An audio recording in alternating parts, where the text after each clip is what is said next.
What is this? What is going on here?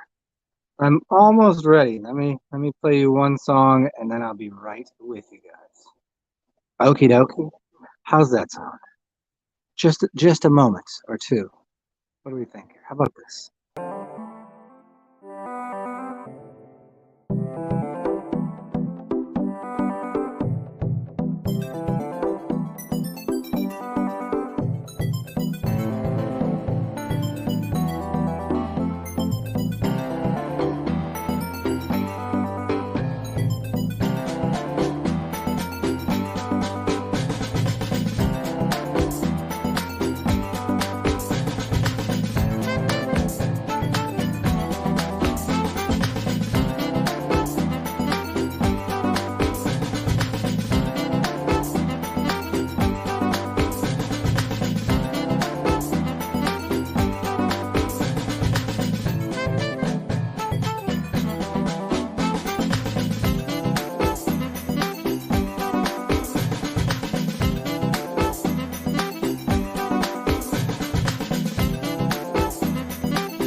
Well, what is this?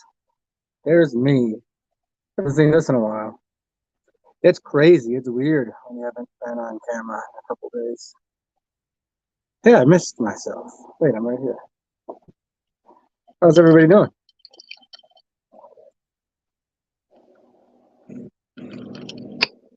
I hope you're well. I hope you're healthy. Some of you might wonder why. I mean, I know you don't know me. Like, you know me on here, so you kind of get a little bit of a gist. But why do I treat myself, this physical body, like an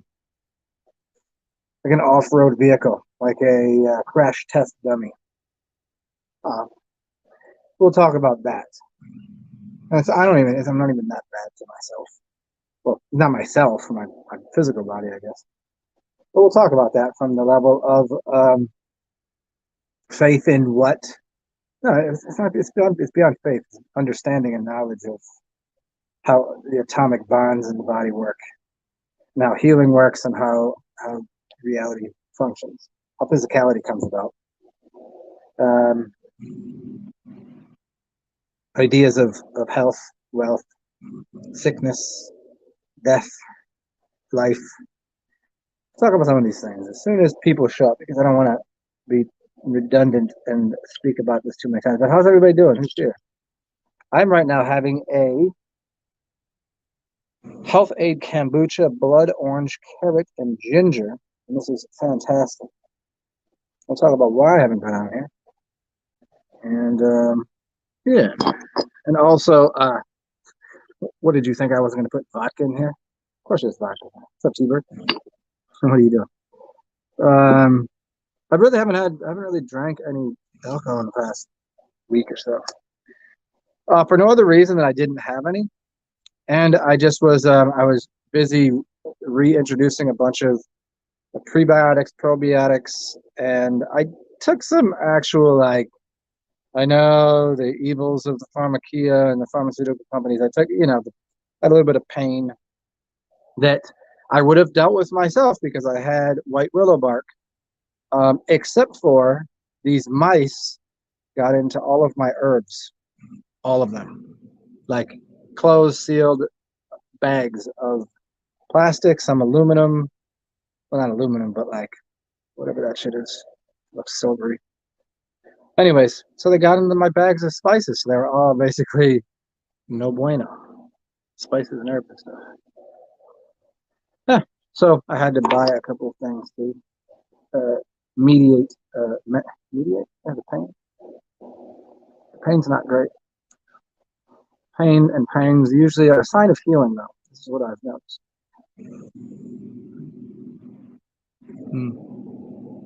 So incense for you guys. Incense.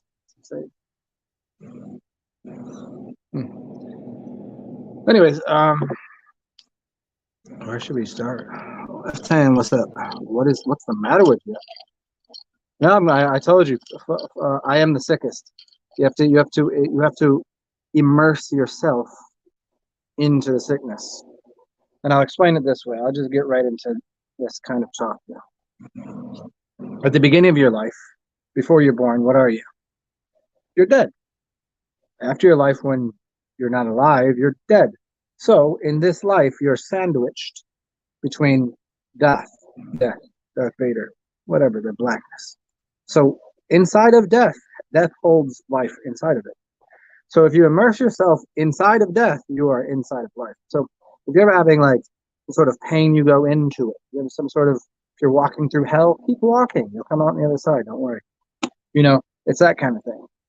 So this idea of like doing stupid things and then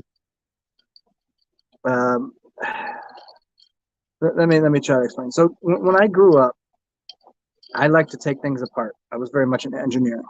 I would just take things apart and see if I could put it back together. There's a radio there, I take it apart. There's an engine in a car, I'm taking it apart and put it back together. It was fascinating because I wanted to backwards map and know how things function. So much the same way with the human body. Oddly, you do something by accident and you break a bone, you stub a toe, you cut your hair, you cut your nails, it grows back. You break a bone, it grows, it heals. All of these things that seem to be broken always fix themselves. And most of the time, they fix themselves stronger. So that's kind of a curiosity of mine. Why? So sometimes I'll do things because it's partially like knowing that I can heal myself. I mean, the pain and the sitting around and being kind of just meditative and staring at the wall for a couple of days, that sucks to a degree, unless you like being by yourself. I mean, I needed reason to not be around humans because I'm a little bit of an introvert and I find it often to be too people-y outside, too human-y. So I like to, if I don't give myself a reason to sit down and just chill, I'll go out and vote, and I'll waste energy I don't have. So, sometimes sitting down and having, stubbing your toe, it's a good thing. Sit down, shut up. So yeah, I hadn't done enough work on keeping my all of my tubes unblocked. Tubes minus obstruction equal vitality. Tubes, all of your body is tubes. Obstruction is anything gets in the way. Vitality is life force. So when you block something, anything in your body, Like say you have a blood clot. That's the obstruction to in the tube, thereby causing some sort of a pain or dis-ease on health. And my lymph system got kind of cloggy over here, and so that caused me quite a bit of pain. And so because I wasn't using enough guasha and I wasn't doing enough things, wasn't getting enough liquid in my enough water in my body. I was eating a lot of garbage food that was drying me out, and so I paid the consequences.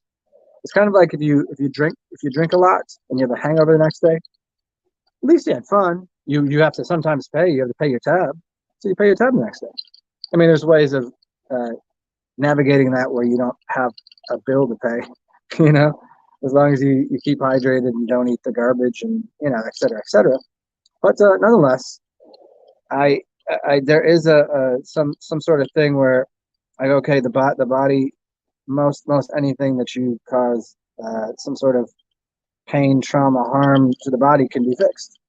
I have to think that way because everyone that's been through any types of pain, sufferings, and trauma, I believe they can overcome these adversities in life, whether they're mental, physical, spiritual, or otherwise, whatever. So sometimes I just go act foolish and be as human as possible. But in that, you learn that life is not some straight and narrow path. It is always it's sine wave. It's a zig and a zag. It's a wibble a wobble. It's an up and a down. It's a back and a forth. It's a breath in and breath out. You're not going to sit there center line in the middle and go, oh, you do that for a little while in your meditations. You go out to either the center of the universe, which is self, or you go out there in the space cadet. And you can bring objects into your space. You can do that for sure. But all in all, you're in and out of spaces. You're breathing. Life is a it's an art and a practice. There's no professionals at life. So you gotta learn to deal with the bumps and bruises, even if you cause them yourself. Yeah, the word all alone is all one. So yeah, I was pretty much it all kind of worked out well. It was in one sense a Murphy's suggestion. I don't like to call anything a law because it's not. Murphy's suggestion, where all at the same time, this shit didn't work. I hurt my foot. This shit happened with my thyroid. And I'm just like, wow, it's like when it rains, it pours. If you're getting laid, everybody wants to have sex with you. If you're not, you can't find, you could even pay a hooker, that kind of feeling. And it was just like, okay. And I was like, all right, I'm just dealing with this. And allow my mind to just go, okay, I just accept this. I'm not like going, oh, woe is me. This is so, I'm like, of course, this is stupid. Ugh. But I go, okay, accept this because tomorrow I'll be fine. And today, just absorb the sickness and eat it. So I eat the sickness and now I'm on the upswing, right? There we go. So it's Friday. I got up, I hocked up a fat ass loogie and I was like, everything's feeling a little more in order. I got a little more mobility. I'm feeling a little sprightly. My foot's almost better. I got some probiotics. I drank some MMS. Had my first vodka and something drink in a week. And I don't know, maybe go pipe the ducks. We'll see. I haven't been out of the house really in over a week. Just been chilling inside because I've been bedridden. Fun stuff, huh? First time I've been really, really like in any way kind of sick in 10 years. And it was, and the reason I don't mind it so much is because most people complain about being sick. It's I know I did it and I know I can undo it. That's the power in something. It's like people think cancer is like some bad thing. No, everybody's got cancer. I guarantee everyone that you know has some bit of cancer in their system. It's not a bad thing. It's not hurting you. It's a garbage can, and you can rid yourself of it. Until you have way too much of it, it's not going to be causing your body. It's not going to be causing you a problem. It's just a garbage can that's waiting for you to take it out. So as long as you know that most everything Most harm that you've caused to your temple, your spacesuit, you've pretty much done yourself. Pretty much most of it, and you can undo it. There might be some things that, like, okay, like this one right here, that little broken knuckle there. If I really went at it hard and fasted enough times, I could probably get the and do the right exercise. I could probably get that straight, but I don't really care. That's an old broken injury from 20 years ago. It's not causing me any dilemmas really. But the rest of the things, if I knew at the time, that wouldn't have healed that way. I'd already known things to do to um, it's like, some people will get cut and they'll have a really bad scar there. Other people don't get scars. And the word scars is car s. It's a s, car. S is energy. A car is an arc, or it's a portal. It's an energy. Cars, portals to somewhere, or cars is an arc to somewhere. So scar is showing you like a portal that was into the body. So yeah, there's a whole. We'll do an etymology class on that. I've already done that plenty of times. But yeah, let me see what you guys are saying over here. Who's in the building? What's up, F10? Yeah. Be the sickness, use the rivers. You getting a Doberman? Ah, wicked, man. Yes.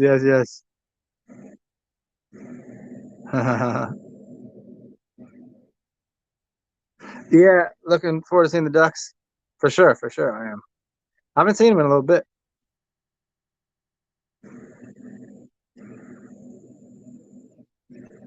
Yeah. It's the process of slowing down. When you get sick, it's like you're moving too fast. You're doing too much. It's somewhere between your spirit telling your body like, yo, you're doing too much right now. So you're overspending energy. Over you're over yeah, you're basically overdoing. You're spending more than you have energetically, which I was. Yeah. I go out for a few days, and then and then I'm susceptible to when I meet new people that are really cool. I'm susceptible to someone calls me the next day and say, hey, let's go do something. And I really hung out with them, but they were really cool. I'm like, all right, cool. Even though I'm a little bit kind of like, I'll go do that. It's not peer pressure per se as much as like, oh, this person's fun. And then if I do that, I maybe turn into 3 days of stupid, and I should know better. I mean, most of the time, I'm pretty good about not doing that. But when I do, here's your payment. Sit the fuck down, relax. So when people are like, "Where you been?" I'm like, well, I went out. You asked me to hang out. I was hanging out with everybody for fucking 5 days in a row last week. You see me spent. It's like if I drop $1,000 last Friday, then obviously I ain't doing nothing until next Friday. But if we chill out and I only spend, I mean, energetically, let's speak. If you've got a bank account of energy, so my body was like, yo, you fucking chill out, dude. I'm like, all right, got it.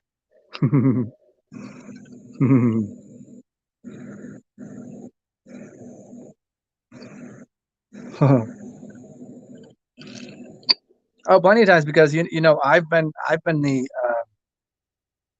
the encourager at times. I've been the one to be like, come on, let's just have a drink. Come on, another drink. Come out today. I've been that too. The day that I want to go out because I haven't done anything, then I'm like, come on, guys. And I know that sometimes, like, for them, it is their Friday or Saturday, and they haven't done anything. They're excited and want to go do something. So like, come on, Zen, come on, let's go. And I'm like, I already went out on Wednesday and Thursday. That was my Friday. And they're like, let's go out. I'm like, fuck. All right, let me play Mr. Entertainment right now. Even though I have no business doing it. So whatever. Then you just then I but it's nice because I got some alone time, completely alone. I didn't have to deal with anybody, anything, anywhere. I got to just sit, do some research, watch a couple TV shows, do some deep dives into esoteric occult stuff. I got to go into the darkness for a little while. The hermetic thing. which I haven't really. I've been out in the sunshine, which is fine. But just as much need the nighttime, huh? So I got to do all that, and I'm like pretty refreshed and a little bit um, in that cabin fever mode. But it worked out too because it's been super rainy every day. It's been raining off and on, so it's not like I would have went out anyways. It kind of coincided where if I was feeling good and it was raining, I would have been like, oh, what am I supposed to do? And that would have made me feel more like shit, huh? Uh, First burp in months, in about a week. Hmm. So I will let everybody know whoever's here, brand new or old or in the future. If you want to, Cash App, PayPal, Venmo. It's in the description box. You can help me pay for this last week that I haven't been doing anything. I did have to buy a bunch of I bought so many of these things. Oh man, I got all of the kombuchas, man, because I needed them. I needed the Kavita, and the Health Aid kombucha. I got so many of these joints, and that was what I bought to heal myself. That and I have my stuff, but most of it got eaten by the mice. So if you guys want to help me pay for that, Cash App, PayPal, Venmo, TsarXen, make sure you capitalize the X. And the thing beneath, it tells you my email if you need me, if you want any one-on-one help with anything. And it also gives you my WordPress if you want to see my writings back to 2012. Yeah, and it gives my Instagram if you ever want to link up on there. That's mainly just for funsies and saying what's up. Do I know much about it? I mean, I know that it's a great idea. It adds a lot of superpowers, like a lot of energy. I mean, when's the last time you have? I mean, you have probably. Yeah, of course you should. Like that's one of you have two major points. The circular thing up here, that little spiral. You have one on your taint and one there. And those are your two major, the funnels, the vortexes that go into your body. And so if you're getting, your pooper, your taint right there, and your testicles, which hold all of life, right? That's life in your ball sack. So shit, and then middle vortex, and then a bag of life sitting all right there. And you put the sun on it, you're energizing your spine is right there. I mean, it's basically everything. Yeah, that would superpower you. Yeah. But I mean, it's difficult to. I mean, what are you going to be doing? I mean, where are you going to find a place to like straight bend over and pull your anus hole open for the sun to kiss your ass cheeks and lick your butthole? I'm just saying, like it's not you can't. It's kind of frowned upon in most culture unless you see. I really wish there was this chick I used to date who lived. She lived in nowhere land in Alabama, and she had lots of property, and so she just walk around like butt ass naked all day. Like it was just different to me because I'm like, can she be outside doing shit? Like, don't you have neighbors? No, I don't have any neighbors. Like, I'm looking around like, yeah, you're right. You have no neighbors, so you just walk around naked. I'm like, man, if I was really thinking about it, I would have kept her on the roster just so I could have gotten my asshole tanned. I mean, everything else was good too. She was just a little. I don't know. It's too bad that one didn't work out. You can't be doing that in a Logo Park now. There was a couple of houses that I lived at, so the sun would come in perfectly through one of my windows that no one could see. So I could be on my couch and the sun would be beaming perfectly in, and I had no. Like I could do it here. It'd be weird. I'd have to set it up weird in here. And the chick was a little heady. Is that what you're asking? Nah, she was she was about my age. So she was going through, that thing. She had like an ex that was like off and on ex, having that like midlife crisis kind of thing for her. She little spazzy. I mean, she had dough, but she still like had way too much interaction with the parental units. You know what I'm saying? Like they were still like part of her life on a daily, day-to-day basis. You know what I'm saying? It wasn't like, oh, these are my parents. Good to meet you. It was like a whole thing. It's like I don't, I'll meet your parents eventually, and hey, cool, that's fine. But and she was just a little. It's like normal, and then completely. If I ever seen in her head, I think there was definitely uh, hamsters playing ping pong. She didn't come across anxious or whatever, but she definitely had a little touch of the anxiety, which I doesn't work well with my general. This is me. I mean, sometimes I talk fast. I'm like, but that's not how my brain works.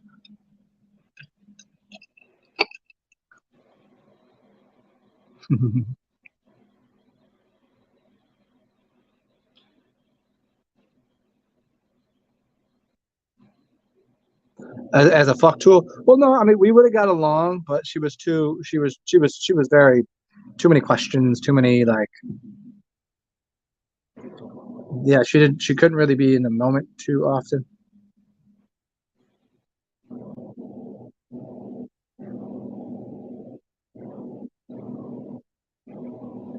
Oh yeah, yeah. Well, when you date someone,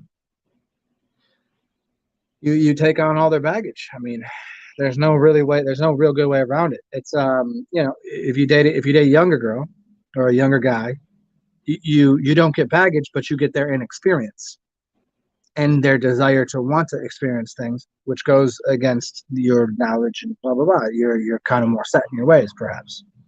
Where if you're dating older, you have to take on, or someone your same age if you are older, then you're taking on all the baggage of all the relationships and families and whatever else, and that's a whole. Let me just drop this down here, and you're like, whoa. So that's all also difficult. So if you're both old, if you're both coming to like, hey, here's my baggage, fuck it. Okay, whatever, live out your life together. But and when you're younger, you have two people that are inexperienced, where they can maybe navigate life together and figure things out and be a unit together, or their inexperience is going to both cause them to have the general chaos of young love or whatever. So there's always dating in any direction, you're always going to find pros and cons, which tend to do with experience, inexperience, baggage, and those kind of things. And how much are you taking on? I take it. You got a kid already? Woo! That's a whole thing right there. See that would have lucked out for me with that chick that I was dating. She didn't have any kids, at least. That was the big. That was the big. That was the good part. But I think her ma wanted to be a grandma kind of. And that goes into the uh-oh bin because I'm not. So that was so like right away. So you got if you know that ahead of time, and also she was kind of more into the thinks she knows something about uh, health and well-being because I think her sister was a nurse. Which right there, that for me, that's not going to work because I'm not going to have that argument every day. I'm not gonna have that argument with her or her sister about what her sister thinks she knows about her degree in that would never work. So there's these little things that right there that would destroy a relationship because I know what that's what that will entail.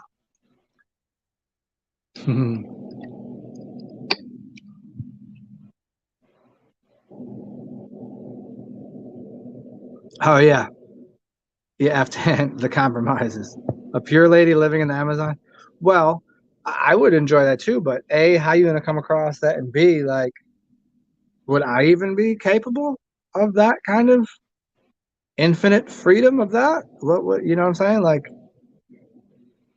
I still like some of the worldly ways.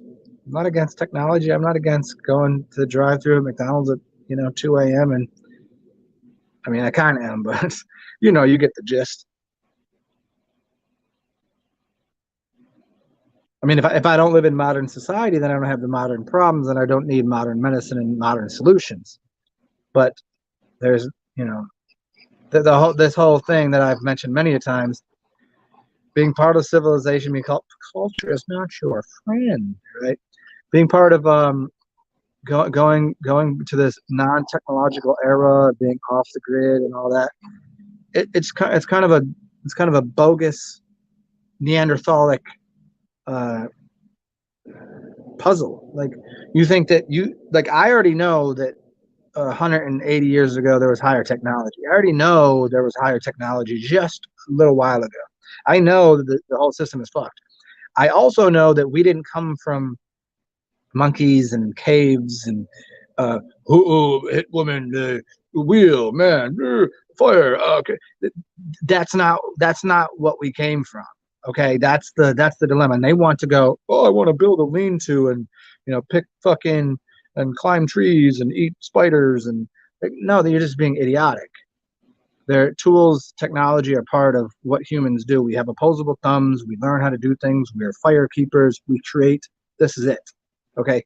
I know most of the society has gone pretty recluse with the way that they're using shit and tools, like they're fucking things up. I get that. But I'm not gonna dismiss all that and be like, hey, I want to go fucking live with a bunch of hippies because I know people that are hippies and like it ain't it. Remember that Paul Rudd movie where they go and they start living in that was it called Wanderlust? Is that what it is? That ain't too far from the truth. I ain't trying to live like no electricity, no power, no nothing. I like it for a little while. It's fun. It's a nice little vacation. Just like when I lived in places like that, or lived when I lived at the ocean, I lived at the beach a couple times. There's only so much I can take. There's only so much I can take living in a city. I got to get to the park. There's navigating this thing with these tools and these technologies. You don't escape it by going what you think is backwards to a more sophisticated lifestyle, more harmonious with nature. Okay, so go sit in nature. This is what the Bodhi did. Go for all these people. Go read Siddhartha. What does he do? He sits under the tree, and after he's been sitting there, real and thinking, he comes to the conclusion. Oh wait, I'm supposed to be here in society, working within it and becoming the ferryman. He doesn't escape society by going into a fucking little hole and sitting under a tree, because that's not the solution to the world. Is to just sit there and do nothing. It's to interact and participate in it. And so all these people, they want to escape the matrix. They're still within it. They're playing a different matrix game. And it's hogwash. It's baloney to think you're just going to go live just because you're living with the tree and there's a profound experiential, which I'm all for. Eat the mushrooms and be with the tree and feel the fire and blah blah blah. Yeah, I'm all down with this. But that's not it. That's not the whole thing. That's not the whole game. Go play a video game, and that's the whole game. There's no nothing going forward. You just do that forever. That's not how it works. You have a mental and a physical plane, and you play out your mental game on a physical realm. If your mental game is just sitting by a fire and eating psilocybin, go for it.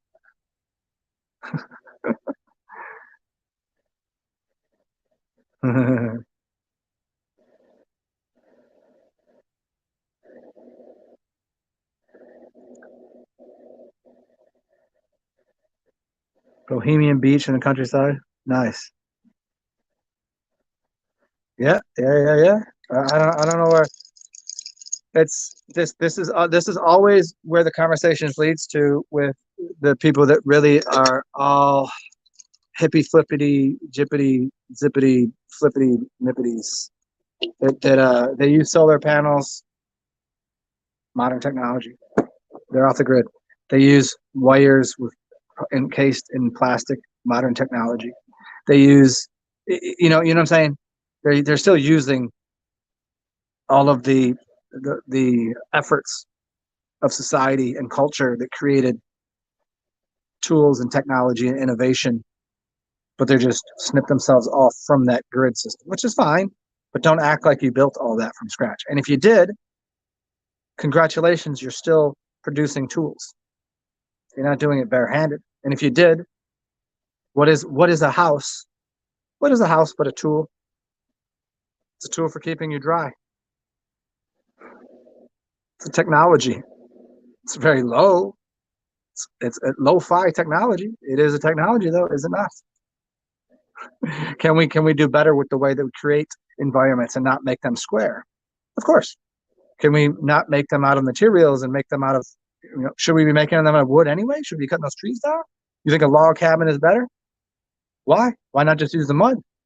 Earth, earth that thing out. Make yourself an earth ship. Why not recycle the materials that are already used and made? Why not make it out of, things that are organic and inorganic and press them together and make yourself, a piece of organite that's a home. Yeah, we could do all that. That's a great idea. But certainly just thinking that you can go and live off grid because you think you're doing it yourself doesn't you're not escaping the reality of the situation. Such as you live in a physical body in this physical place.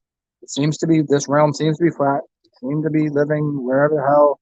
There seems to be portals into other realms that are on this. There seems to be something beneath us. Old ancient cities. Seems to be. There seems to be where you live and how you're experiencing experiential life. Seems to be.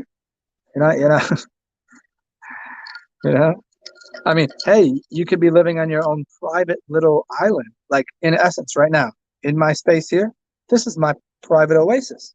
No one comes in here. This is my space. No one knows how I live. There's a couple of people that have been in here. Whatever. But there's other people that I've seen their houses. I'm like, oh my God, what's in here? Other people are like, oh, this is fabulous. And it's their own little space. Some of them do artwork. Some of them snort fucking cocaine.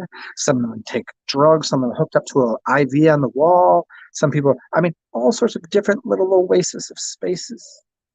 You live however you like, right?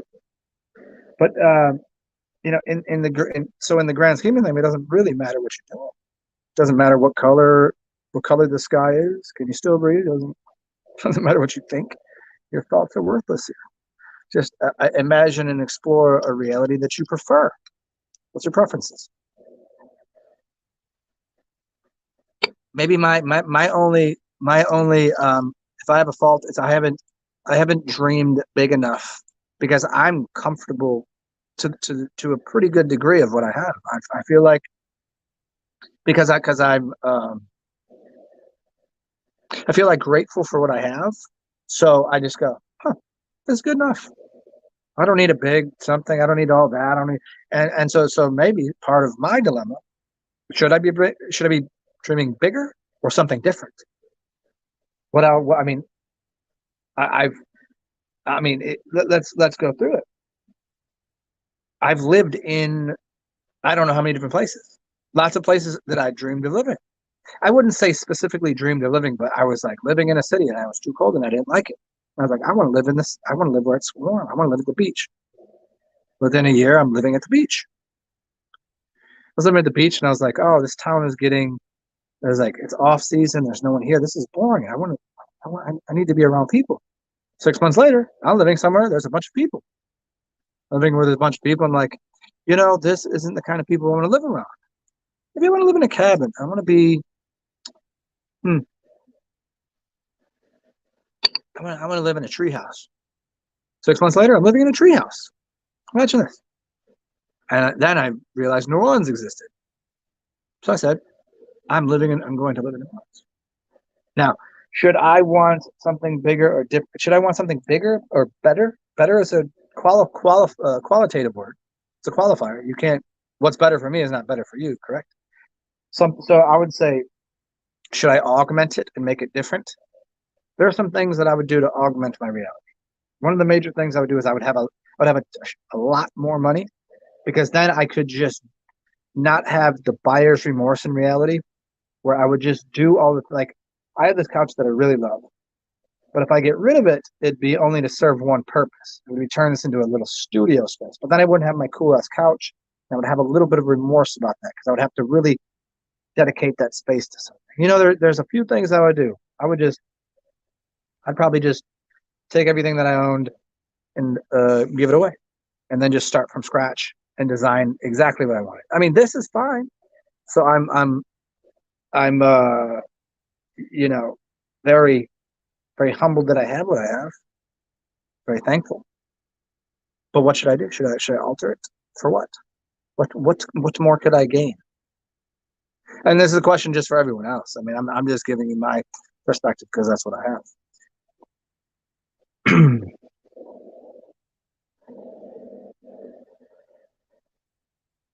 Do you love your hemp house? But oh, you drive a Mustang. Oh, you should have never told me that. You should have never told me that. Why would you tell me this? What's the difference between what's the difference? Come on, I probably already said this joke. You already know the joke. What's the difference between a porcupine and a Mustang? The pricks are on the outside of the porcupine.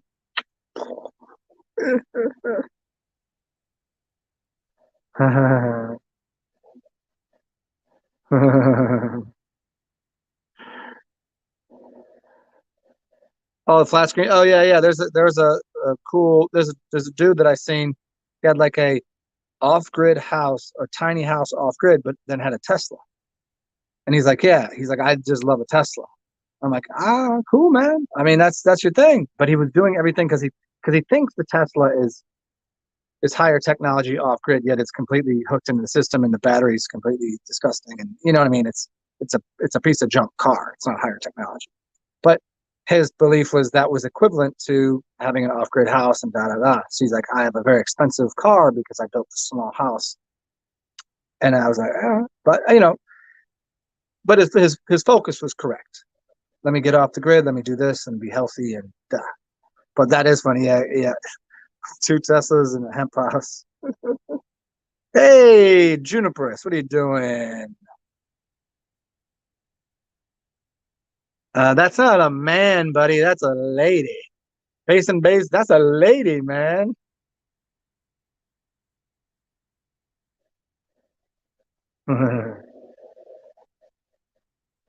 Oh, what up, Branzens up in here? Justice 97. What is the title about? Um, well, we've been in here about 45 minutes. We've discussed most of the title, but what do you want to get into? We got into sickness, health, death, living off grid. I don't know, all sorts of shit. What do you want to talk about? It's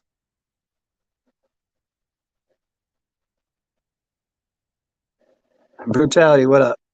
Be the Mummy. Yeah, I want to rewatch that movie. It's got a couple clues in it about things. It's Brandon Fraser before he got old, and he went from being like one of the most good-looking dudes to going, whoa, what the hell happened to that thing? I guess that's what stardom and drugs and bloating. When you start to bloat like an old fish, like a fish out of water.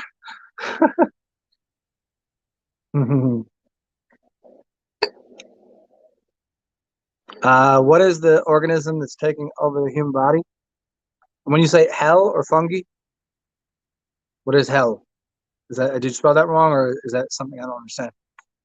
Well, I mean, for most people that I've kind of studied the research and what it appears as is whatever the black goo is, something to do with nanoparticles,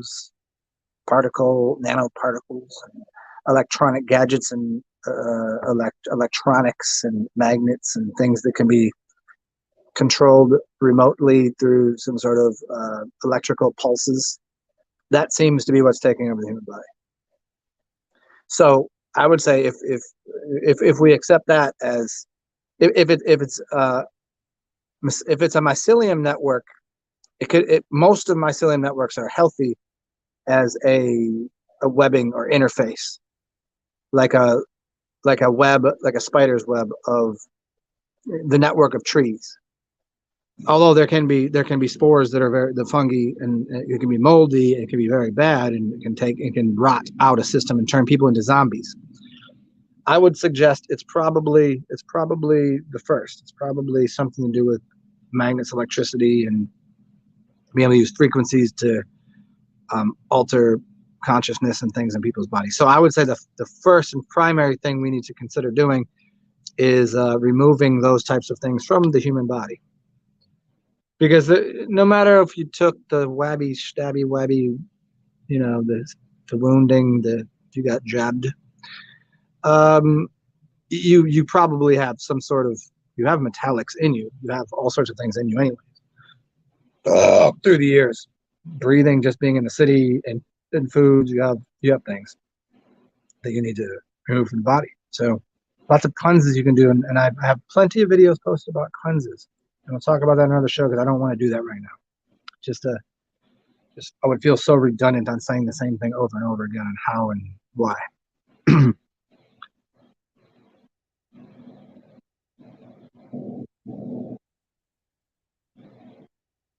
Oh, hell is a Norwegian. Oh, you're talking about that hell. Okay, yeah, half dead, half alive. Oh, that's me then. I feel at least that's the way I felt for the past week. Half dead, half alive, for real. Because I was taking some NyQuil, and I was taking, things to like kind of combat the pain. It was kind of fucking it was just making my brain a little more mushy. Wasn't drinking any alcohol, and I was getting more sleep, but it was drug sleep, right? But yeah, I was right and I just wasn't feeling well. You know what I mean? Just like, I was on like that mental modus operandi of what is the purpose of this? What life is so. I feel like I'm spinning my those kind of feelings and just going, what am I gonna do? Like, what is everybody doing? Are we gonna are these people in power gonna stop being fucking dipshits, or can we get in line with, can we get in tune with the real world rhythm, what's going on in nature, what's going on, like higher technologies, higher nature, higher self, can we get in tune with that? And see, I was going through all that, so I felt like very much in the place between heaven and hell, earth, or whatever that P word is. Is that P word where you go? Yeah.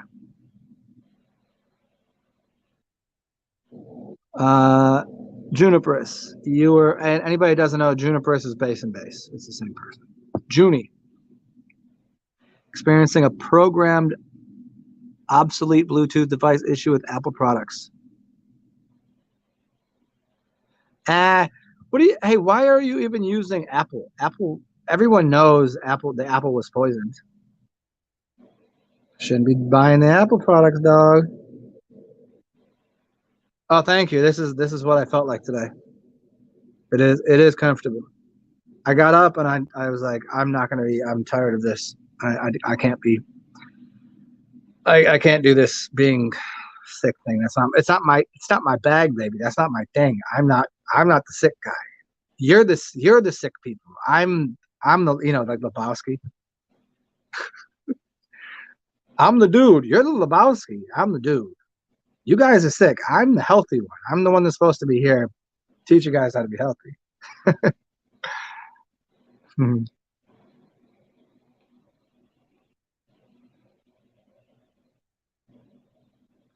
Oh, did you? What do you mean? Hey, F10. How did you were attempting to check out T-Bird's channel and you timed them out? What do you mean? Did I give you a wrench, you motherfucker? Hey, F10, did you fuck somebody up here? F10, I will bounce you out of this room so quick. I'm kidding. Do you have a wrench? No, you don't have I don't think you do. Yeah, it's basically the underworld. Oh no, I mean I've been there. I've been to some deeper realms that I wouldn't tell anyone to go explore there. It's usually, sometimes it's when you're sick. Sometimes when you're feeling like guilty or something, like, oh, I've done something wrong, and you fucked up, and then you go, oh fuck, I'm gonna deal with it in my dreams, and then you just sweat it out. You're like, fuck, okay, don't do that anymore. And you learn your lesson. It's kind of ancestral kind of way to deal with it. But I've been to those kind of like, yeah, don't go to the underworld. You can peruse, you can browse. It can't really damage you or hurt you there unless your mind isn't strong enough. But there's not much of a reason. It's good to know that it's there. Definitely.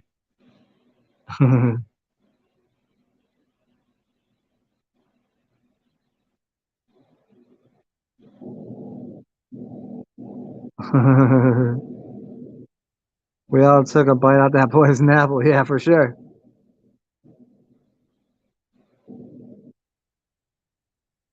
F10. How did I give you a wrench? I'm going to that shit and taking that away from you.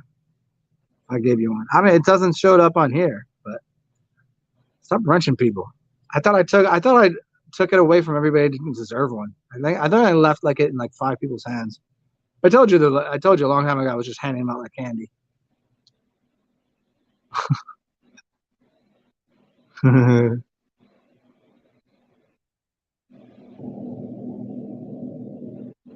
Oh, hey, base and base. So have I explained this to you? Do you want me to explain it to you real quick how it works? Are you familiar? You're familiar with the 440 to the 432. Are you familiar with international standards, the ISO, International Standards Organization, and the readjustment of the tuning of, of the piano for middle C based upon cymatics that would normally make a coherent shape, like 432 would have made a coherent shape, like a star of some shape. I don't know. I don't know exactly what shape it was. You can look it up. But by turning it just slightly from 432, which is 4 plus 3, which is 7 plus 2 is 9, completes. It went to 440, which makes it 8, which is an infinite recursive thing, which causes the pattern to just be just slightly out of resonance where it doesn't make a shape properly, thereby distorting the sound. So it distorts it in your mind, even though it's just the slightest thing.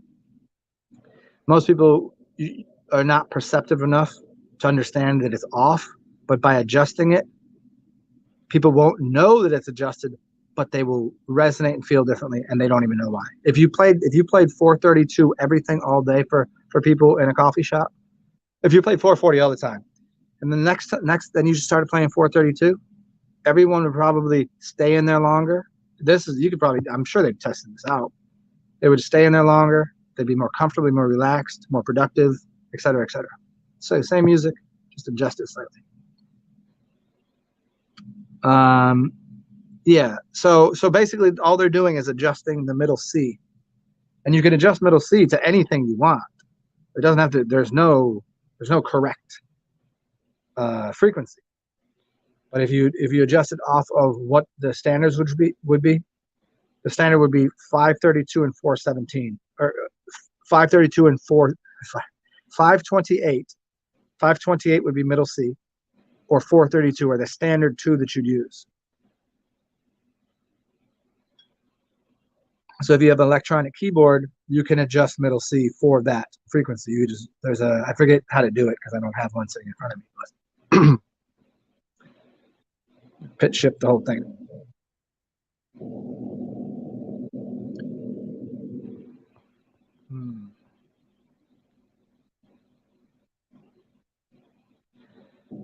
Where do you want to go with that? Do you want me to tell you how that works as like gateways? I'm gonna give you a little bit of idea. Each frequency is gonna have a gateway to a part of your brain, a smell, a color, a location, another realm, perhaps, because you can. If the wall is sitting at a certain frequency, if you're sitting at an opposite frequency, an opposing frequency, you could slide right through there. I don't know if it's opposing, but it'd be an analog frequency. You could slide right through there. It'd be like a sound wave. If you're at the right wave, you're gonna slide right through. So as everything is wave particle duality kind of thing. The waves of energy that are pulsating or fluxing. If you're at the right wave, it goes right through something. So these other realms you go to, we could get into another realm there. So these octaves, within one octave, you go to the next octave. These are different realms that are holding within that space a sound which is connected to a color, to a shape. So it's synesthesia. So my eyes are collecting the same information my ears are, that is collecting the same information my nose is decoding it, one based by a frequency modulation that is within the range of light frequency, which is still a frequency, which is still the frequency of a sound frequency and a smell frequency. It's all megahertz, super mega megahertz. I mean, whatever the frequencies are, I don't know what they are off the top of my head, but those are all going to be in proportion. So that way, something that is color green is going to link up with the smell of mint. That might also link up with the frequency of the planet Mercury. I don't know what planet it is, but they all link up. I could probably find a book that has the links if you want it. So you can use that to open up pathways. This is why people can go a little deeper here. That's why when people use isochronic and binaural beats, I say don't get addicted to them, because it's taking you to somewhere specific. They can be good or bad. Maybe it's not somewhere you want to go. Maybe that's not the proper frequency for your brain at the time, or you become so addicted to it the only way you get into that brain set is that brain that entranced brainwave is by using that, and you become addicted to it, much like anything else. Like if everybody always uses a substance to get high to get there, and they can't do it without it, that's the dilemma. I mean, you use those things, you use the substances for a little bit to give you a here's a backstage pass. Check it out. Now figure out how to get here yourself. That's what all the drugs are there for. That's what the beats are there for. Mm-hmm.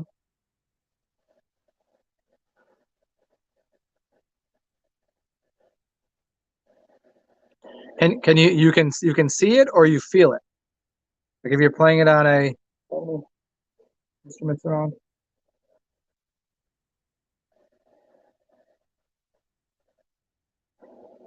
Here, what do I have right here? It's always funny whenever I have all of these healing instruments around me, and I never use any of them on myself. Whenever I'm sick, I don't use them. It's such a weird thing, isn't it? Um, what do I have here?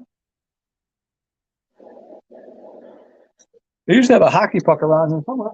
What the hell you know with my hockey puck? So use a hockey puck for these. See if you can hear this.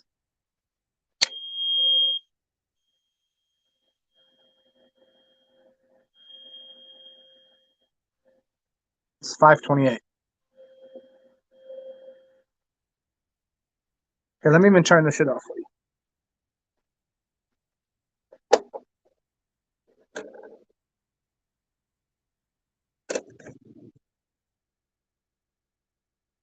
So here's 528. This is middle C.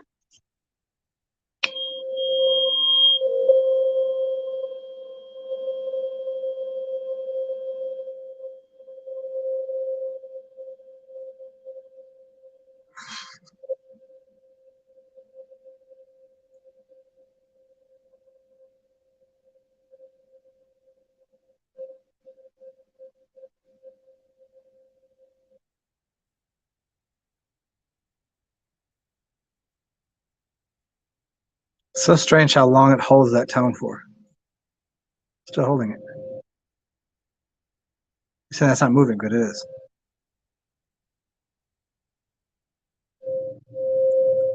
That's crazy, right? How? Figured that shit out. Still going. Now here's the tone you want. You want 417. Okay, the 741. No, 417. Is up here. Yep, here. 417.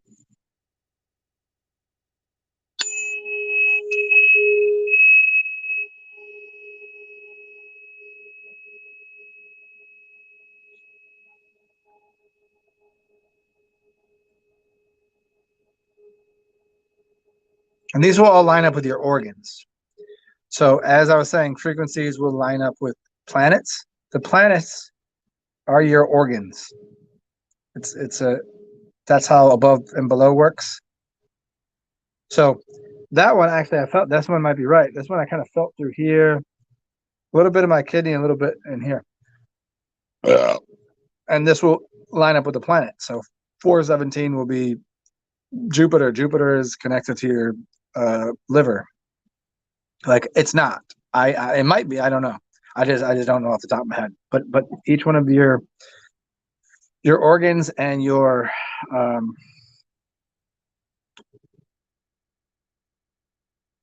still going. That's crazy. You like your nodes, like your lymph node. Like in a computer, you have a node. So these things will line up with planets or smaller moons or suns or things that we see out there. Yes, we got all these fun ones. Here, I'll give you one more. This is the big ones. This is 174. This is in the 471174. This is what 3, 7 and 4 is 12, and 1 is wait. 4 and 7 is 11 plus 1 is 12. 2 plus 1 is 3. So this is 12 or 3.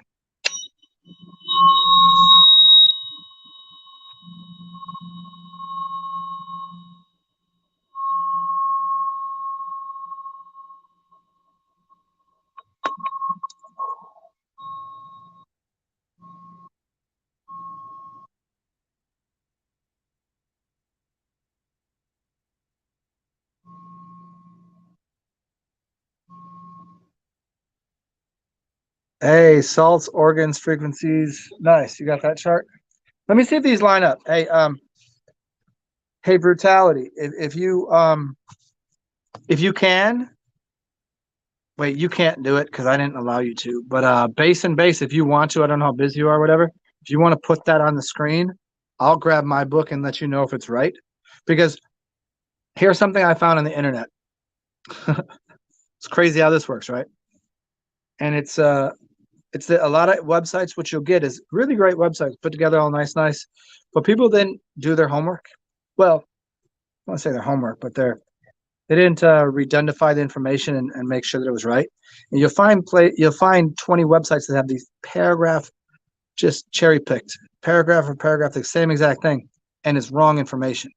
It's close to right. It will show all the keys and it'll show the colors, but the colors are out of order. It'll say this planet is this and this is this, and I know for a fact it's wrong because I've done the math. And I know the people that have like the original paperwork on doing the whole thing. I'm like, that's wrong because somebody put it out of order and then somebody kept repeating that. And all of a sudden you got people saying um, that the color that C is not 528 is not the color green, which I guarantee it is. I mean, I have it tattooed on me for a reason because I did the math that I went through the math to make sure of it. That I want to know that the entire spectrum of reality is based upon two major colors. One major color is green.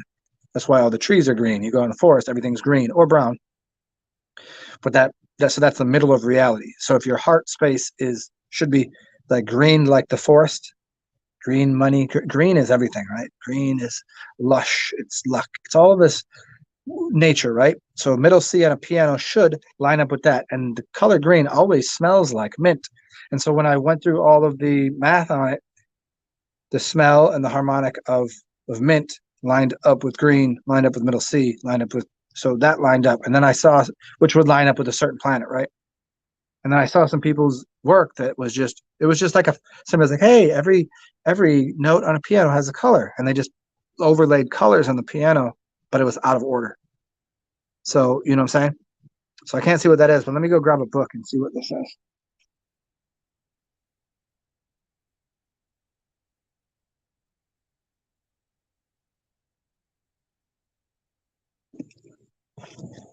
And while I'm up, let me go get some ice for this.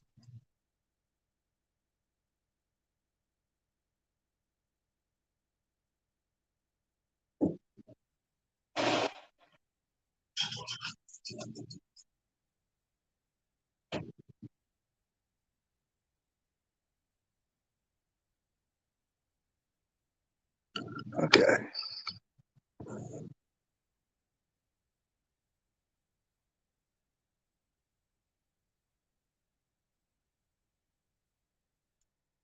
Let me see what I can find for you here. All right, good buddy.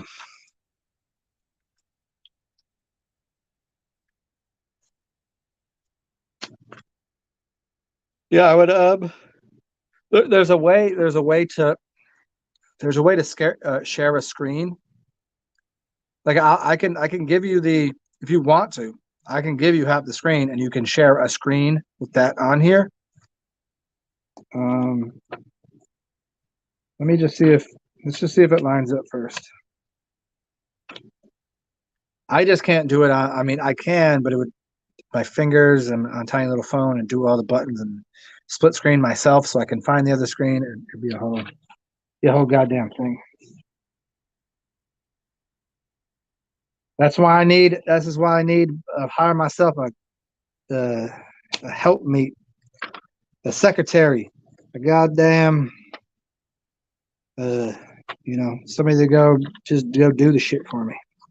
But here we go. What do we got? That's right.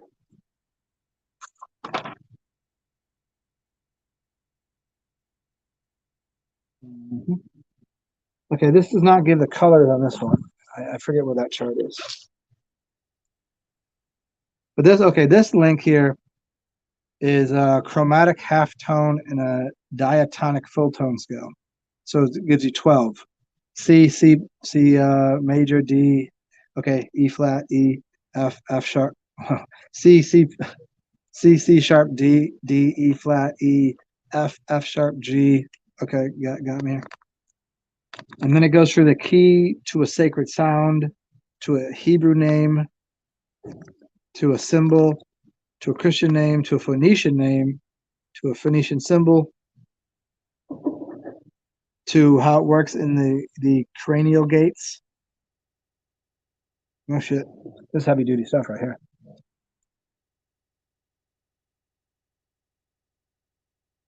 Well, I don't know what it says on here. I'll find you. I don't know. But it's definitely not green. F I think is turquoise.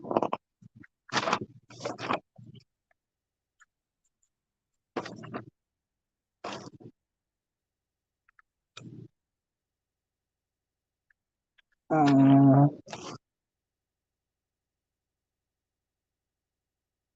interestingly, in it's connected to the digestive or the elimination of the fibrous of the brain's ferments. Oh, funny enough, it's connected to thyroid. So where's my green juice at? I need some green juice right now.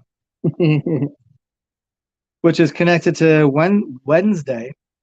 Wednesday is Woden. I just got finished watching American Gods, and the dude's name is Wednesday. He's Odin. Pretty great stuff. Which is connected to War, which is Mars. Mars is the warring planet. Okay. But F is connected to Awa. The Hebrew symbol is the harbor master. The Christian name is Bartholomew. The Phoenician name is connected to the Virgo, Virgo the Virgin. It's connected to the, let's see, the abducent cranial gates, or the sapphire in breastplate. That's the F. Sapphire, abducent, Duma, Virgin, Virgo, Bartholomew, Harbor Master. Zebulon is the name of the Hebrew son of Jacob. That's the F. What did you get for right now? And that's some all like next level weird shit.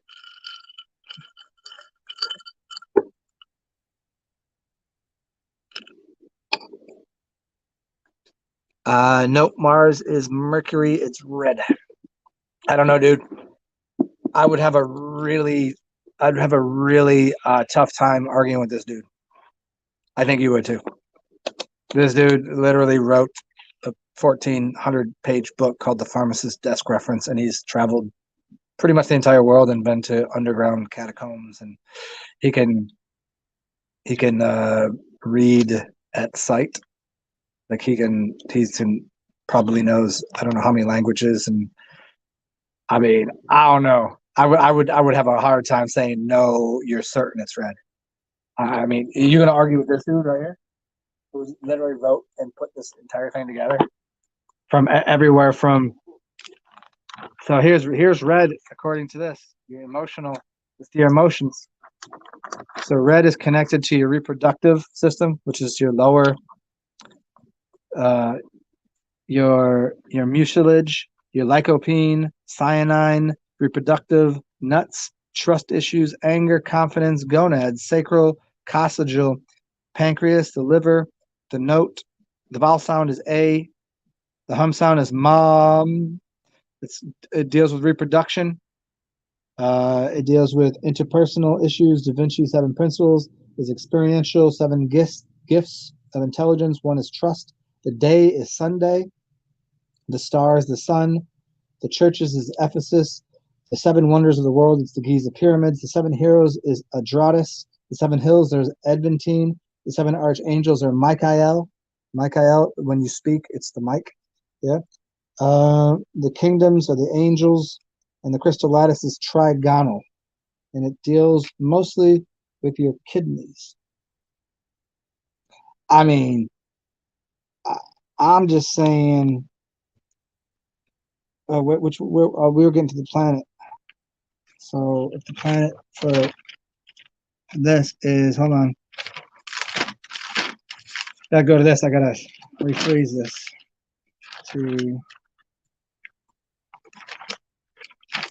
According to this, it would be. Here we go. The planet would be. It'd be connected to Aries. Aries and the Ram.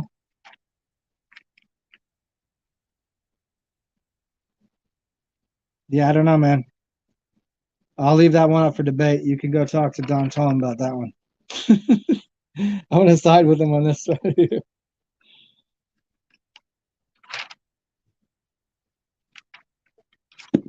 Anyways, back to what we're talking about. Who's the guest here? Oh, Junie. Obviously, you can let yourself in if you're here.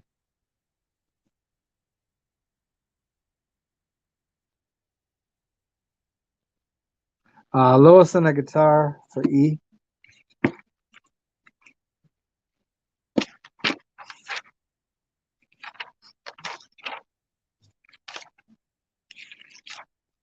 Well, that's another funny one too. Why are guitars tuned the way they are? What's the purpose of tuning them EFAG or whatever? You know what I'm saying? Like I was just being funny there, but what's the purpose of tuning them that way?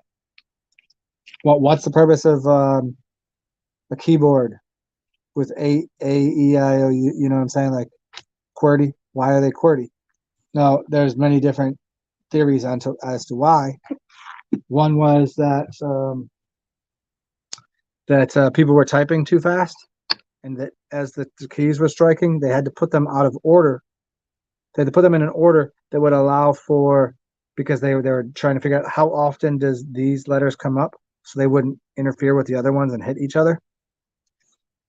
And that an actual faster way to type is if they put all of the if nothing was hitting each other, and it was just do it in order. That where they put the A, E, I, O, and U would be in a different spot. They would be because they're used in every single word, so they'd be all across the middle. They wouldn't be up here, over here. You know what I'm saying? But they did that purposely.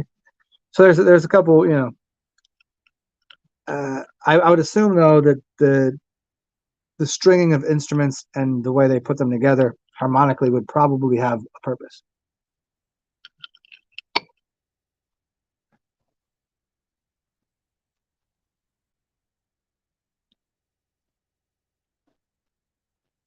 Lowest to highest, logically. Yeah, that logically, I guess.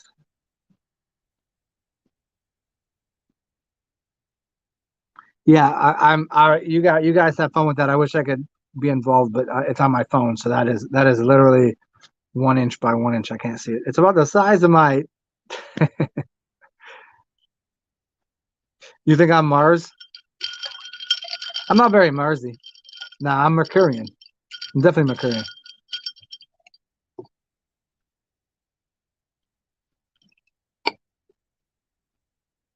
And also, let me turn my fan back on because it's. I enjoy the sound of it.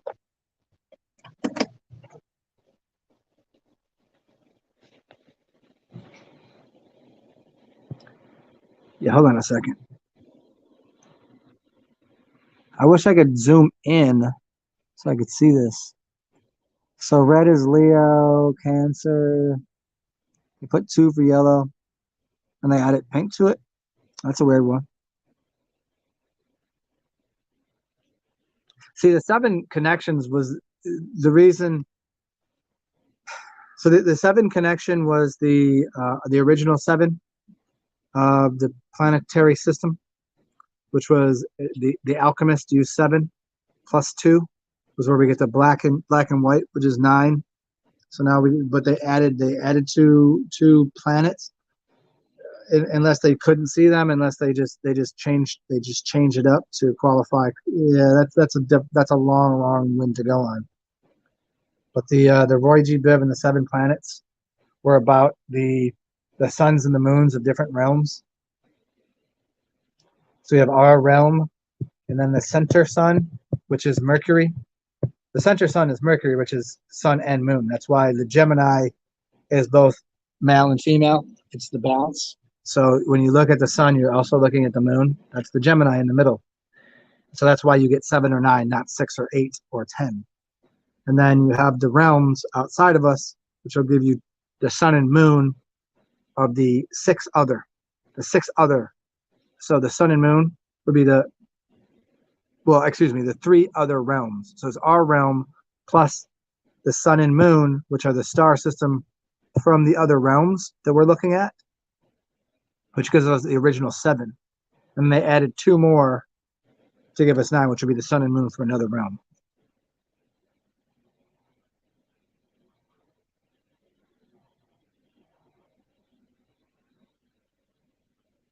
Ah, yeah, Venus. I sense a little Venus in myself, I'm sure. Yeah, Venusian, a little more feminine. Hmm.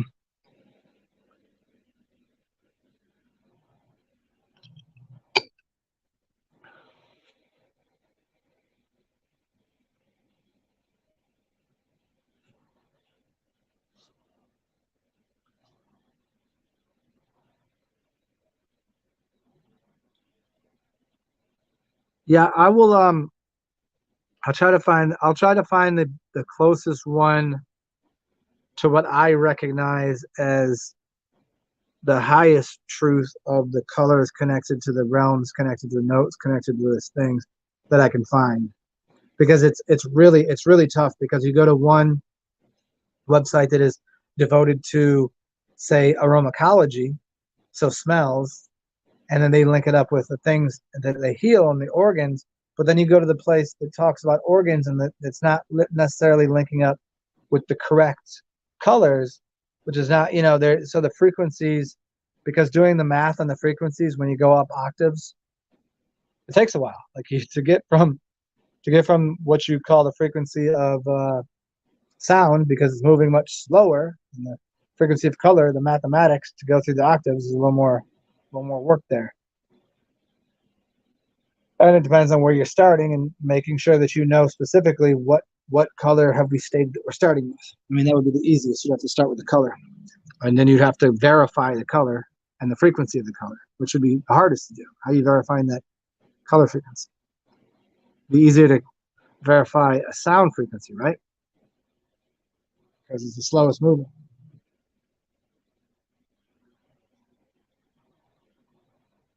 Oh no, don't worry about that.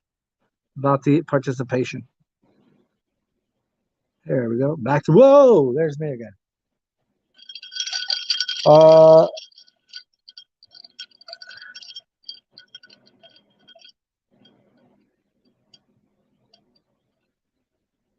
Colors at your paint int is you. It's masculine, but includes wisdom. I don't know what that means, but okay. Paint tint.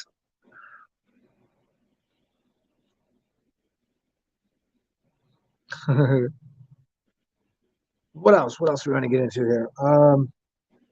Move into other things.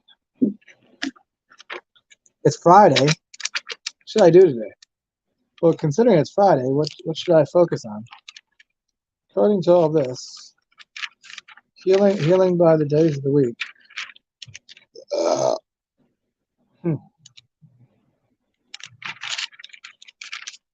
I think Friday is purple. Yep, Friday is purple.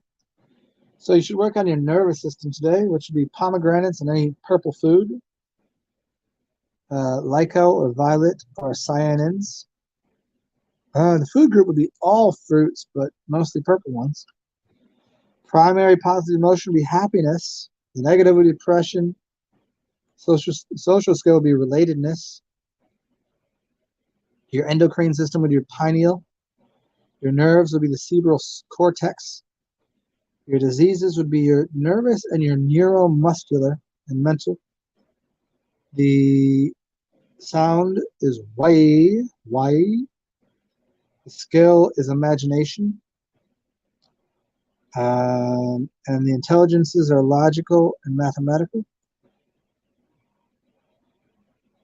The principle of Da Vinci was appreciation. The gifts of intelligence were imaginative again. The days, oh shit, that's Saturday. I screwed up. It's Friday, which is purple, not the next one. We're looking at the indigo. We're on indigo. I jumped ahead. Sorry, guys. For Friday, it's indigo and cyanins. The fiber is hemicellulose. Physiological system is circulatory. And this is a vegetable day. A primary emotion is love, and the negative emotion is sadness or loneliness. Social skill would be communication. Your endocrine is your parathyroid. I knew it. Your nerves are your heart plexus. Your diseases are dealt with in the arteries, your veins, your heart, your capillaries, your blood system, basically. The vowel sound is U or oo, moo, like as in moo. Skill is speaking from the heart. Your intelligence is your verbal linguistics. Da Vinci's principles would be sensations, or enhancing the senses. Your intelligence would be your gift of love. Your days of time is Friday. Your star would be Venus. Your church would be the one in Philadelphia. Philadelphia would be the church. The seven wonders would be the Colossus of Rhodes. Go look up the Colossus of Rhodes. Seven heroes would be Polynices. Polynices? I never even heard of him. Or her. I don't know. The seven hills would be Quirino. The seven archangels would be Anael, Anael. The administrations of kingdoms within would be the thrones, and the crystal lattice would be monoclinic. Here's an idea to ponder. The inherited genealogical, symbolic, and mythologic, spiritual, religious connection to the body systems.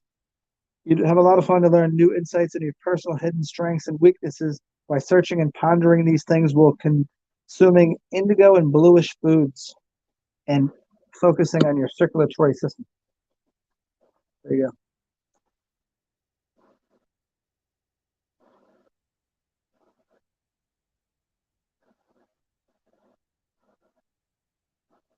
Oh, masculine is everything to deal with straight logic. It's right. It's left-brained, right hand, masculine, rectilinear, boxes and squares, order. That's masculine. Feminine is round. Masculine is 1. Feminine is 0. Straight lines, rectilinear. That's masculine. It's a skeletal system. The woman is round, bosomy, circular, fluid, flowing. It has to do with the right brain, the left hand, creativity, acceptance, bringing something in, magnetic. That's all feminine nature. The painting? All right. Oh, no. That almost, that would have been terrible.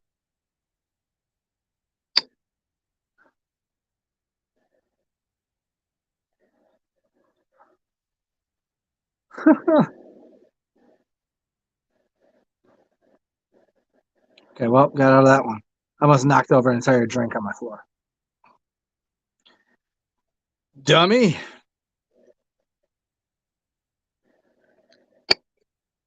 Yeah, it's pretty awesome. I like it a lot. You've seen the whole thing, yeah?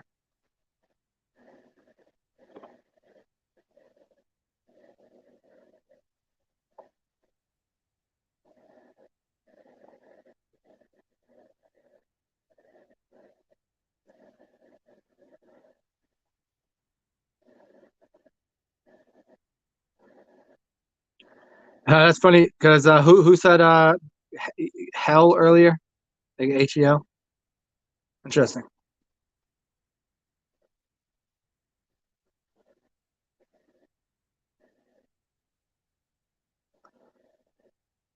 Hey, let me go mix myself another beverage. Yeah. You guys talk amongst yourselves. I'll give you one song so that way I can give me like 3 minutes, 4 minutes, so I can piss too. Gargle my piss. I'll be right back. Here, have this song in the background.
Brutality, energy is quite masculine, but there's also a feminine side principle.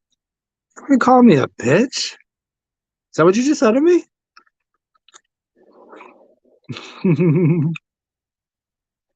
Yes, a little bit. Not a bitch, but yeah, of course. I got you. I can't even be sensitive. Being masculine doesn't mean not being sensitive. That's like the fake. That's like the fake alpha male. Fake alpha male is like, smush, smash, crash, everything, bang, bang. We protect. We do this. We cut the steak. We eat the blah, blah, blah. No, that's not what alpha means at all. Because I'll make it very clear to people. I am the omega. I'm the zeta. You start something, I'll finish it. You be alpha, you start it. I'm omega man. You begin the alphabet, I'm the end of the alphabet. It don't matter to me. That remind me of a little alpha. A beta fish, you know what a beta, everyone's a beta. You know what beta fish do? They kill everything. But you call someone weak if they're a beta, right? I don't really understand how they're like trying to use Greek alphabet. I mean, well, you got some Greek letters. You ain't Greek. You don't even know how this shit works. Come out here with this alpha bullshit.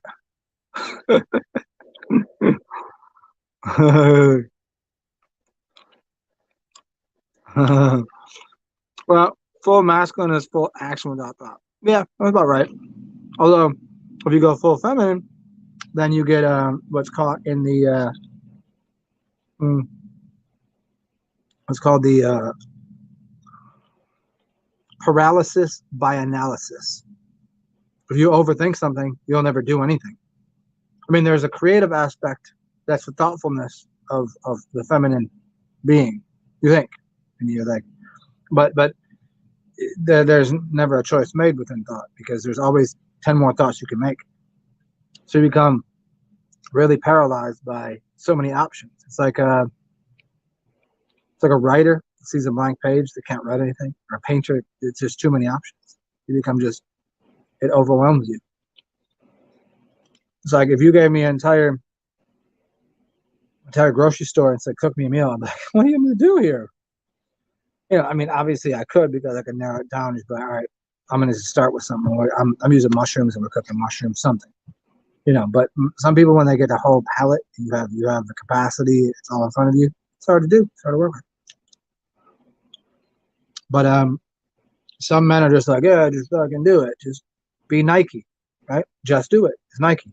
Saturn. Saturn is that energy. Cut off. Do this. It's done. We're just doing it, which is a great attitude. But if you don't have a foundation for why or what do you do? What are you doing here? You have to, these dudes that act the most crazy, doing these crazy stunts. Do you know how thought out their stunts are? Let's give it an idea. They wouldn't be alive today. All of these, jackass people or these daredevils, they wouldn't be alive if there wasn't a lot of thought put into their stunts. They would be dead. They'd be dead. They couldn't just do that. They have to go through a calculated here's calculating the scenario, and you have to do this like this. They're very aware of it.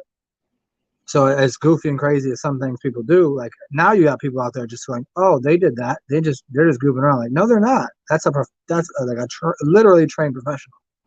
Like you just in out here trying to do some parkour. No, you're gonna break your neck, dude. You can't do that.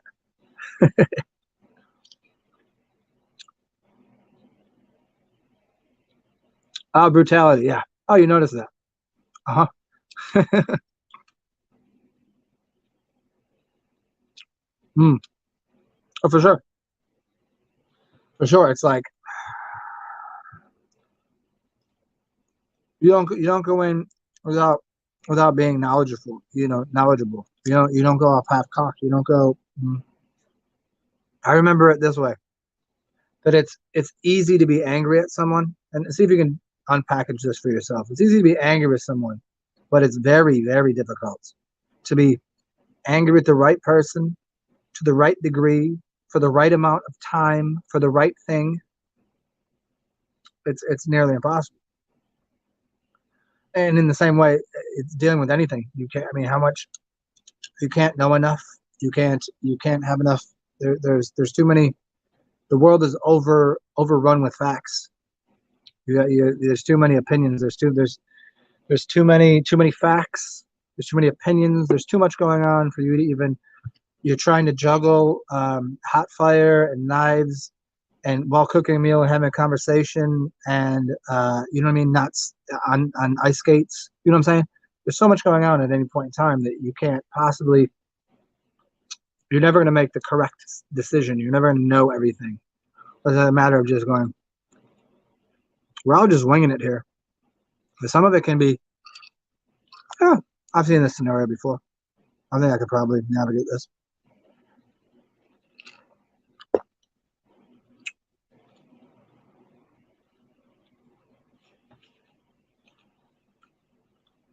So yeah, who else is up in here? Anybody else want to get up on that mic piece? I guess I would allow anybody if you wanted to. First day back 2 hours in, I would split the screen if somebody wanted to, but if you guys want to stay on that side, so I have to fucking chew your ass up and spit you out.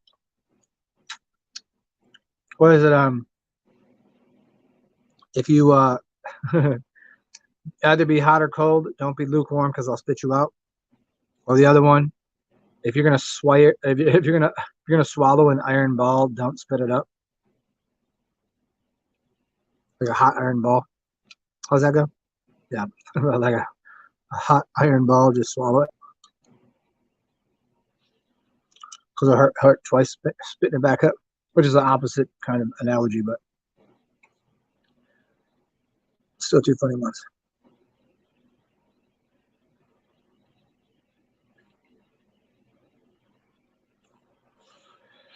Yeah, sometimes you say collective consciousness. Sometimes whenever I'm talking, I've done this plenty of times where people are like, "Are you channeling something?" And I no, it's still me. I don't. I know what it is to go into sort of a meditative thing where I can stare at a point in the wall and let something kind of download into me and speak. I know that, but it's still me talking. And I know you could get to those places where you could straight like, you know, take a wire and stick it into your head, basically. I know that it's like just that meditation going, oh, you're getting on that wave and you get there. People do that. I don't, but I know what the collective consciousness is. It's a matter of just going, fuck my opinion. I don't care what I think. My thoughts are stupid. Most of the thoughts that go through my head aren't mine anyways. I don't think about these things. Am I sitting here thinking about how I can throw a puppy off a roof and what would happen when it hits the ground and if there's a bunch of bears down there? Did I just say that? That's not my thought. I didn't come up with that. Where did that come from? Why did I visualize that? It had nothing to do with me. So just in that same way, what a ridiculous fucking thing. What if I just fed you some rat poison and you're like on strychnine and you're bleeding at the mouth and like what? Why what? Oh, what if I gave you a flower in the sunshine and let you bask in the glory? All of these are ridiculous. What? So I just kind of throw all of that shit that's going on in my head to the side, because I'm like, my brain is it's just doing whatever it's doing. And you go, what is everyone thinking? Like, what is the most intimate feeling that everyone shares collectively? What is it? What is the feeling that they have, and what is the desire that they have? So, intimate moment right now for you. What do you feel? I know what I feel. I can feel my toes. I can feel this thing I'm playing around with my mouth. It's like a cherry menthol kind of thingy. It feels good. And I can feel my fingers, and I know it. I can feel my brain functioning. Oddly, I don't know if you can. I can feel my hair growing. Kidding about that. But like, how do you feel in general? You know, and do you have a mentality about what you think about the future or the past? You have like, oh, my parents used to beat me, or I got bullied, or oh, I used to be in a relationship, or do you look at the future and go, I'm gonna have $1 billion, and I'm gonna meet my future husband or wife, or I'm gonna get a puppy, or look at how sunny it's gonna be tomorrow, or perhaps the world's gonna explode. Oh, that's irrelevant. How are you feeling right now? And then what are your desires? And the mutual desire that everybody has is to be loved, to be taken care of, and to love in return. Everybody looks for that. You know, you want to be appreciated in life. If you're not appreciated, what the fuck is the purpose? If you just nobody goes, thanks for being here. If you don't hear that enough, if all you ever heard is you're a piece of shit, you're an asshole, you're stupid, you're da da da, that'll start to reverberate in your head until you just go, I guess that's true. If it wasn't true, why would people be saying it? People want to be appreciated. That's the number one thing. People's life goal is to be. I mean, some people get into, oh, I need to leave a legacy, and people need to remember you. Fuck your legacy. Fuck you. Fuck your life. Your life is stupid, and your legacy is dumb too. You'll be forgotten just like everybody else was. You don't remember everybody. You haven't even thought about your grandparents. You haven't even thought about your great grandparents. You don't even know your great great grandparents. Stop it. You don't know that. You don't know any of these stories were true about the king of England in 2012. He don't exist. Where does he exist? He exists in your mind. The figments of ghosts past. The figments of stories told. These things only just like gods, just like the devil. All of these things only exist in your mind. Relinquish the things in your mind. What do you really want?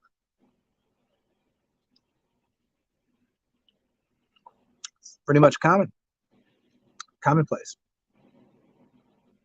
There is no other thing than a desire for this life thing, or if life seems to be difficult and tragic, people desire death.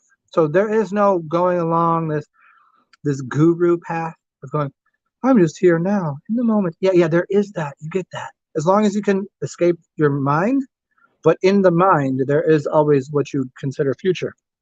And that future should be one of two things. Well, it should be one of one things, which is how can things be more bountiful, more beautiful, more better, more splendid, more of something that you like. That's what people want. And usually that is appreciation, love, recognition, all of that. Nobody doesn't want that.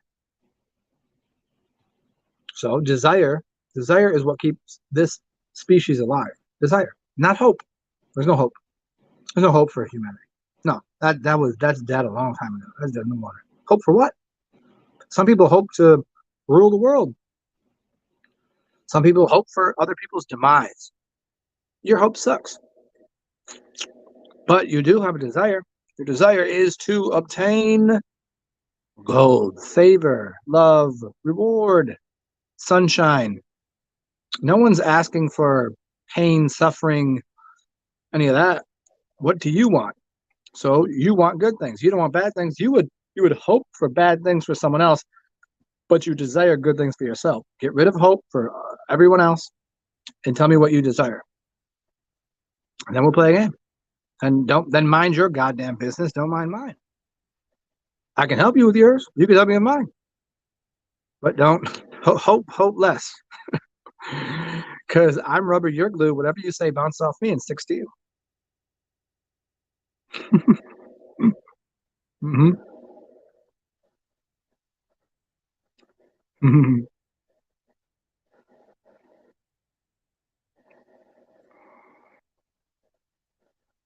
Ah, yeah, you can make visualizations, but you have visualizations that aren't yours.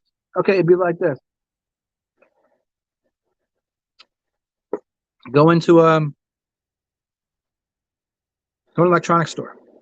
See all the see all the TVs on different channels. That's basically what you're looking at when you look into the whole thing, the whole universal subconscious. It's a bunch of different streamlines of possible realities that some people are envisioning. Some people are playing a video game and you're seeing that. Some people are reliving, traumas from their childhood. Some people are like exploring, hey, they're on sandy beach and bathing in diamonds with dime pieces and getting fed peaches. You know what I'm saying? Like there's all sorts of different realities that how do you think we paint things? How do you think I've never physically in this body, I've never been to a number of places, a number of things that I've seen in my mind, maybe in different lifetimes. I would assume maybe. But how did I get to those things? Was I living out? Was I living other people's experiences? Did I watch the TV?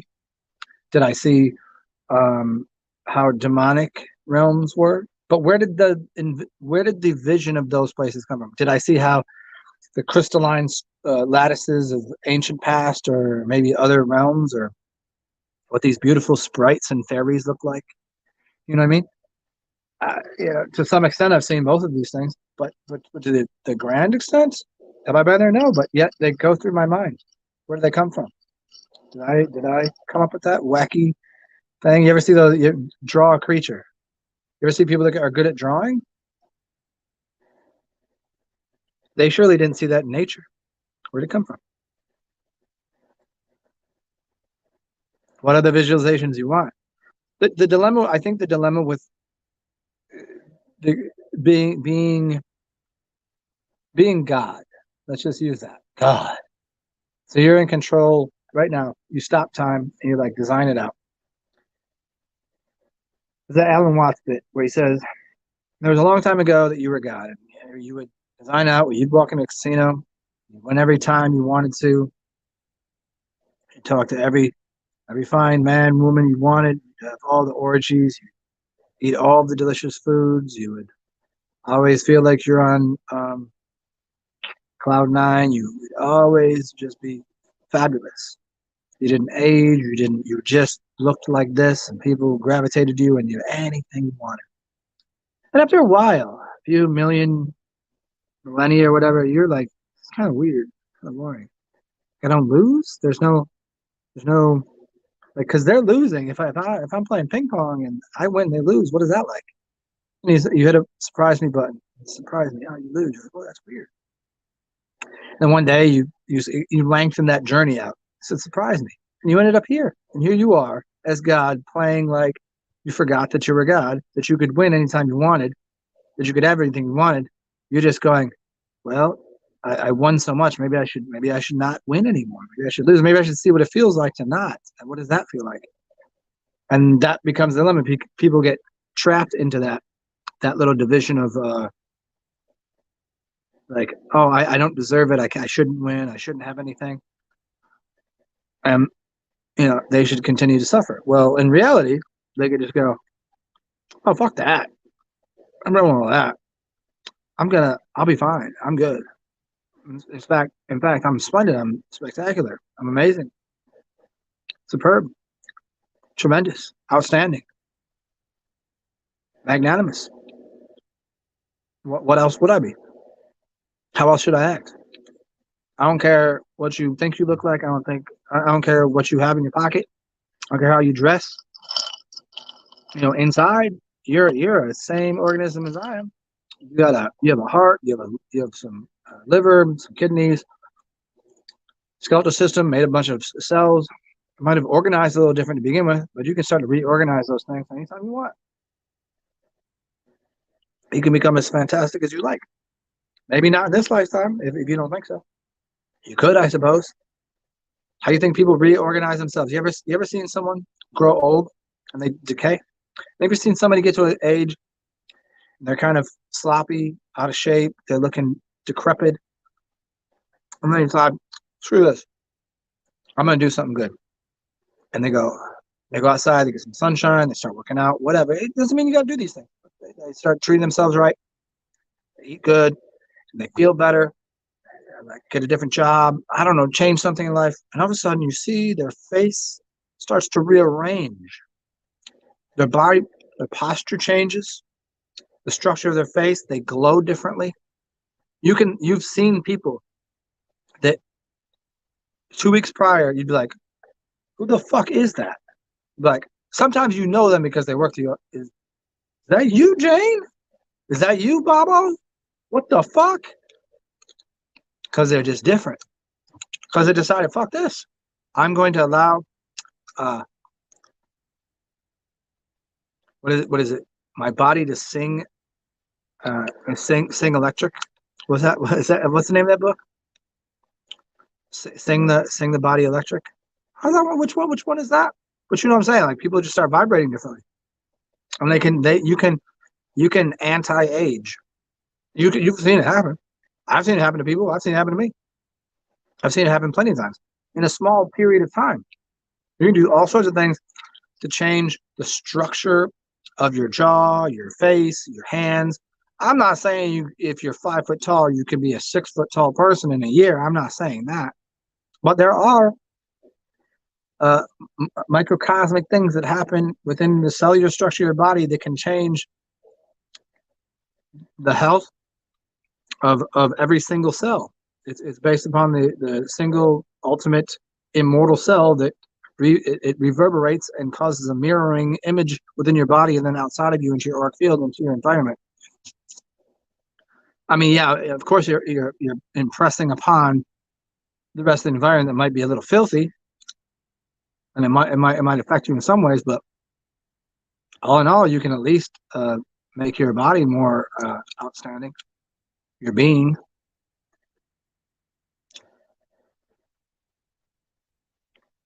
I mean, what would you rather do?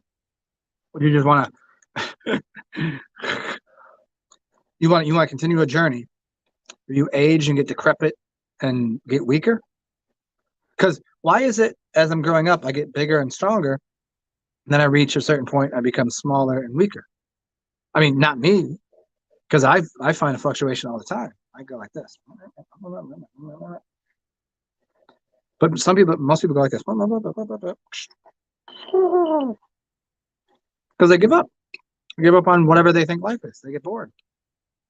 Try a new path. Try a new avenue. Try something different.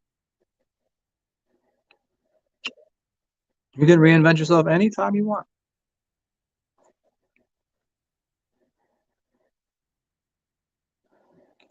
Yeah, there you go. Yeah, you can reinvent yourself. Good point. Yeah, as long as you desire to do it, you desire to reinvent yourself. What would you like to be?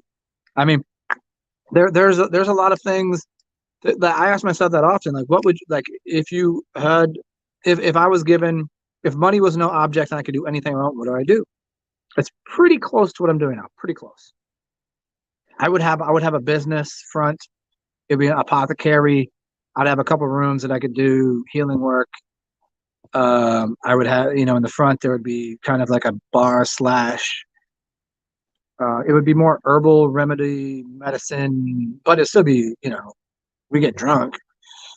Herb over here, alcohol over here. It's a whole mixture of. That's what it would be. It would be a whole giant apothecary. That's what I would do, and that would be my life. It'd be kind of what I'm living, but I live sparsely because I can't afford to put all that shit together. It'd be easy to do. I just don't have the funding to do it, and I know how to put it together. I've already designed it out, right?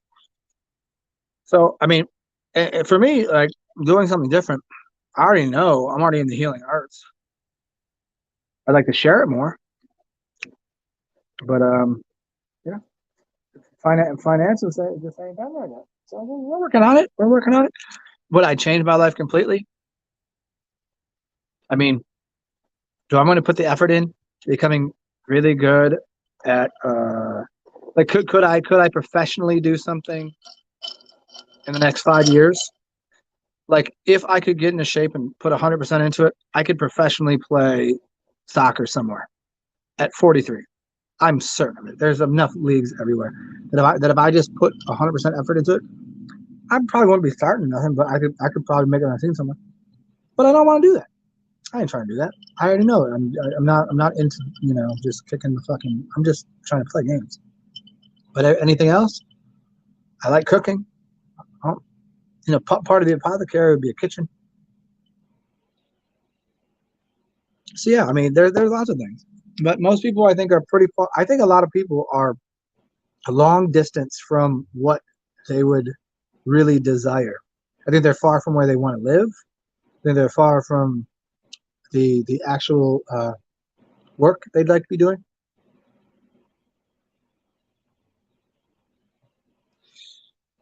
It's like every time I, it's not depressing to me, but it makes me kind of go shake my head. I get onto a Reddit and I go to the New Orleans subreddit and I see a bunch of people typing on there the dumbest, most ridiculous, fuck New Orleans. There's too much crime. There's not enough jobs. I wish this, I wish that. City sucks. And my general attitude is like, fucking leave that. Because if it's so expensive, it's so crime ridden, it's so bullshit here.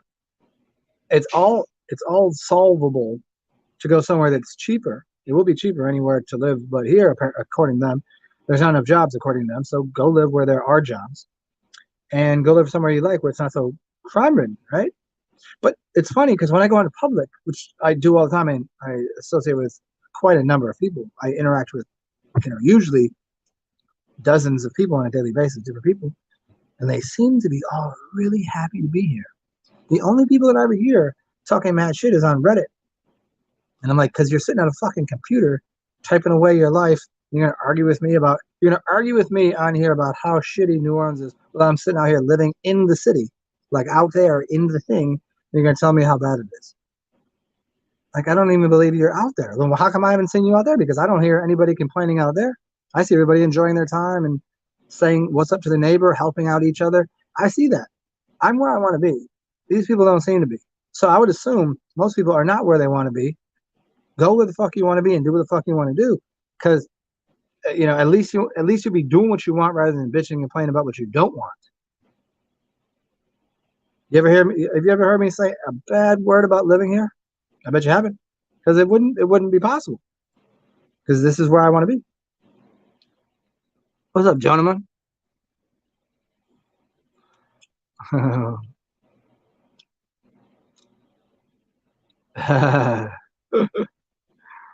Mental focus is a demanding schizophrenic. Yeah, if you need to focus on something, but your mind is everywhere, do the opposite. Instead of focusing, you'll hear both sides or whatever's happening. Go like this, go, duh. Just stare off into oblivion, and then it all fades to nothing. Try it. It's like I'll show you the things on the wall. You know those ones where you cross your eyes, divergent and convergent. What you do with your eyes to look at the 3D hologram picture, so you can see an image come out. That's what you do. You'll change your breathing pattern, change your brain pattern, change the way you focus on something, and everything else goes to the back and allows the focus. It takes a schizophrenic mind. Anybody is schizophrenic in the sense that it's back and forth because their corpus callosum and shit is not all connected properly. And so you do that, and your eyes focus, and you get to see the picture, the image, and you're focusing on one thing. It will change your brain pattern, change your brain waves. I would show you one, but it's not going to really do much for you because it's really good. So I won't work right on here. What's up, Ozarks?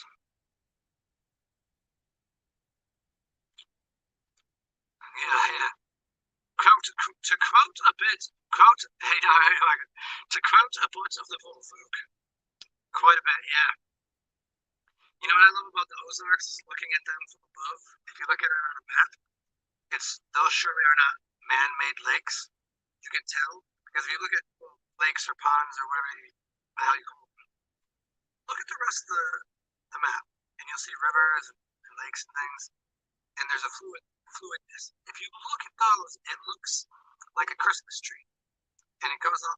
It looks like if I were to take a piece of wood and take a wire, or take a nail here and a nail here, Now take a wire connected here, the ground over here, and let the spark choke the gap through there, run through the wood, and make that exact electrical discharge on the piece of wood that is what the Ozarks is. Check it out. Pretty cool shit.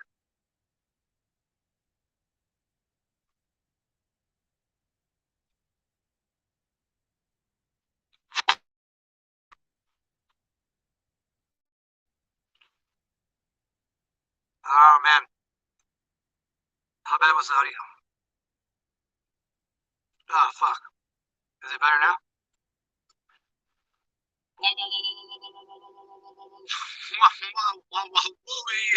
Always, motherfucker.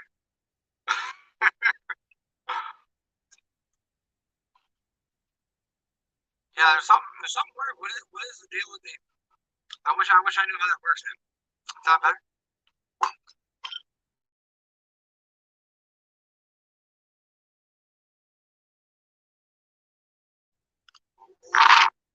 That's what I had to do. Is it better now? Again, the last time it worked, I put it on like still not. All right, and, I would hate to have to do it, but if the audio ain't working, I'll start the show over. There's 10 people here, so if the audio sucks, it sucks. I don't know what to do.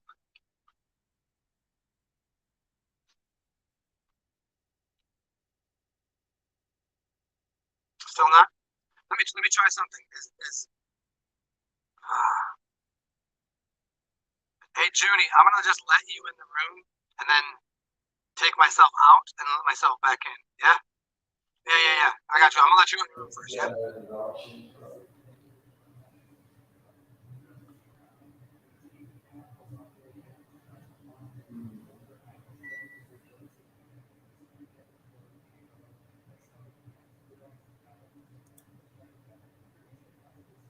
Did you let me back in?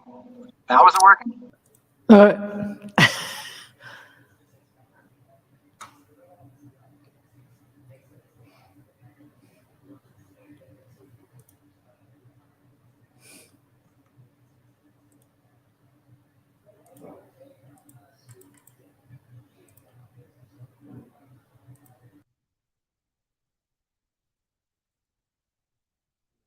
Da-da-da-da.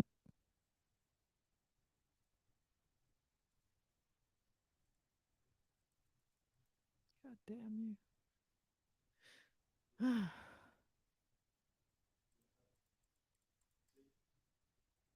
Echo.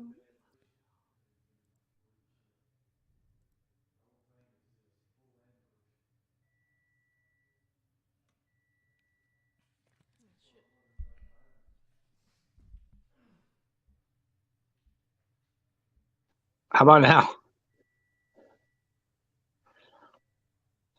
I don't know. I mean, the biggest fault of this thing is sometimes the audio, like whatever their compression shit is. I mean, I'm just guessing. I'm no tech man, but I think it says something to do with the way they compress audio because it's got to go from here to StreamYard to compress my audio into whatever their system is to then re-spit it out. I'm pretty sure that's how it works. Yeah, it never works that way before. I'm back. Your audio's popping, dog.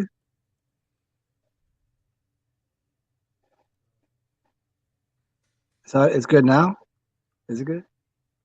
Is it what's really good though? What's really good, motherfucker? Can I say motherfucker? Is that all right? Hold on. Let's go ahead and maybe somebody let's organify the glitchification.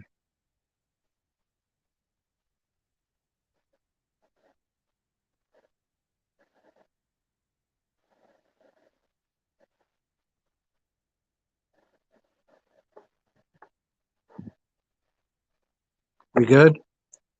We good? Oh, we better be good. Let's burn this whole goddamn place down. It's always funny to me about like burning something down. Do you know how difficult it would be? I'm not going to get into buildings or schools or anything like that, or but just in general. Do you know that any building has to be up to fire codes? Means this stuff on the wall right here, this this gypsum. It's made of crystal. Crystal doesn't burn at a normal temperature. There's no fire going to happen. You can't burn crystals. Try it. Go grab a crystal. Light it on fire. Ain't gonna happen. You need a lot higher heat to even melt it. You can't melt a crystal. This gypsum in the wall is made of crystal. So how are you getting to even burn the concrete? Oh, that's right. That's you ever seen burning concrete? No, not gonna happen. Cement? No. Cement. Cement. Cleveland cement makes concrete. Concrete, you have to use. You're basically adding stones to cement. Cement makes concrete. Yeah, same thing. Still, so those aren't burning. Um, what's burning in most? It would take such a degree of flame and heat to burn. You're not burning a school. You're not burning any buildings now. It's completely ridiculous. Uh, the carpet. Do you know like carpet has to be up to like a code that it just will melt because most of it's made of plastic anyways. It'll just be a bad aroma. It's not gonna catch flame. Your curtains, most likely. I mean, the worst things that happen, you'll burn the curtains and your ceiling's made of, guess what? Yep, crystal. The paints. I mean, what is the roof? The roof is on fire though. Could be. The roof could be on fire. The roof could be. That's about the only and the dilemma with the roof though. What do you put on top of the roof? Tar, the shingles. What do you think those are made of? Do you know how hot you need to make those? You could burn the rafters. The wood might burn. That wood that has been compressed and put all through the like still gonna need a little bit of heat. So you might burn the rafters and then but you're not if you go through every single product in everything every single thing and shingle, every single and shingles into putting normal house together, there's and then aftermarket when you buy a couch, when you buy a carpet, when you buy they have to be fire code. I'm just saying. Yeah, we don't need no more. Yeah, the roof.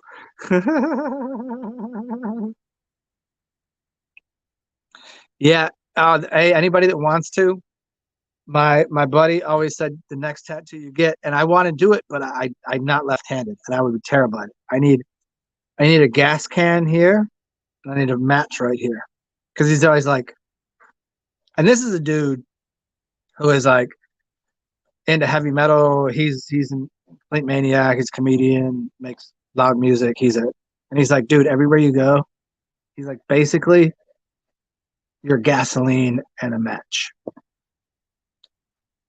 And I didn't like. I'm not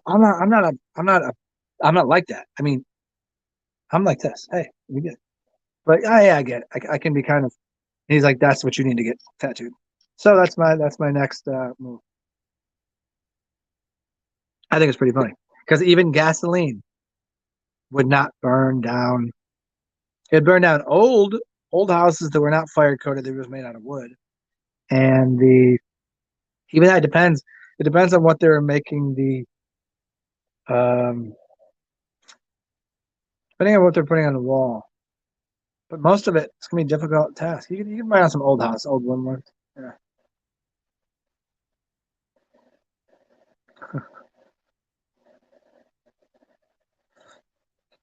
So it's 3:30.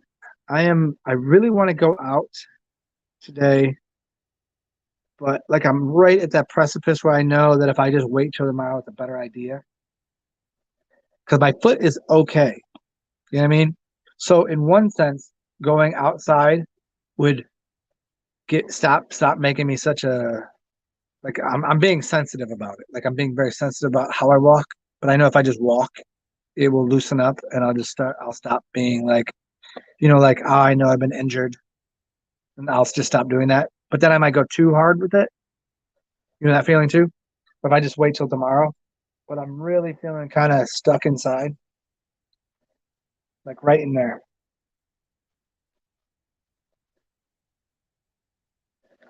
Well, that's the thing is if it's Friday, and if I go out that door on the way back, the streetcar is in between me and my house. The streetcar takes me to the city, and there's music, and my friends, and livelihood, and just liveliness. Excuse me.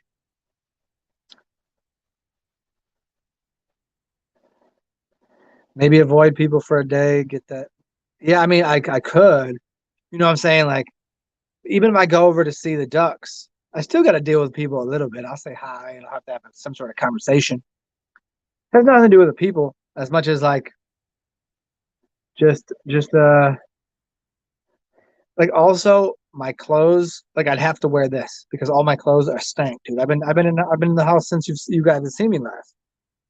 I haven't left the house, so my clothes just I've gone through all my clothes, sweated through them. They stink. I got to do laundry, so I'd have to wear this thing out. It's like a whole fucking event, man. I mean, I don't mind. This is what I look like. This is not changing too much.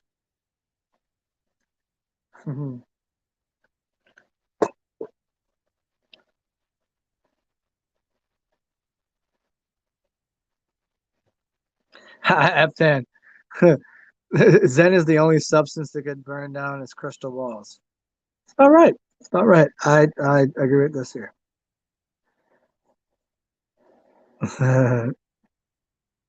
6 gallons in a dumpster. Fucking dumpster fire over here.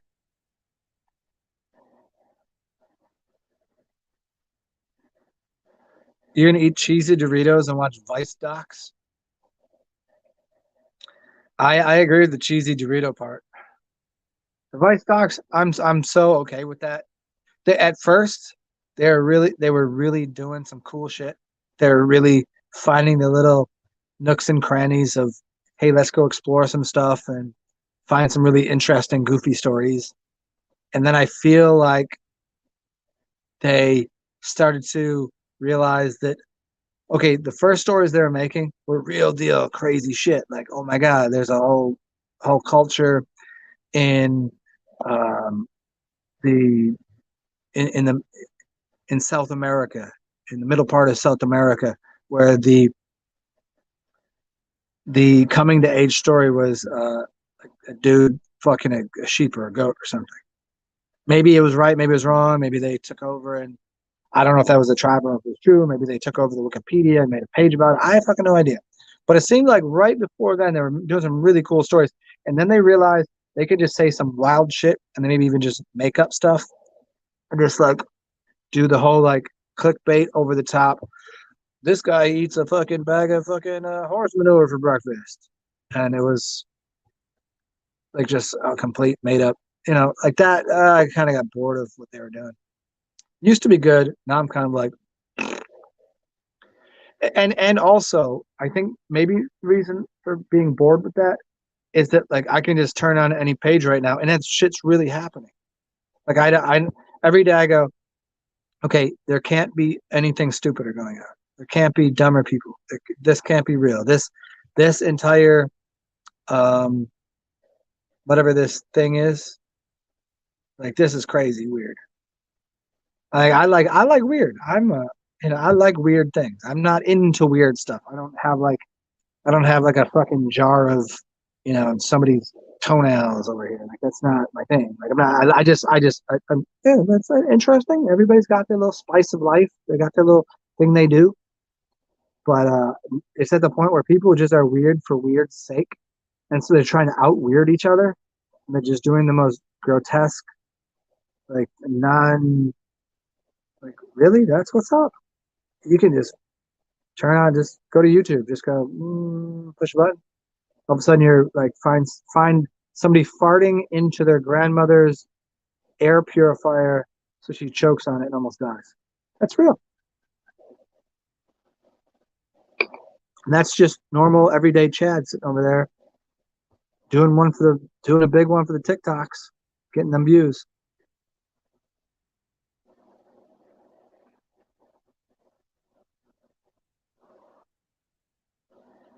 Hey, Rinetesud. Rinetesud. Hey, Zan, what is the use of the crystals formed in aged urine? I'm guessing it's an aged urine. Yeah. Well, there's two thoughts on that. One is that it's the monoatomic gold in essence.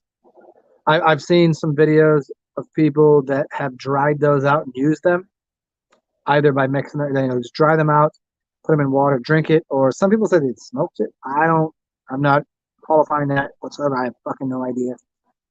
Some people say, other people just say that's just sediment and leftover. You should probably just leave it there.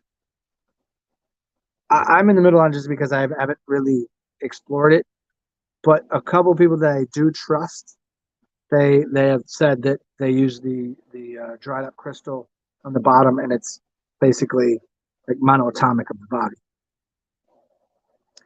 I no, I don't. They're not full on with a microscope scientist telling me what is that made of. Is that you know hard to tell, man.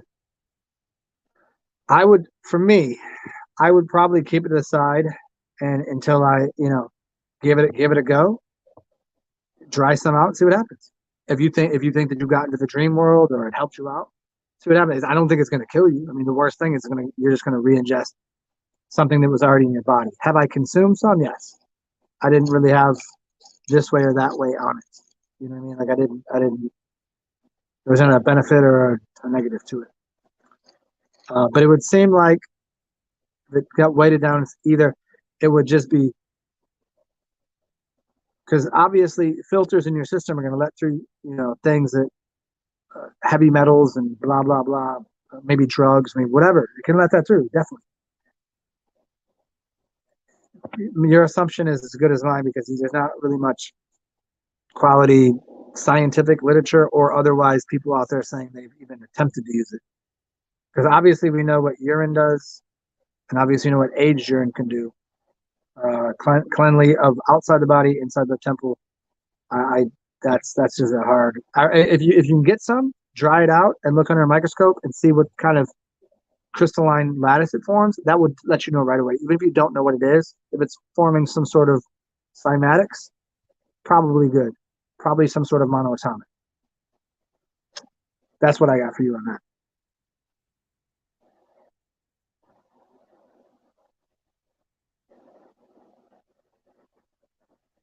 Oh no, F10, no worries. Oh, what would you say? Okay, so if you can, so kidney, where's or you said my liver. Where's the so these are these bags are kidneys, and they're not even that baggy. I would say right now they're probably fucked up. I'm just follow me here. I've taken so many different OTC bullshits just because the pain of my thyroid.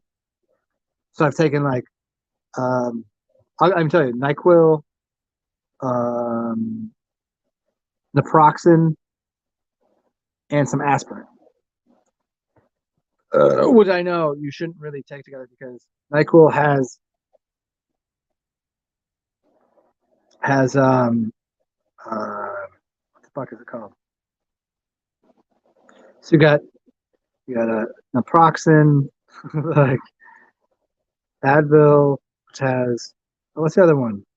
The H word. Anyways, well, you shouldn't really use them together because one's going to do a number on your liver and one's going to do a number on your stomach.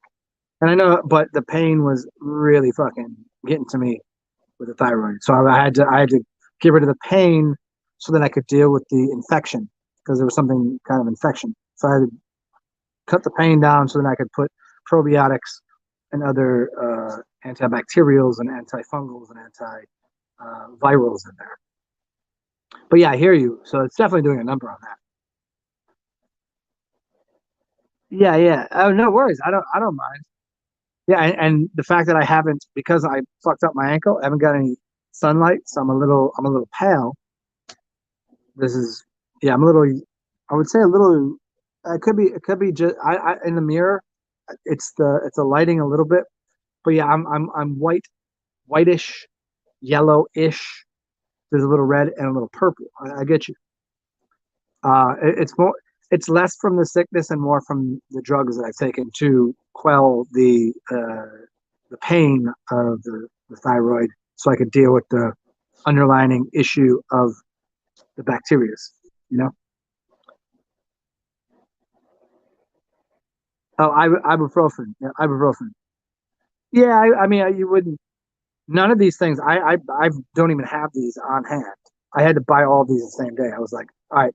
So I just did the research. I got ibuprofen, Advil, and then the naproxen, which is sodium something, and then I got the Nyquil, and then I got whatever the other one was. It was the fifth one, and they all do something slightly different.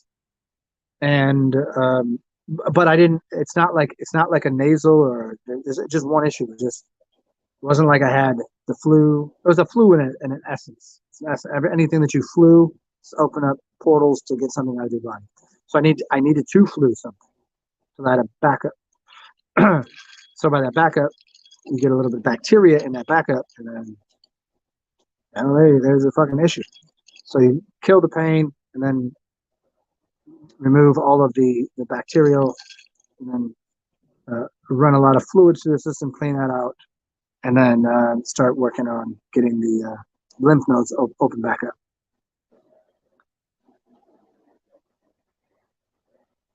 Oh yeah, yeah, whatever. Yeah, this is me during winter.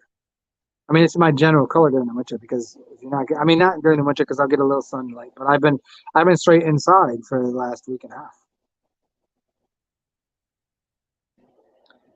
Yeah, I mean, if it wasn't, see, that's the funny part. If it wasn't for my ankle, I would have probably been, I probably would have healed quicker because I would have went outside and just got sunshine. I would have just laid in the field and got sunshine, melanin. The melanin would have helped, you know, clean the blood, antibacterial, antifungal, etc., etc. But I couldn't go outside because I couldn't move because I wrecked my ankle the other day. It's part of the business, man. That's what that's Hollywood, buddy. That's what it takes. That's what it takes to be a living, walking, breathing god of Hollywood.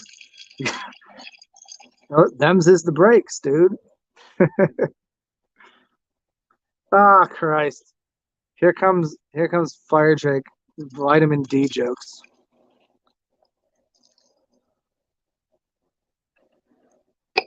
Hey, Fire Drake, how you doing? Are you up from a nap? You ready for a drink with me? Hey, enjoy the first day of drinking with Zen in a. It was my right ankle. Everything was right side of my body. Right thyroid, right ankle, right knee a little bit because once I get a clog, so understand I've explained this before how it all functions because you've got all these systems that are running in parallel in unison, and these clogs of these tubes in your body, which end up becoming your lymph or your blood through your veins and the arteries, becoming your lymph. Um, they can turn out to be they can turn out to look like arthritic or like gouty or like any of your organs or something clogged up. So basically, as that channel got clogged up, it's like if my ankle's hurting, where's it going to go next? It's going to go to my knee, then it's going to my hip, and it's going to go to this kidney. It's going to go up to this, So my ear, which is right in line with this, right through here, down to here, break off into this, with this kidney, down to this knee, down to that ankle, right along that channel. All fucking dog shit. So yeah, I'll do things after I've abused this body because I was out. And the first thing happens. I fucked up my right ankle, and from there everything backed up fine. I'm not saying that, and it was all because a lack of fluidity, and I wasn't doing anything really to take care of my um, I wasn't adding a lot to my immune system or doing probiotics and things like that, and I wasn't really doing anything to assist my lymph system. So it just clogged up, it dried up, and so fuck you deal with. So that's the teaching from earlier when I was saying like I'll be the punching bag. I'll be the you know the like let me see what happens here. Let me see how so that way you guys aren't gonna deal with it. I'm like, oh okay. Make sure you do this so this doesn't happen. And if it does happen, then I know how to fix it. That backwards mapping of shit. Engineering the human body. Um yeah, like a crash test dummy. You fucking dummy. Like if you're so smart, why are you fucking such a dummy? I'm like, well, I am so smart because I've been such a dummy. A fool in his folly becomes wise. Eh? Huh? Think about that.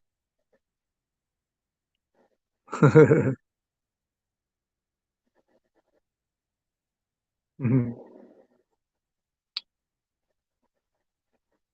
My ankle bedridden me for almost a week. I mean, bedridden only because you can't really stay in a bed. I was crawling around. I mean, no doubt there was no putting any pressure whatsoever on my foot. So I was like on my knees doing like the I will bow to my okay. Well, when somebody says you'll take a knee and bow to God, oh, you will if you hurt your base chakra, if you hurt your base of your foot, you get on your knees, you crawl for your foot. You fucking certainly do. You crawl to take a piss, you crawl to take a shit, you crawl to get in the bathtub. You have to. So it's a treat your temple properly, or else you're gonna be crawling around. That is what God is. Your God is your temple. So if you treat it improperly, you'll find out real quick.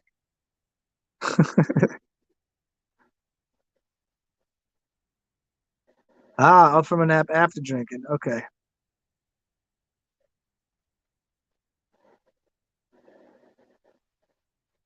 Oh no, I have been. Yeah, yeah. I mean, that was during it, but I mean, I should have been doing that before. Is the point? See, you learn your lesson. It's like nature. Nature is the best teacher because she gives you the lesson. Wait, excuse me. Nature is the best teacher because she gives you the test, then she gives you a lesson. So your test is, well, you fucked up. You didn't get the right answers. And you go, well, why not? Well, oh, look, here's why. Well, fuck. Now you'll never fuck that test up again. If you just, if you go through and you read and you get all the and you're like, okay, you're still gonna fuck that test, and then you get to the end, you get to the test, and then maybe you take the test in a year or two, you might fail it. You fail it again, but I read the book. But did you experience it? If you experience it first, then you never have to read the book again. So there you go. Fire Drake, I could have used a cane to hobble out in the sun. Nah, bro. I promise you I could not have. Even if I had one, no way. I'm going from the seventh floor down a hallway to an elevator, down a flight of stairs, out to the no, no, no, no. And the sidewalks are all fucking Jimmy Jammer joggers. Uh-uh. And shaking the foot was tough because if you understand what gout does, even if it was broken, I could have put it in a cast and perhaps. But with the gout, no sir. Onto the roof, I still would have had to go up a flight of stairs. And then I would have had to navigate myself around whoever's working on the roof. Which I went up on the roof the other day to see what the fuck was going on because it was just loud. And there's a lot of shit up there, man. A lot of shit going on. I normally I'd go to. If you live here, everybody here goes and hangs out on the roof now and then. And then we just look at the stars, look at the city. It's awesome. Or in compress. Yeah, yeah. I mean, I've been gargling and doing all that. So now we doing master brew kombucha.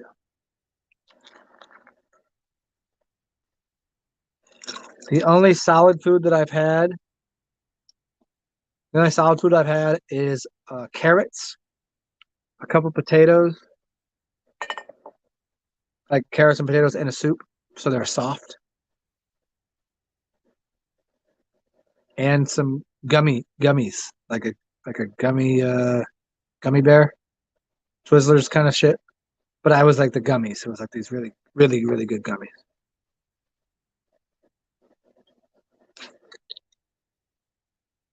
Everything else has been pretty much probiotic, prebiotic soups, piss. Uh, Today is my first day of having a drink, which I think is funny enough. Usually vodka is the most cleansive thing. I just didn't want to drink any vodka because my throat was hurting a little bit and I couldn't get down enough liquid. So I knew that would dry me out. So I didn't.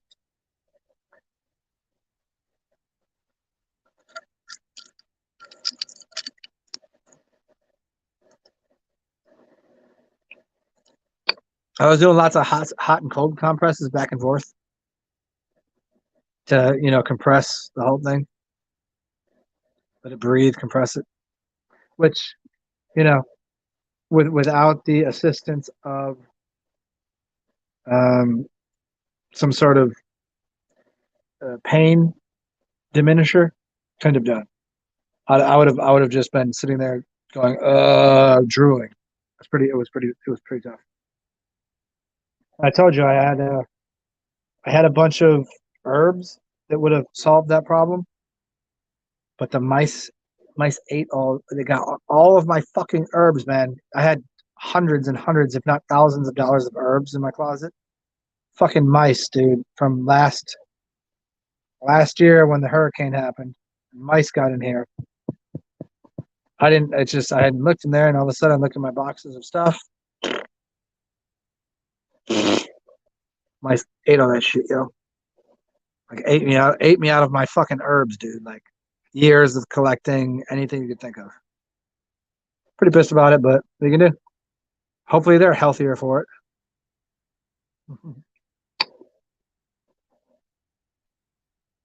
Oh yeah, I mean it was the worst for a second, but as soon as I got the pharmaceutical drug stuff, hey, I mean as much as I dislike the whole corporate enterprise of it, you got to use it now and then, man.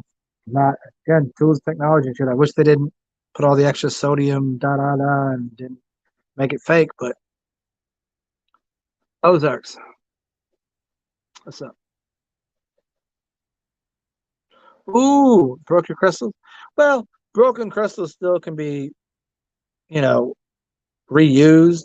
You can put them in gardens. You can reuse those. You can gift them. I don't know how the hell do they break your crystals? What kind of crystals are we talking about? How do you break crystals? That's I want to hear about a little bit. That seems a little curious, but I would just plant those in the ground somewhere as or turn them into organite. You know what I would do? I would break them intentionally, the rest of them, whatever you have, if they were like nice pieces, if they're already broke, hammer them bitches, and then put them into a piece of organite with your epoxy, some copper, some metals, some whatever kind of organic and organic solids, and just make yourself some organite, man, or replant them in the earth, or yeah, yeah.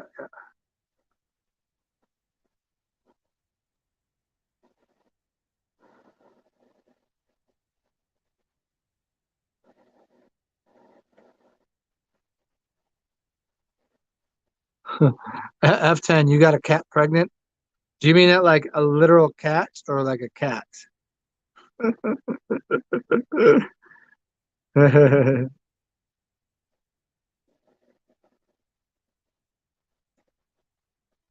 um, hey, yeah. Okay, if it's just quartz, you can't be too hung up on quartz. Quartz is everywhere. It's for everything. Like you can do anything you want with quartz. It's not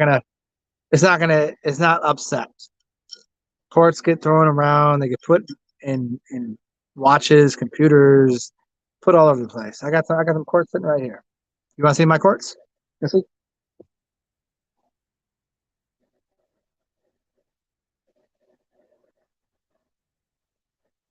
There you go. Look at this G over here. Look at this motherfucker. It's a good. I'm 100 pounds. Or her. I guess quartz would be a her. I'm not sure. Yeah, so go ahead and maybe like 10 pounds. Just smash it up and turn it into something else. Or keep it the way it is. I mean, you could obviously you could go the route of getting getting a little ryobi or what the hell they call them, the little grinder, angle grinder shits, and make yourself a new piece.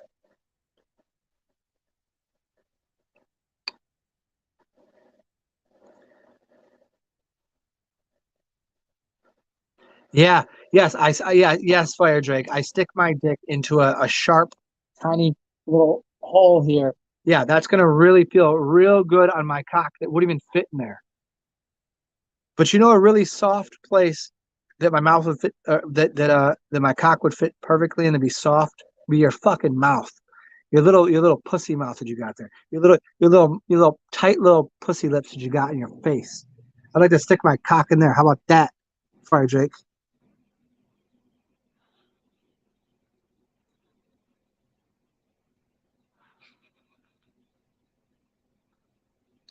What the fuck he's talking about?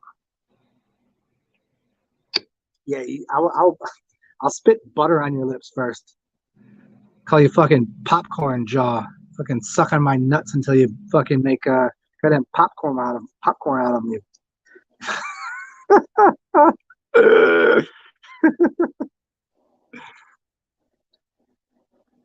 All right, all right. Enough of that. Enough of that. Hmm. How much beverage do I? So what have we got here? So here's my drinks for the day. Oops. We got the Health Aid kombucha, which apparently, so you guys know, carrot is really good for the thyroid. I didn't know this. Ginger is good for an antibacterial. Blood orange is just fucking delicious. Then we got blueberry, oolong, goji, and raspberry, which is just a super berry for all sorts of goodness. And there's hibiscus in there. And then we have a raspberry and lemon. Lemon is always a cleansative. So we got a lot of berry stuff here. So we got these two. And also, speaking of berry, I'd like to bury my fucking balls into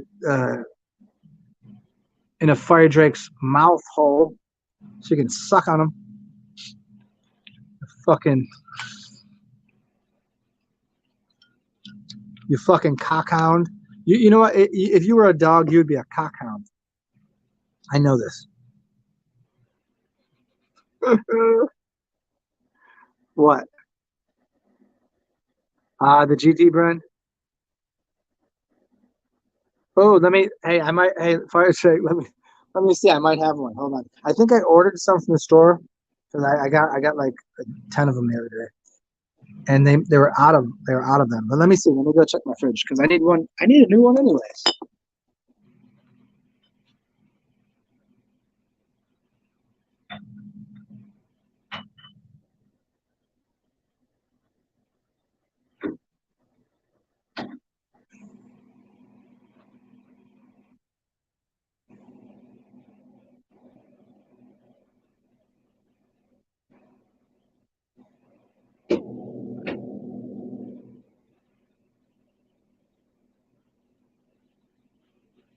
All right, I told you I'm not fucking around with this shit.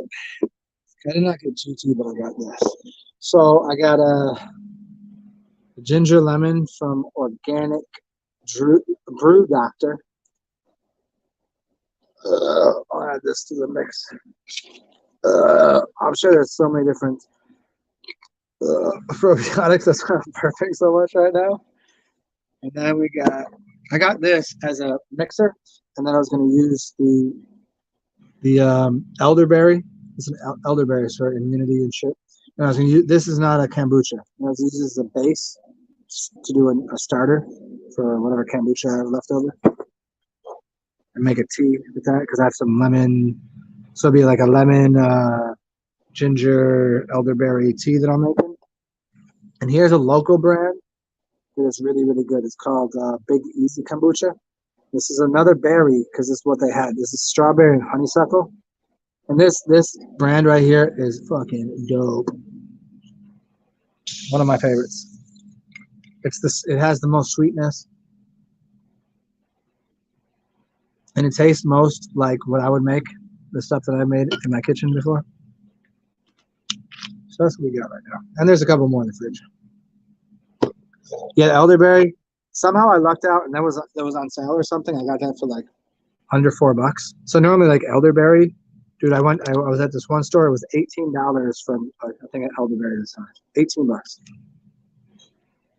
But this was the hookup, man. And number one thing in here after water is elderberry. Hibiscus, cinnamon, orange peel, ginger, mint, cardamom, rose hilt, tulsi, gold thread, monk fruit. This shit is dope. Oh my god, look at this shit. Oh, and I forgot the most important part. Whoa. How good healthy 101. Add vodka to everything.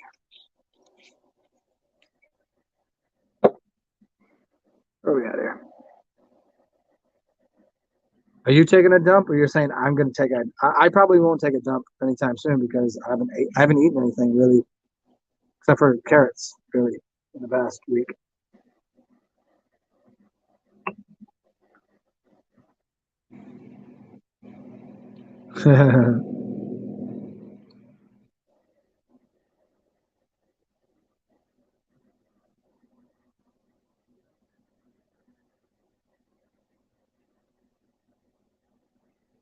Yeah, people that are always like, I'm just a raw food diet. I was like, do you drink kombucha? Like, yeah. It's like, that's not raw. I don't drink alcohol either. Like, kombucha has alcohol in it. You gotta stick to your laurels, dude. You can't just be drinking anything you want. It's gotta be raw, dog. Eat a raw fucking potato with it.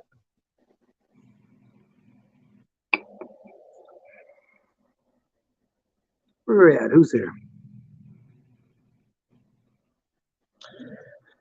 Well, I'm feeling better, especially because now I'm talking, so it's kind of vibrating this. And now that I have a little, I want to open my window to let a little fresh air in here because I also know this that I had my window closed because it's too hot, so I needed to be cold, but then I wasn't getting fresh air, so it's kind of stank air. It's a whole fucking thing, the whole litany of things. I'm sweating on this. I can't move. If I open the window, it's too hot. It's not feel good. If I keep the window closed, keep the sickness in here. It's a whole fucking, you know what I'm saying? You know the feeling, Let me open the window. Let me get a little fresh air in this bitch.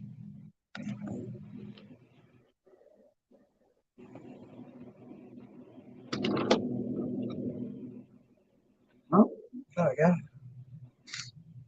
Fresh air at 100 degrees. Oh, I forgot. I almost forgot. It's not the heat, it's the humidity. So if I open the window, it's fucking boiling. I don't even know what it is in New Orleans right now, but as soon as I open it, my hands just got all moist, like moist, like an oyster, like a moister. Yeah, man. Well, I also took a warm bath. I live in a small space, so I started up a warm bath, and the whole apartment is now moist. Moist and sickness don't work together. Heat and moisture, not great. You need just dry heat to burn out the sickness. That's why you're supposed to starve a flu and feed a cold. Cold is cold, so you want to give it food to nourish it. When you have a flu, it's usually bacteria or it's bacteria, breeding. So where do things, what kind of environment is bacteria growing? Warm, hot climates. No one is warm and hot. So keeping the window closed was the best choice of option there. So I can keep me in the 70s and try to dry the place out because I have a dehumidifier. Yeah. Moist. Moist oysters.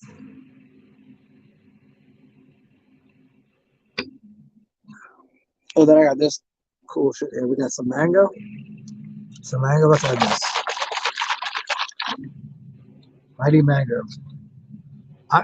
Here's the thing: is you see what I'm doing right now? You know, I have my entire apartment is covered in cups and like, oh, because I have MMS sitting over there. I've got some chlorophyll. I've got clay. I've got 5 jars of pills. I mean, one of it's charcoal. One of it's like herbs, and then like 2 of them are, uh, you know, shit you probably shouldn't take, but over the counter stuff.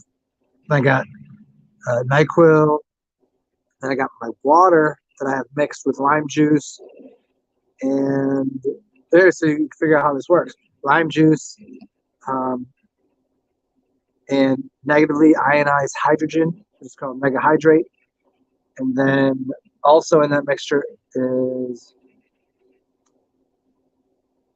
what else I put in there? She legit. So that's my water substance, and then some iced tea, just regular old iced tea, because I like it and I can drink it fast. Because I just really enjoy iced tea. So it's like the most hydration, I guess. And everything else is kind of medicinal. And I got mango that I'm putting in this bitch. I got those kombuchas. I got vodka. Look at this is what I'm doing. This is how I'm getting healthy. Yeah. So you guys get a good understanding of how this fucking functions. I mean, I'm just so grateful that I have the capacity to know how all this shit works, and what and but I have. I'll tell you how many things I have sitting out on three nightstands. Well, I have this is table and 2 nightstands. I have 1, 2, 3, 4, 5, 6, 7, 8, 9, 10, 11, 12, 13, 14, 15, 16, 17, 18, 19, 20, 21, 22, 23, 24 different containers of substance right now. And they're one is alcohol, one is an acid. No, 2 are acids, which is lime juice, and just a standard citric acid, which is a mixture with MMS, which is we'll do that whole story on that. One is a juice, which is mango juice. Then I said we have all of the kombuchas, which are 4 of them. We have water. We have hydrogen peroxide. I forgot about that. We have activated charcoal. We have clay to remove something. Charcoal, which also deadens things. And then we have 3 types of. One is sleepy kind of medicine, so I can just sleep and just sweat it off. And then I have aspirin, which will make my foot pain go away. And then to get rid of this, I've been making a soup, which is in there, which is a 20, what was that, 25, 26 substance. And the soup is made of apple cider vinegar, turmeric, hot pepper, black pepper, onion, garlic, oregano oil, in a substance that then I drink because it's antibacterial, antifungal. Like B, like it's to me this is a mess to be like, oh, that's just a bunch of shit sitting out. Now I know what every one of these things does right here. You guys want to see it? Like it looks like a fucking mess right here, and I would hate to show you because I feel like a slob. And then right over here, I'll show you. You guys really want to see how this shit works? Then we have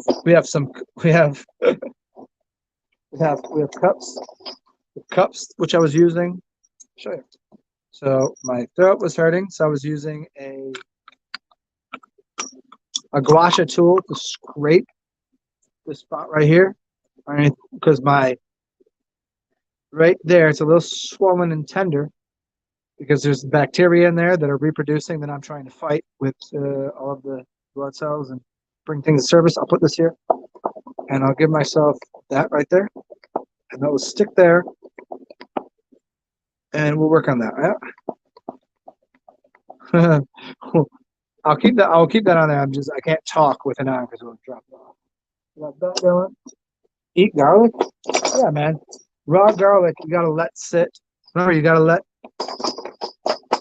Raw garlic you have to smush and let the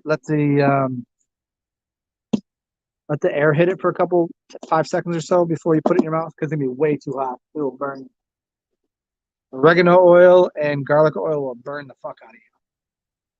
It's very, very aggressive. And if you put it in your mouth and put it right there underneath your tongue, where you don't want that pain. You need to mix that with a little bit of other oil. But yeah, it's very, very antifungal, antibacterial, all that shit. But heavy duty medicine. It's why in some sects of religion they don't want you eating garlic or onions because they say it causes you to want to have relations. Because what it does is it builds the yang up. Is yang the heat? I always mix these two up because I never really paid that much attention to caring which one is which. It's just two opposing forces. One is hot, one's cold. One's pulling, one's pushing. So anyways, it builds up the heat in the body and makes one passionate. But it's also heating up the body to kill off bacteria. So the cells in the body resemble an onion or a clove of garlic. Both of them heat the body up and kill off things. But they also excite the body. It's an excito thing. So it's not really using it plain by itself is very, very, it's like using oregano and it can leave a burn in your skin. So you need to dilute it a little bit with a cold pressed oil. There you go. Yeah, turmeric will get rid of the swelling. The black pepper is okay for the black pepper has got enough. If it's fresh with the oils in it, it'll help with some of the bacteria. I would do the apple cider vinegar, turmeric, black pepper, ginger, onion, garlic, mash it all together, and then the apple cider vinegar will keep all of that in there. And you could just, I was gargling with that, and that stuff's tasty.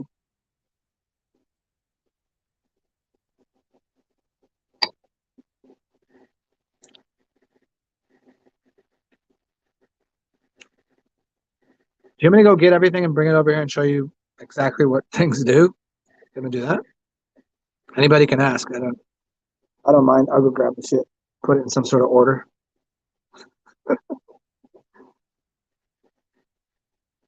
So it's on hand, like, hey, one of the fucking 5,000 videos I did, he was like somebody suffering from some sort of ailment. Like, which video is it? I don't fucking know, but he said it somewhere. What did he say? Which one? And he's like scrolling through 5,000 videos, like, which one is it? What hour? What minute? Black truffle. Black truffle. Where are you getting that? Where? When? How much is that going to cost? I don't know, man. I love it. It's great. Truffle on pizza, truffle on anything. It's healthy and tasty, but too expensive. That shit is one of the most expensive things. Like, what do you got? Most expensive things on the planet? As far as like herbs go, or any of that kind of, what I'm talking about. Is saffron and chaga. That's up there in cost wise per ounce. Most human beings can't afford that.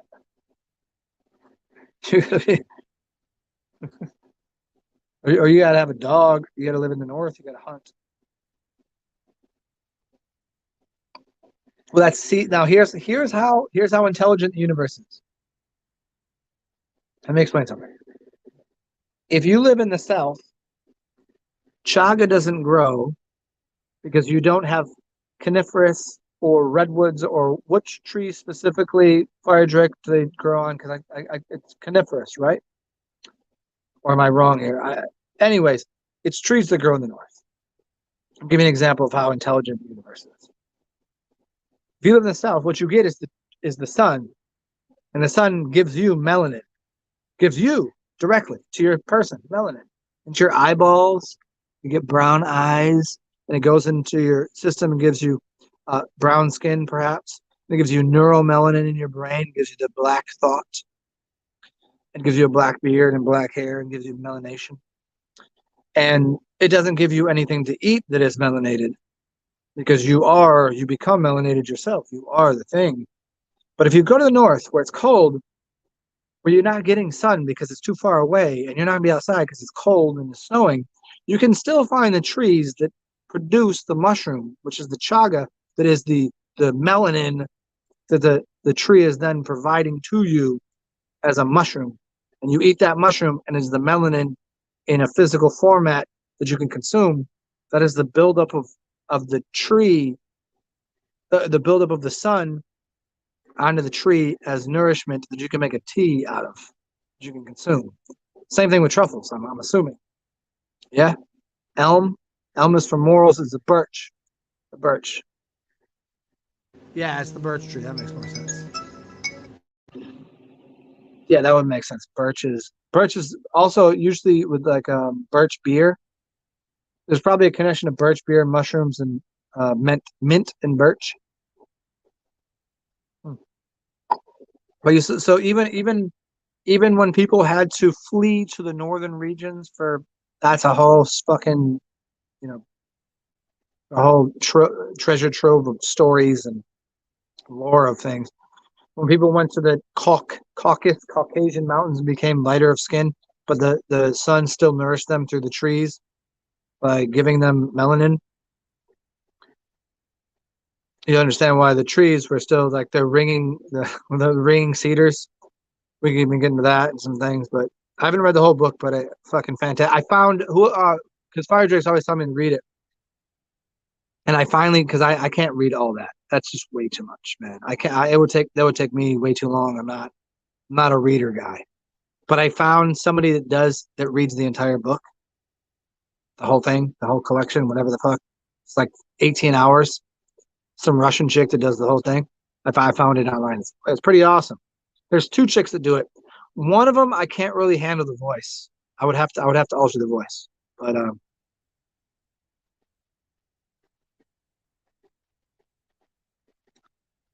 hey, hey Zen Atman. Oh, hey Zen Atman. Hey Zen Alchemist. Hey, I'm just looking over here like who the fuck is this? Hey Junie, because you posted that for me. I did put that on one of my playlists. If you can you organize that from here? I will try to reorganize that if I remember to do it and put it as a standalone. But I did put that on one of my playlists. I'll probably listen to it this evening when I go to bed because I do that a lot where I'll just learn through osmosis. Where like I mean, you realize when you're sleeping, you're still hearing what's going on outside of you. Have you ever had something? You hear something that's happening outside of you, and you have a dream about it, and you wake up and there's a similar thing occurring. Yeah, because you're still bringing in the information. Your brain is still functioning. You're just coordinating it to a dream world. So if you listen to audio when you're dreaming, you can it's in there. Hmm. Oh, you can make your own playlist. Well, if you want to, you can put that on a singular playlist on my chat. You can put that on my channel. You can put that on your channel. I'll figure something. We'll figure something out. But hmm.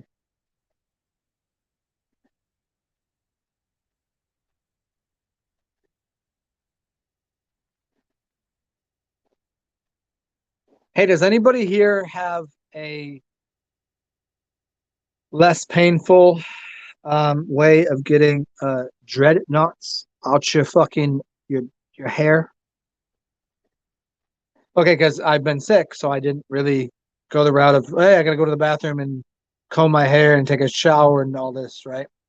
And so whenever I do this, for whatever reason, I don't know why, my hair decides while it's in here to somehow twist up in some of these nappy little nasty knots in my skull, and then I'm just stuck with them there, and I got like it's happened before, and I just have to comb them out. And fuck, is that painful? Does anybody have any like how to get like Nazi nasty, dirty dreads out my fucking roots, man.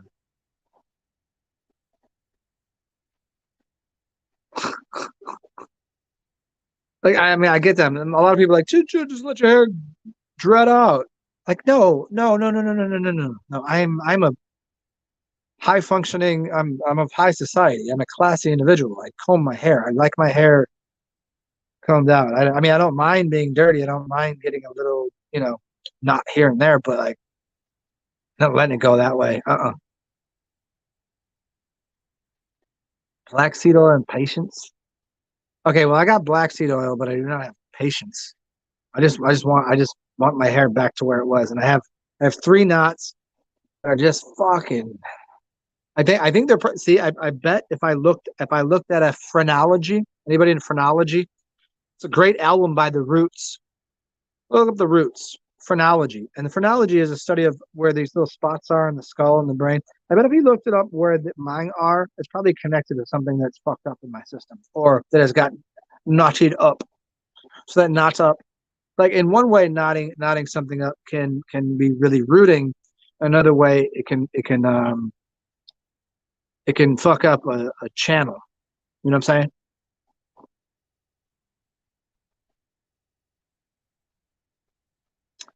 Have to comb it and bite your fucking teeth, bro. Okay, maybe. I already done it a little bit. I even went the route of doing the. I did the. I washed my hair and then pulled it apart and then left a couple knots out and then washed it again and then put the. Then I went the route of conditioning it and then putting oil on it. Wasn't really helping. It was just basically like you just gotta step by step. You gotta deal with this for the next couple minutes. And every time you go, oh, it was fucking hell.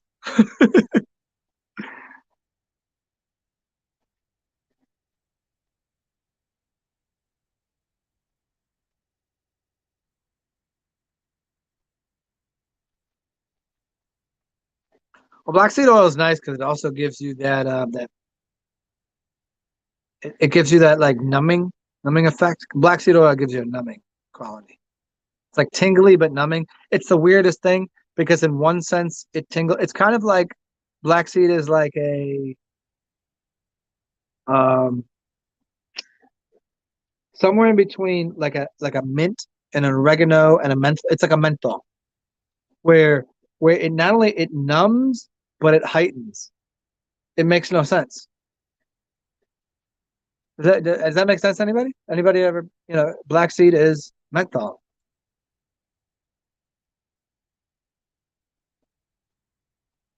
It's like smoking a hookah. Like it numbs one aspect of the high, but brightens another part. So like I got this right here, and I want to comb my hair, but I'll be sitting here just dripping out my eyeballs. Mhm.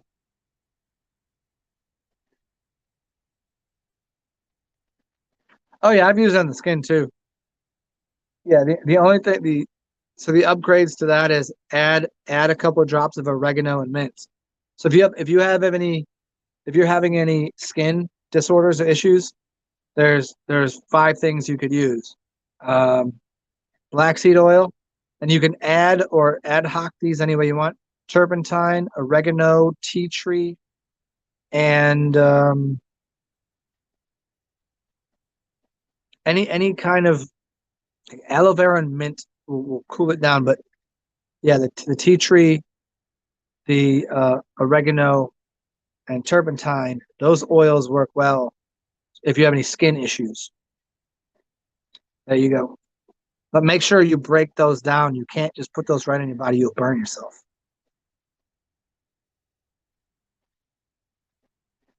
Oh, they drink the black seed. Oh, I mean, out of anything, obviously, out of anything you guys know, out of the shit that I've ingested, that probably wouldn't be that bad. I drink some right now. You want me to? Oh, speaking of 3 hours in here, if anybody'd like to do me a service of helping me heal a little bit, I do need some more turpentine. I'm down to like a shot left. I'm not gonna do a whole shot right now, and I use that kind of just sporadically for whatever the fuck. But I want to drink some and gargle it. If you guys want to help me buy a bottle of turpentine, uh, the, the Diamond G, you know what I'm talking about? The good stuff. It's maybe like 18 bucks. I don't know. Maybe it's only 12 bucks. I'm not sure. Cash App, PayPal, Venmo. It's in the description box, and it's also on the little thing going across the bottom there. You can send me dollars if you want. TSAR capital XEN. You can also go to my old WordPress, which is all the work that I put in this since 2012. That's 10 years.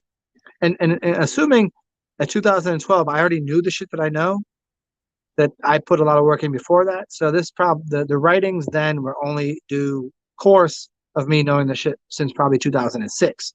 So that infinite recursive knowledge that funneled into 2012 on WordPress, as this is the end result of it. It's me just talking, asking if anybody wants to, and you can hit me up on Theo Luminous. There it is.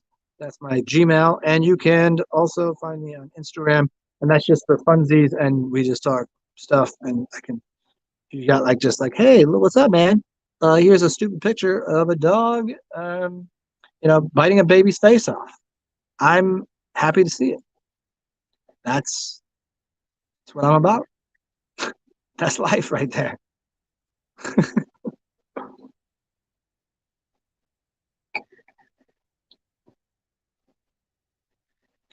Georgia Turbine. Let me see what I got, because I want to gargle some right now, because I've been drinking this and there's a lot of sugar in it. I can tell it's starting to cause a little bit of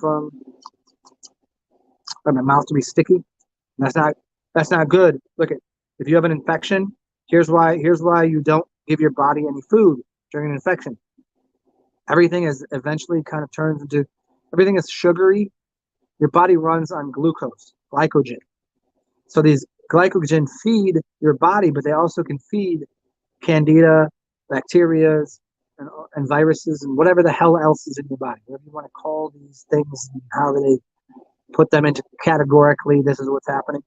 You feed that shit right there, it's going to eat it and grow. Stop feeding it. So this is why you don't do that. So once you put too much sugar in your body, you need to use bitter elements and things that will cut that, or that will poison. It won't poison you, but it'll poison the smaller bacteria in your body. So let me see what I got here. And I want to drink some of this.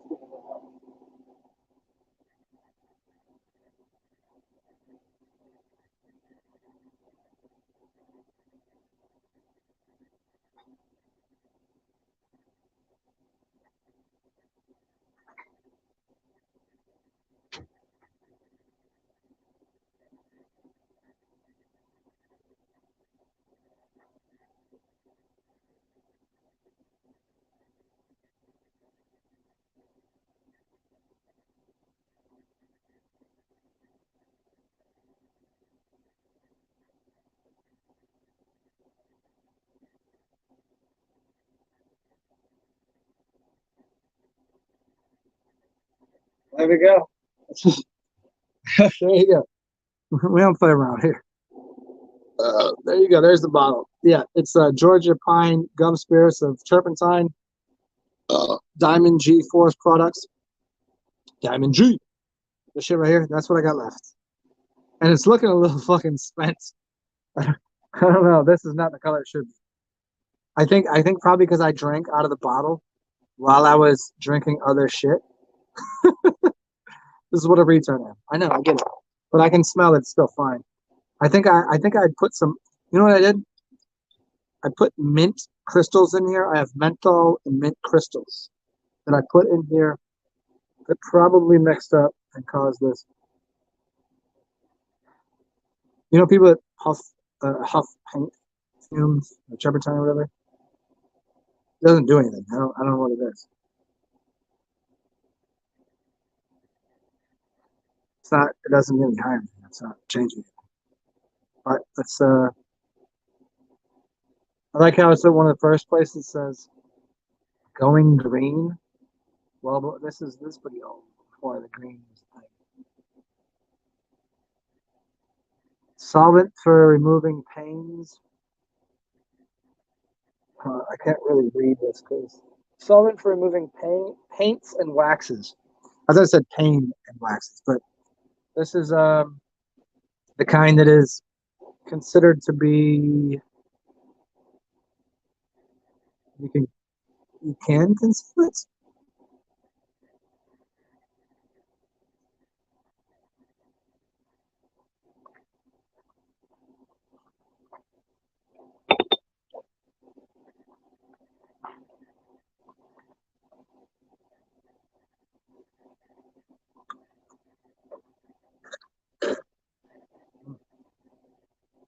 Yep, that's definitely what I put it there.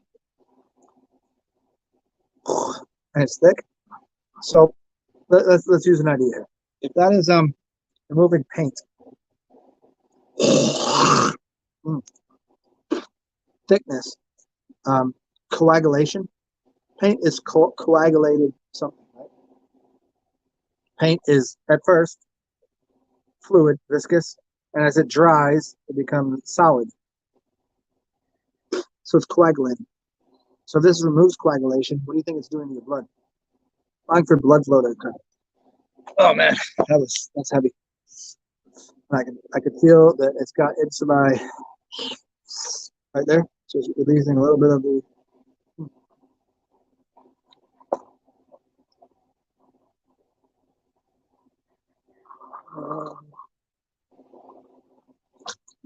And if you want to clean something, how would you clean it? You use either vinegar, which is Windex. Vinegar is Windex. It's a, or if it's thicker, it's viscous. You want to remove the viscosity, put turpentine there. Ooh, well, there we go.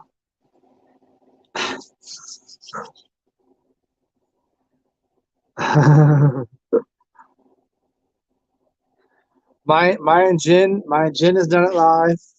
Remember me and well, it's hard to say he did it live because he wasn't on camera at the time. But Jimin, when we were talking about drinking some, so we did shots of it was aged German turpentine. I remember this, it was like it was yesterday. It was aged German turpentine. I had I didn't have vodka. I had tequila. I had reposado tequila, oregano oil, and hydrogen peroxide. I put that all into a shot glass. I didn't drink the whole thing because I didn't want to vomit anymore. But Jimin's a fucking maniac. He's 6'6". He's a German. He's 260 pounds of fucking beef.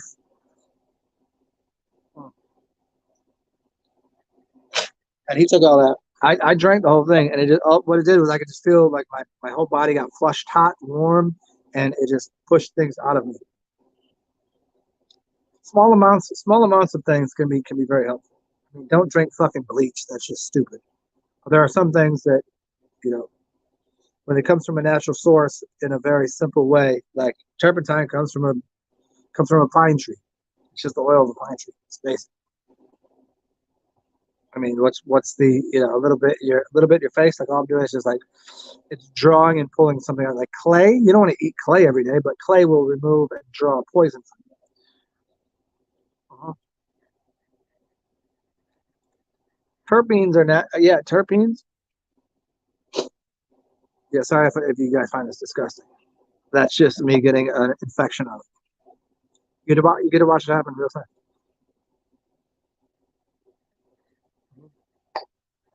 So if anybody wants to, there you go. There's my CashApp PayPal. You can help me buy another bottle that's actually the right color rather than being that. That can't be so good. It's better than nothing, I guess. And next time, who used to do it online? I think he still has a channel. His name is hold on here. Let me see if I can find his name. I'm trying to go through my whole trying to scroll through this shit here. Psyched substances.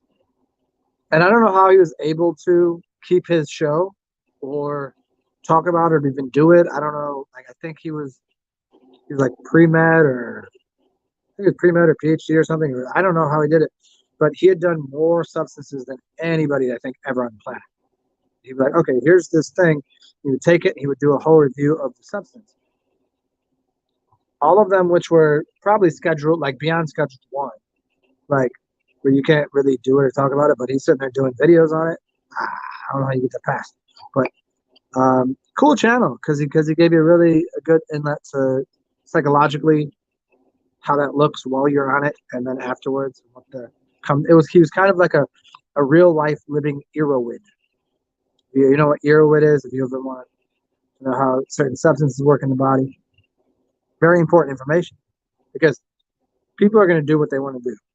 So you should at least have the information provided for you before you consider trying something. That way you don't go like, hey, like if you want to go drink gasoline from the gas station because you think it's ethanol, well, you're an idiot because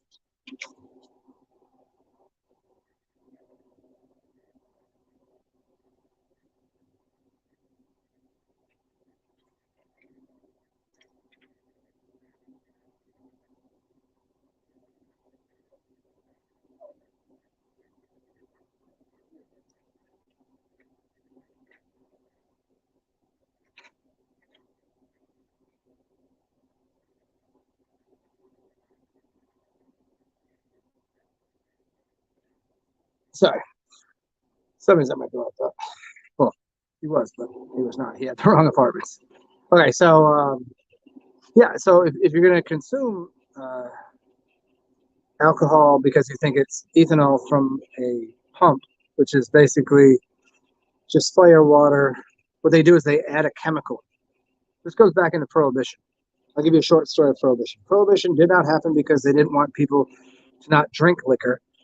Prohibition happened because they didn't want people to be able to make their own uh, fuel for their farm equipment so they could stop farming from happening, so they could take over the farming industry, so they could regulate that product, the corn that was creating the ethanol to produce the gasoline that would then power their. It wasn't it had nothing to do with people drinking alcohol, beer, wines, and certain types of liquors because there's a little different way of producing that. But nonetheless, that corn mash, what's happening there? So when you go to the gas station here, it's the same thing, except for one thing. They purposely add a poison to it so that if you put it into a gas can, you don't drink it because you'll die. If they didn't add that poison, you could go to that gas station, pump some shit into there, and drink it, and it'd be cheaper than going to the liquor store. Those are facts. Go look it up. Go look up how they make those things. Go look up the real reason for prohibition. What's up, VO Stephen K?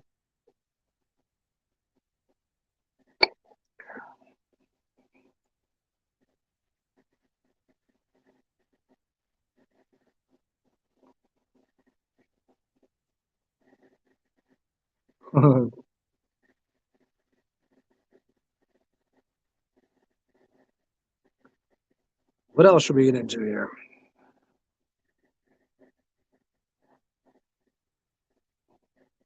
Mm, turpentine is nice.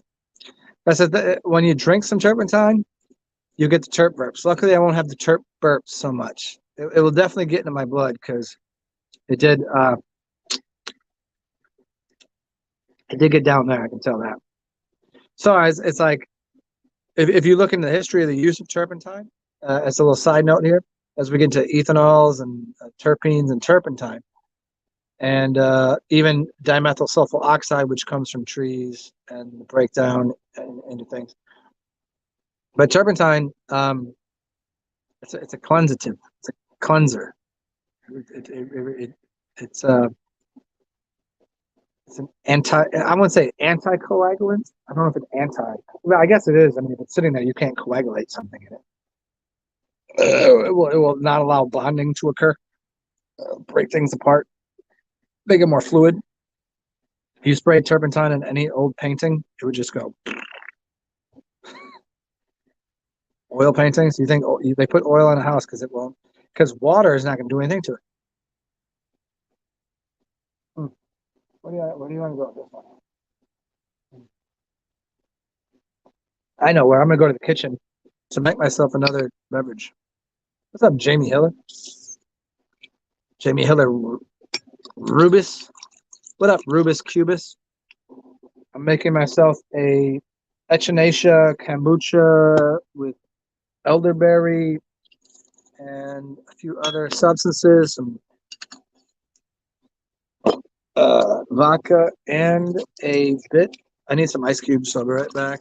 And then we'll. Oh, shit, you guys.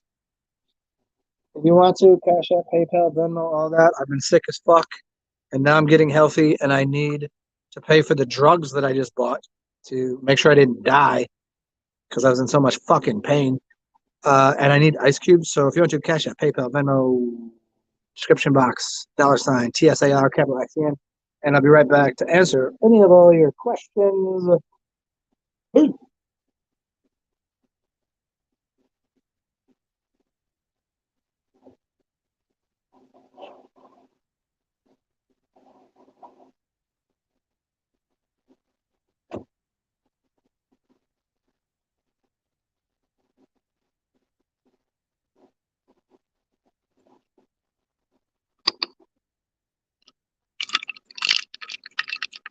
Okay.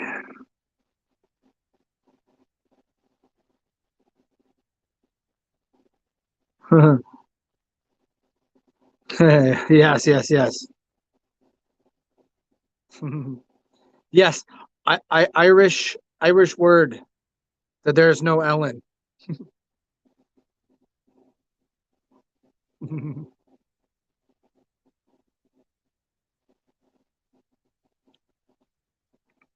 Where are we at here?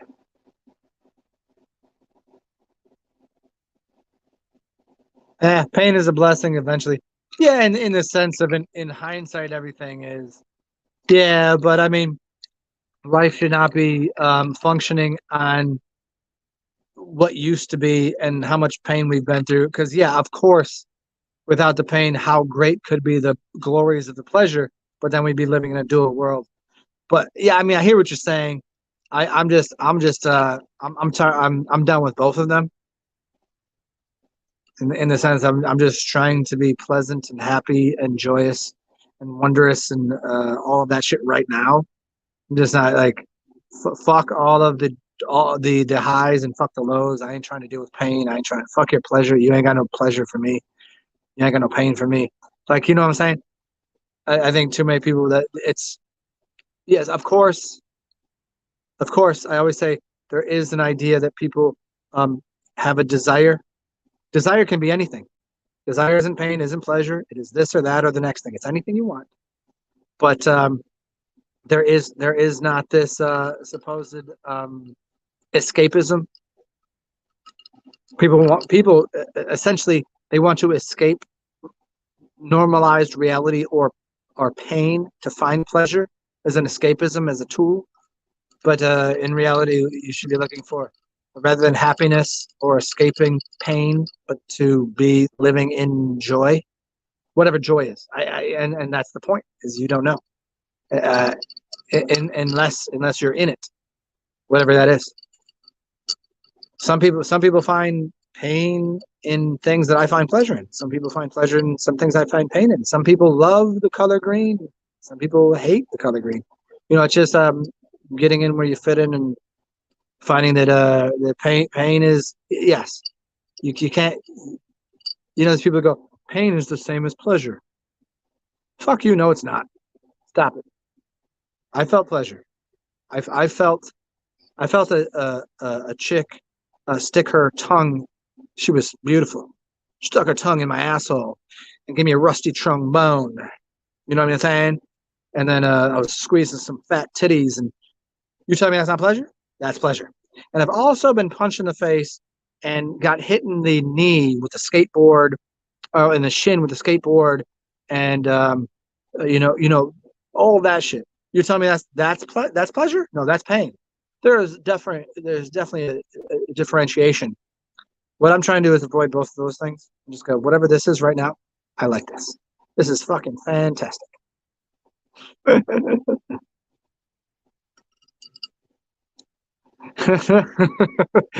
Yes, Jamie, that's the thing. Is that the way that they put you into the world of duel? Bing, bing, bing, duel. Me and you fight. Boom, boom. Right and wrong, left and right. Black and white, up and down, left. It is the idea that every blessing is a curse. Why? How about every blessing is a blessing and every curse is a curse? How about that? Just separate it. Just mono this shit. Mono it. Don't duel it. Don't do this. Or trifecta it.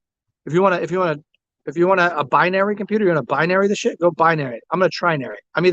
I'm either singling things out as mono, or I'm trying to find trinary, which is balance. So I'm either balancing something or I'm singular or nothing. 3, 1, or 0. 1, 3, and 0. 13 is an unlucky number. It's why there's no 13th floor, except for it's the most lucky number because ain't nobody want to fucking hang out with 13. What is it? What is it about 13? Was it because it's Jesus and the 12 disciples and all that shit? I mean, what's the problem? People are scared of numbers these days? I'm just saying in the general reality, what we have is 3 things. We have this, we have that, we have a thing that is reflecting that. So that's geometry. Geometry is 3s. Or it's a single self. Here I am. And there's the geometry that reflects something back to me, which is a triangulation. Yeah, there's the triangulation. Or it's singular. I am triangulation of nothing. What is nothing? Where everything came from. Nothing is here. Out of that comes one thing, and that one thing triangulates itself into this. I'm skipping duality. Fuck that. The only entanglements you get into in that duality is the 2 snakes still have to be around a single pole. What is that? What's the different symbols? You've got 3 symbols there. You can have 1 snake around a pole, and you have 2 snakes around a pole. You have a caduceus and a ravasipolis. One is healing and one is money. I mean, I'll take both of them either way, but I'll take the money and the healing. I don't care.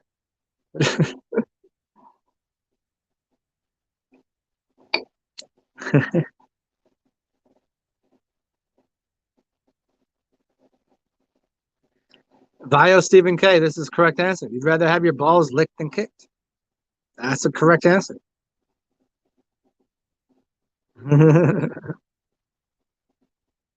I mean, why that is the qualifier for every movie we see these days. What's up, Mr. D? What are you doing? The qualifier for all movies. You watch any movie you want. You're gonna watch somebody get in a fight, get beat up. There's violence. There's discordance. There's some sort of riff. There's some sort of something's functioning wrong, and we're going to see violence. We're going to see somebody get hurt. But if you and that can be anywhere. It can be video games. Hey, I'm not against. Like I get it. We're living this reality where things happen to work in a very strange dualistic proposition. But why is it when someone does something caring and loving, it's like, no, we can't watch that. That's a booby. We can't see a booby. The nourishment of the world. You see a vagina? Oh, that's rated. You cannot see that. That's where all life came from. The cave of creation, you can't see that. You can't see a breast that gives all the milk that nourishes all of the lands. You can't see that. But I can see. Hold on, I think I have a guest here. Hold on. Give me 1 second.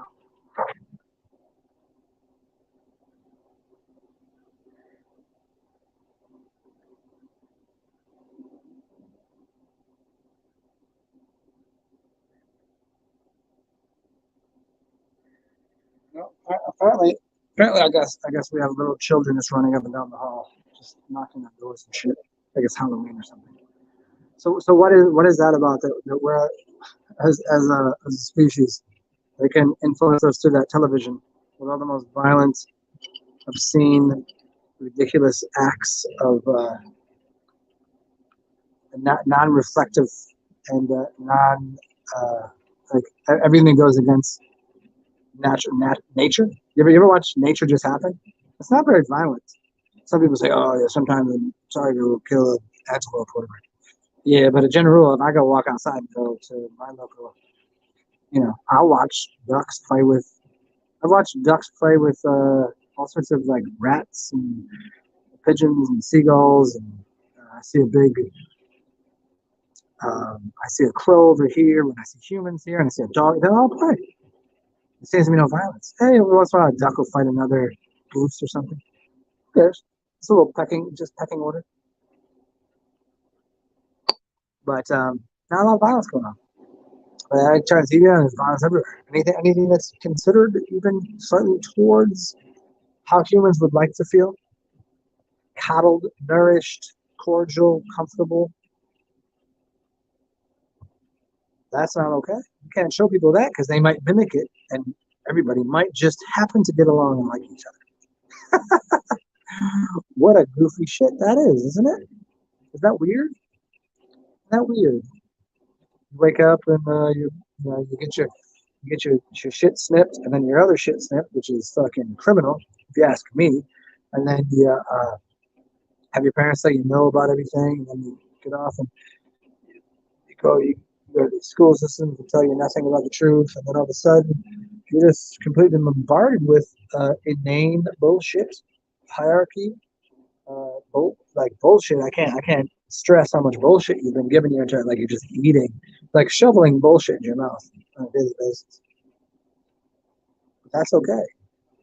Somebody tries to, instead of giving you a burger, somebody's like, here, try the strawberry. Be like, oh, that strawberry might have fucking bacteria on it. Except for the burger has shit literally in it. Remember that movie? Cook the burger. Cook the shit off. This is how people live. They live in this way of how do you function amongst the ineptitude and the ignorances and the fallacies and the ugh, the of everybody else. Everybody's so full of shit.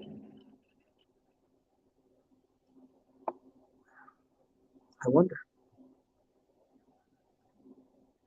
how do you coordinate with these people? How do these humans exist? What's up, Teddy? Teddy, who are you? Do I know you? Are you a Teddy that I know?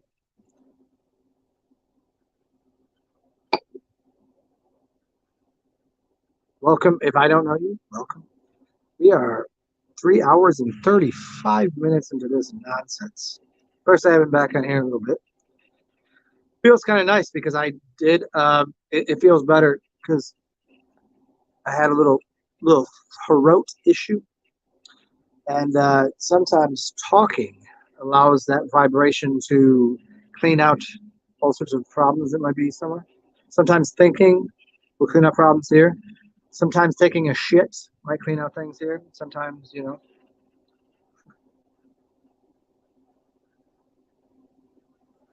you were number 17.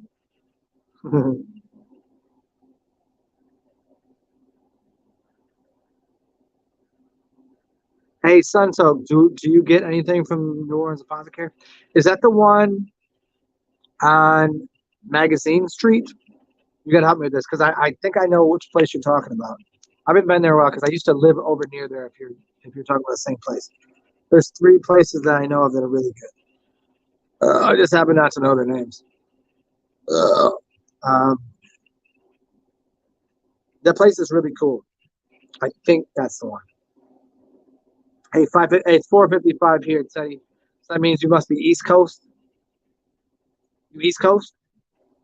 Probably not. What part of the East Coast? Are you like Florida, North Carolina? I know I said North. It's just North. I get it.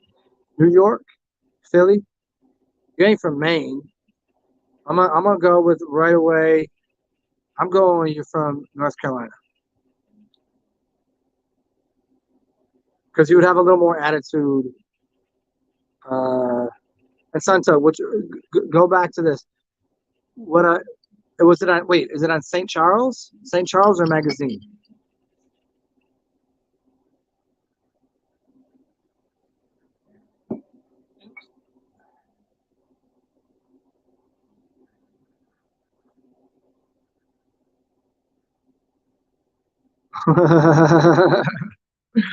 Oh, good man, good, good, good.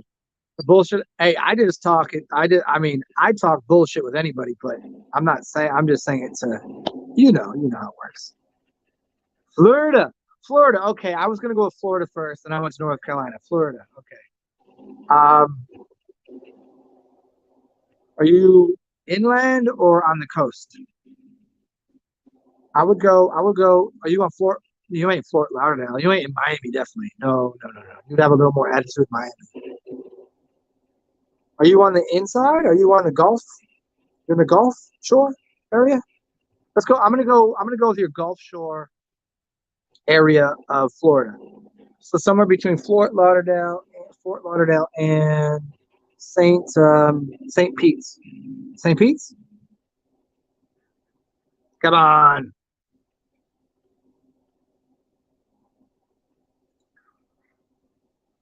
I knew it was gonna be one of three. I couldn't gamble on New York because you'd have been too heavy handed with your bullshit. I was going to North Carolina because you seemed a little more calm, but then you're definitely not Miami. So I'm going with St. Pete's, somewhere in there. If not, I'm not going to Orlando.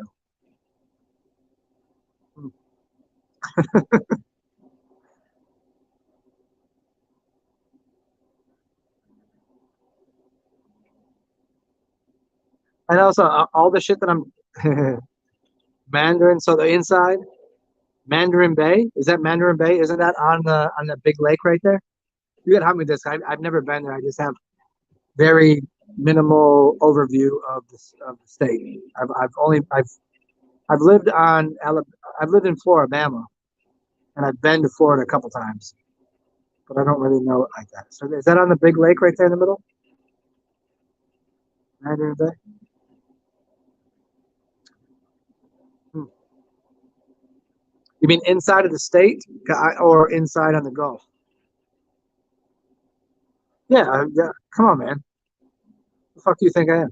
No, so when you said uh, you listen to me talk this bullshit, are you talking about right now, or do you have you listened to me ever talk before? I'm always curious about this kind of shit. Jacksonville. Ah, Jacksonville. Okay, Jacksonville's cool. I can dig Jacksonville. Jacksonville is a place that, right? I mean, correct me if I'm wrong here, but Jacksonville is a place that um, you have some older people, some younger people. It's college town. It's football town. It's some tourists, some locals. It's a nice little mix of things.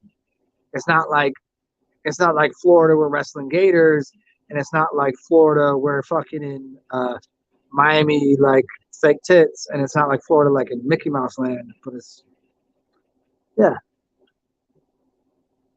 Mhm.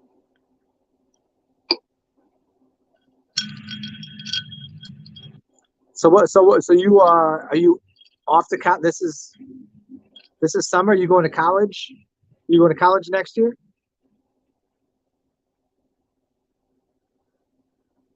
You have to do the college thing, or are you just gonna go do life, do the whole fucking. Let's see what's happening out here in the universe. Oh, thanks, man. Appreciate that. I'm a goof off. This is what you get. Shit, that's so weird to think about. It really is. You're 17. So that means you were born in 2005. That's to me. When I see people in public, I don't bat an eye at someone that's 20 or 70. You know what I mean? Like to me, it's just kind of like, oh, you know, we've been through some life. But like 2005, that's weird. Shit.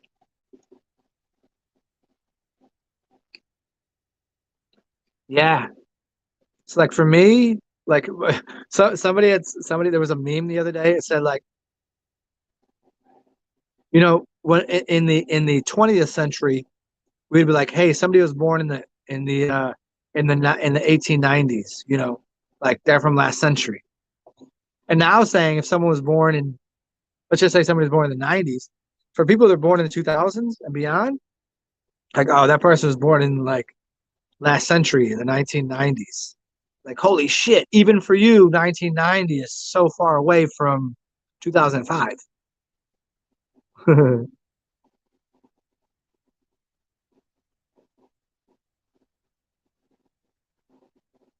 9th of February 9th, 2005. Yeah. So the best thing you can do is absolutely nothing. Yeah. Who was it that said that? It's one of those. It was one of those. Hey, VO Stephen K. It was one of those guru type things. Who the fuck was it? Just do nothing. I think it was probably fuck would it have been? Probably the greatest amongst them all. For my money, I mean, obviously it's Alan Watts, just because I like talking. But for just the one that can just sit there and go and do put the act on like he's doing it, but he's really that. Um, just do nothing. You're not. There's nothing expected of you here. Just do nothing. You can only do nothing for so long. I mean, there's no requirement to do anything. No requirement ever to do anything. Just,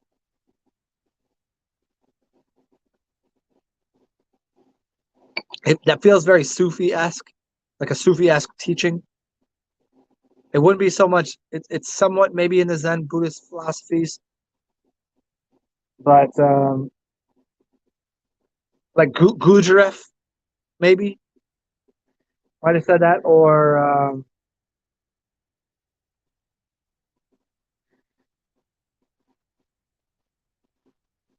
give me a second. Let me see if I can find who I think it would be. It would say that.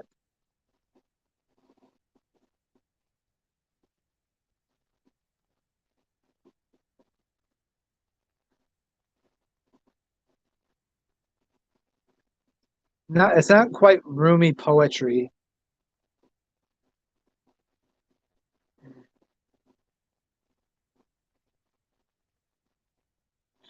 I think that Osho said that. Osho seems like he would say that. Ah, here comes fucking Jimin. Hey Jimin, what's up, you fucking giant pile of awesome? How you been with your axes and stuff, man? Osho said that.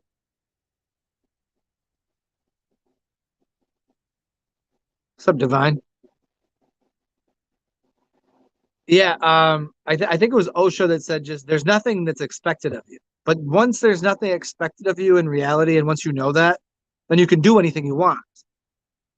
Because shouldn't you desire to do something? I mean, you don't have to. But you ever sitting there and you're like, I mean, Jimin knows this feeling. I know. You take that substance, whatever it is, and you're at a concert and you just go, holy fuck, there it is. You're like, what am I supposed to do? Am I supposed to dance? And you just go, you take that breath and you just go, here the fuck I am. There's nothing to do.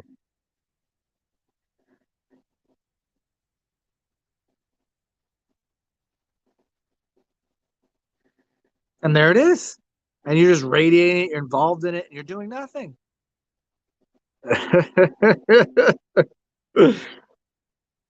hmm it's the difference between needing something and desiring something. Like I don't need you in my life, but I desire you. Like I don't love you. I don't I don't want you. I I desire to consume everything in you. I desire everything about this. You have to be so passionate about everything. I so passionately have no need for you to be anywhere in my space. I'll be here. I'm just a fucking I'm just a goddamn little gumdrop. I'm nothing. I'm just a butterfly. I don't give a fuck. But also, if I can in this moment, I'm going to juice this for every fucking thing I can. It's like dispassionately passionate or passionately dispassionate.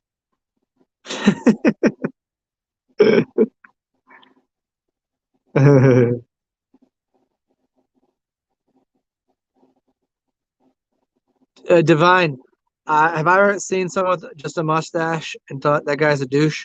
I've thought both. I've thought that guy's fucking the ultimate because he can rock a mustache. And I'm going to tell you this. I used to rock a Fu Manchu. Fu Manchu. This was gone. This was gone. I had a little flavor saver and a fucking Fu Manchu. And I rocked the dick out of that shit. I rocked the fucking pussy off that. I rocked the ass out of that. I rocked the fucking head off with that shit. And I had friends that would rock to just the mustache. Some of them like, dude, don't do that. That's just stupid. Others, I'm like, how do you get away with that? I don't know why. I don't know what the purpose was. It looks good on them. Sometimes, 80% of the time, douchey move. 20% of the time, like, B, you're killing it. I think what it is for some of them, they're so good looking. They're like, how can I do something stupid to make myself not that good looking? And I'm still better looking. I'm still more charming. I'm still more, and fuck it. But yeah, if you can rock a mustache, fucking good on you, brother. If you can't, don't do it. Don't even try it. If you do it and you do it wrong, you're an asshole. Yes, I agree with you.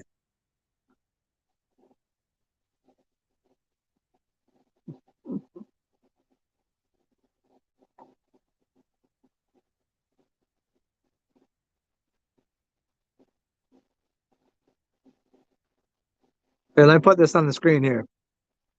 Swami Haridas asked, if you have received command and understood everything, then tell me, how will you define yourself? Then Mahabhatar Babaji went into a deep silence and answered the question fully. What up, Yadaku?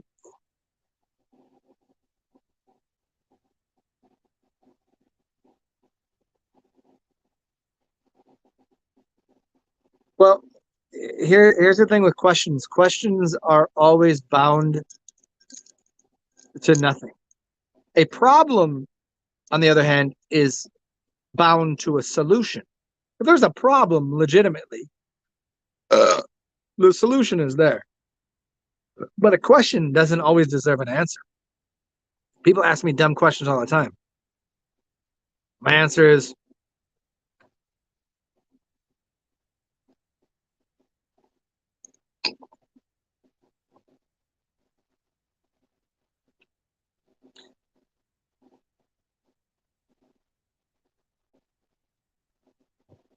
what are you looking for?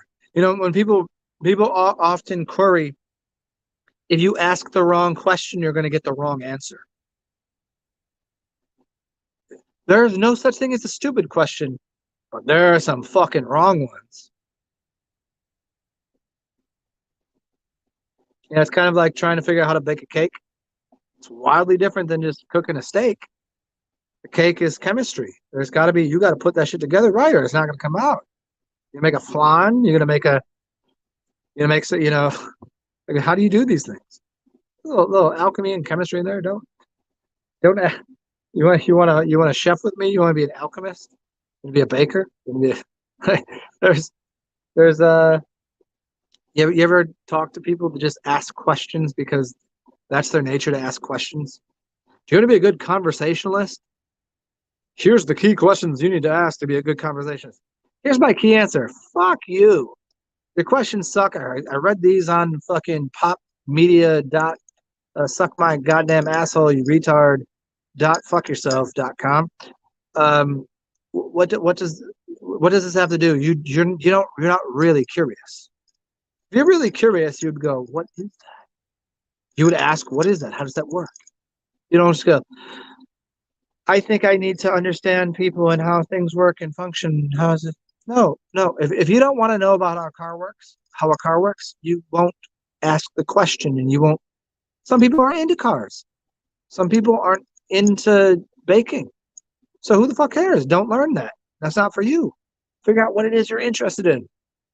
Then you'll figure out what your life path is. Just go, I like this. You know what I like the smell of? I like the smell of flowers. I like the smell of pussy most of the time. I like the smell of there's smells that I like. I like the sound of music. Not all music. I like the sight of art. Not all art. You know what I'm saying? You can start to define the things that you enjoy. Do that. Motherfuckers too busy trying to figure out what they like. You already know what you like. Here, do it the other way. Tell me what you don't like. And we'll just go through this list. A laundry list of shit you don't like. And we're just going to do the other half. If you like pizza, well, you like those. Okay, well, then do that. I'm so tired of people trying to figure out what they like and don't like. You already know one of the two. You'll figure it out quick enough.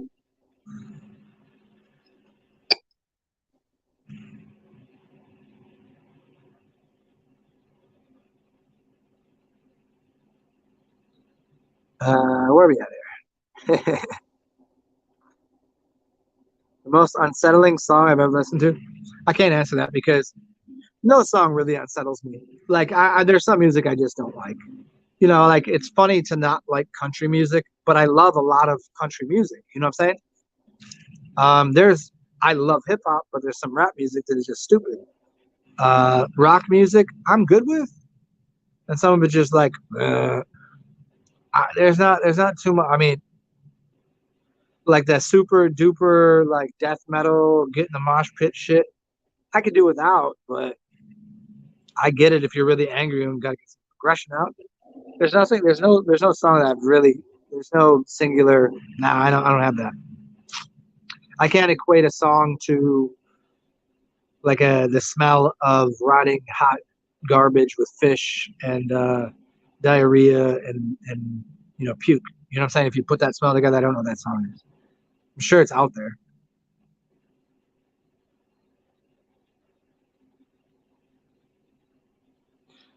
Why did generations always name their children something like rainbow children or crystal children? Hmm.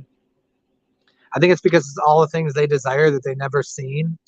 They've never seen a rainbow. They never played with crystals. They want a better future, but they don't know how to express it. So they just name their child what they couldn't have. Let me give it this way: um, women will name their child Mercedes because they couldn't afford one. This is an old song lyric from. Anybody want to quote me here? Well, not quote me, but quote the lyric. It was either Talib Kweli or one of those cats. He said, oh, and Kanye West did a version of this. Called her daughter Alexis because she couldn't afford a Lexus. You see? So why do you think we call the thing? Yeah. Alexis. Lexus. What is a Lex? Lex is Lux. Lux is sun. But I mean that's going a little deeper into why they want shiny objects. Mercedes. Mercedes. What is Mercury? What is a Mercedes? Like I mean I'm not going to do all that shit right now. But the point is people name their children either something they really hate. I mean, could you imagine growing up and naming your son Richard or Dick or something? Like what an asshole you are, because you hate the world so bad you want your children to feel the pain you did. Dick Buckiss, is that a real name? Just asking. I'm just asking. And it was. He played football and he became a great. But that's a real tough angle to take. So people normally, project the future in a better way. So they name their children things that they couldn't have that were better than what they had. So rainbow, I don't know, because they never. You ever been around somebody that took uh, molecule, Molly, uh, you know, whatever people take at concerts these days to be happy? Some people, it stresses them out because it opens them up so much to reality. They don't know how to deal with it. They take a little MDMA, that thing, and they don't know how to deal with it because it opens them up to like all these portals of like feeling, and it will just crush them. There's plenty of drugs people shouldn't do. It's an emotional overload. But most people, so that emotional overload, people didn't grow up with that. So the next generation, what they go is like, I always heard about this thing. I always heard about rainbows and never seen one. I always heard about having a Lexus, a Mercedes, a Ferrari, or whatever. And then their children, they name that because they hope. So their children become a better version of themselves. That's what anybody would want.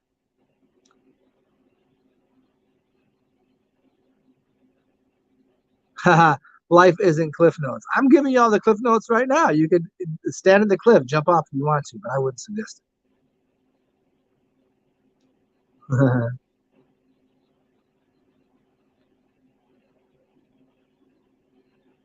uh, Lord, buy me a Mercedes Benz. Yeah, yeah, yeah.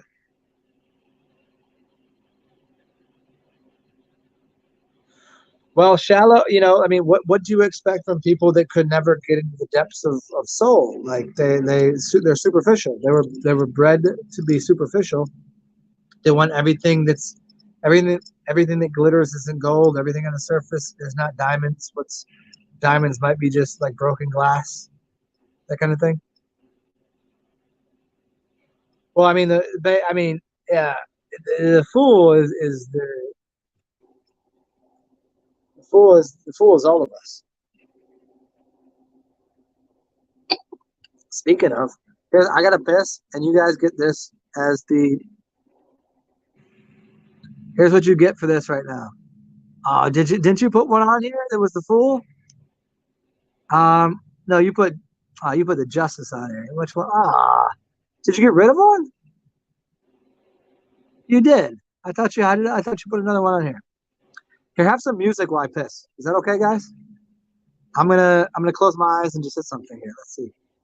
I got okay. I have to look a little bit, but I'm gonna squint my eyes so I don't know what music it is. Try this. I'll be right. Try this. 1 second.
What?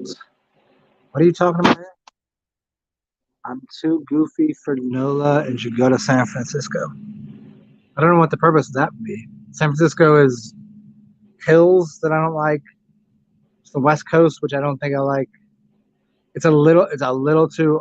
I mean, just to be perfectly frank for you, I don't know. It's frank. I mean, never that I'm not honest, but it's a little too gay there. Like I don't. I mean, I don't need that many gay dudes hitting on me. It's already hard enough here, where I have to like consistently like, dude, I'm not gonna we're not fucking, we're not kissing, and not like I already have to do that enough. It's not. I don't need that on like extra hard mode. Like dude's just like, hey, look at this guy. He's gonna come in our community and suck a dick. I'm fucking, oh fucking, well, he can fuck my dick. We'll all fuck each other. I don't need all that. I like boobies, and I don't. I mean, cool.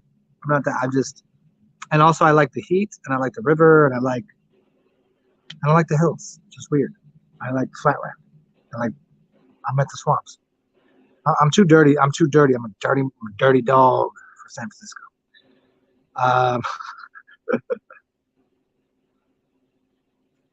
and also the West Coast, just to let you know, furthermore, all that shit is about to get tore down because the San Andreas Fault and everything that's been going over there. You a separate land, dog. Everything that's you think they're playing around about this shit with the Illuminati, all the cards and all the things they've been saying. Yeah, California ain't gonna exist soon. Isn't San Francisco in California somewhere up there? Seattle, California up there? I don't know. Not for me. Can't do it.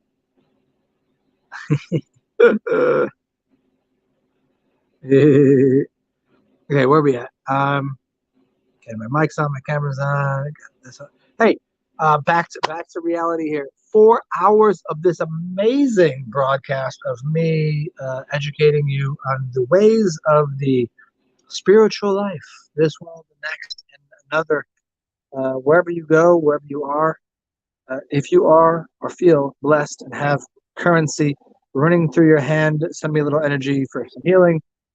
And if you have currency, like financial status, which I am to this point not privy to, it'd be nice if I was. That way I could help you guys out. I could just like give you gifts, which I would, but my gifts come vocally and this way. But if you do have money, Cash App, PayPal, Venmo, it's right there. See? And if you need one-on-one consultants because your butthole hurts or you got your vision doesn't work right or something you want to talk about because like your mom used to beat you or you need some like psychological help or some whatever, you can holler at me at Theo Luminous, means God light, Theo, which means God Luminous, Luminous at gmail.com. That is God light. That's me. And TSAR capital XEN, that's Cash App and PayPal. And Venmo is my name with the hyphen in the middle. You'll see it's right there going along the bottom. And if you want to, you can find my old writings on WordPress. It goes back to 2012. Oh yeah, because I do really want some beer right now. I'm now that I've got 2 vodka drinks in me, and I'm spent on all of the alcohol in my house. But I can order delivery or walk to the store. I'd rather not walk, so I can just order delivery. So if you guys want to donate to a cause, just say to me, buy yourself a drink in one of those little things there, just beneath description box or the thing going by there right there, paypal.me/TSAR cap. Make sure you capitalize that shit. We keep this show going, and I will get whatever you tell me to get. I get beer, wine, or liquor. They're all suitable for this person, this guy right here, to continue this show until whenever. Appreciate it. Back to whatever we were doing.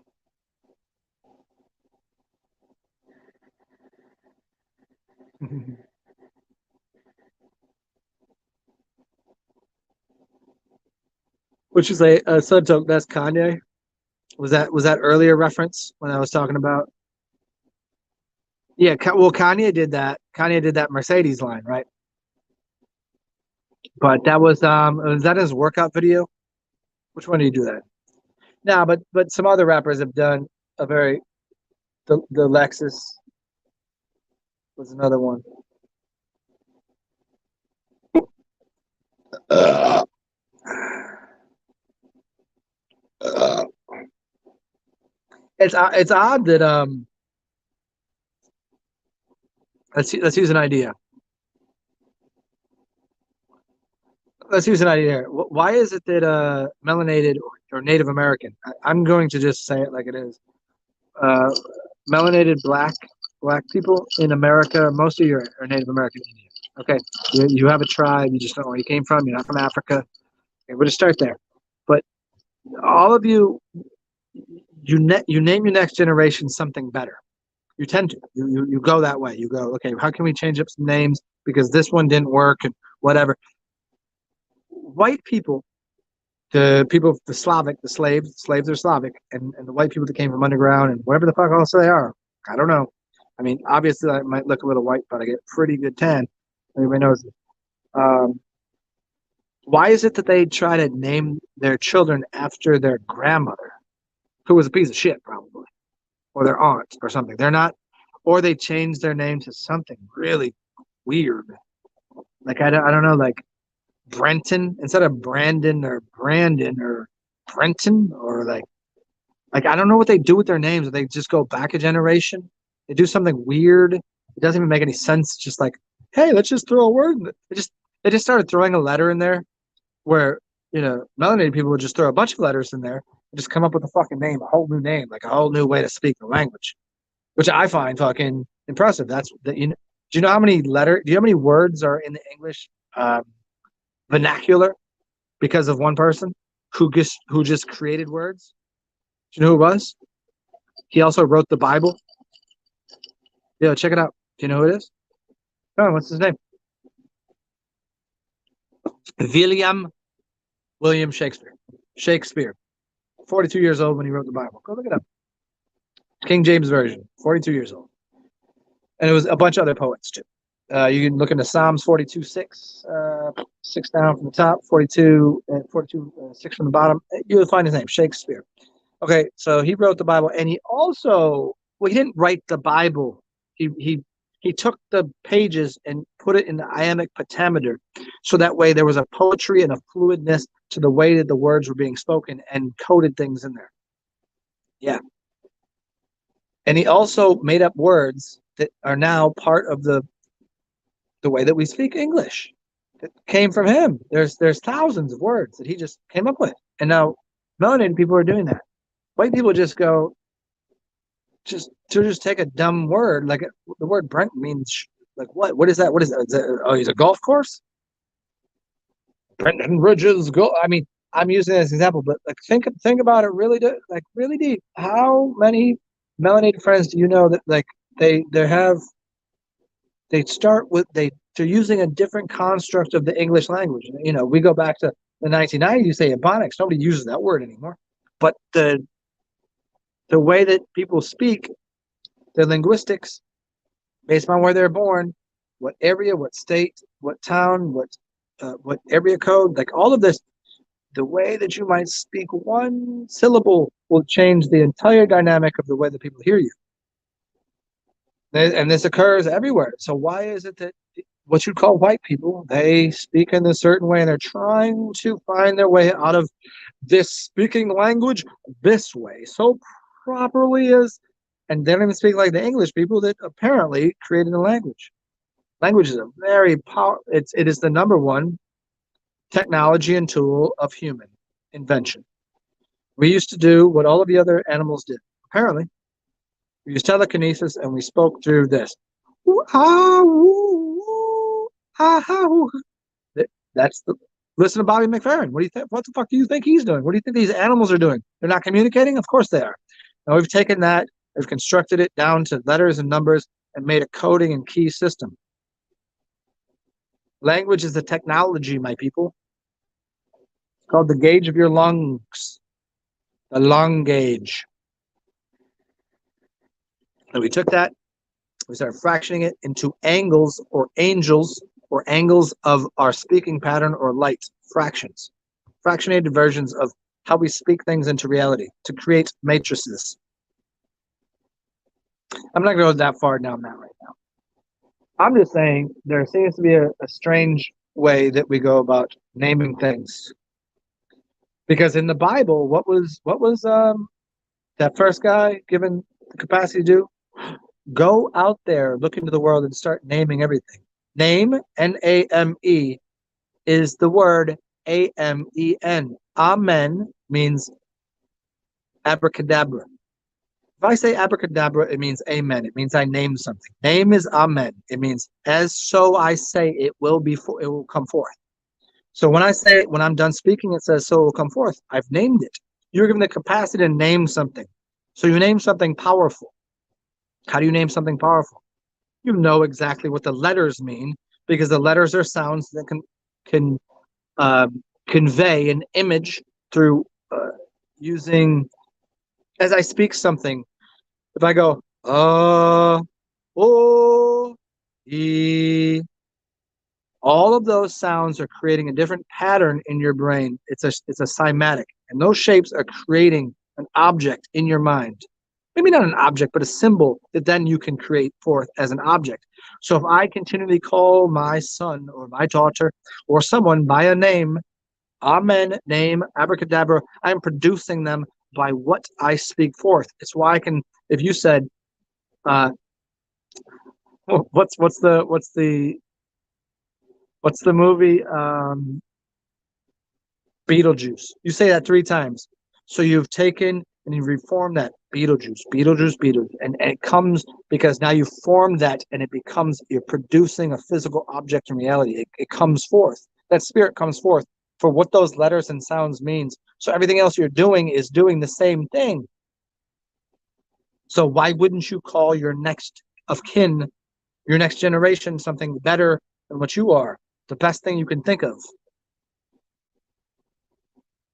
Wouldn't you call your next of kin Lux? Lux means light.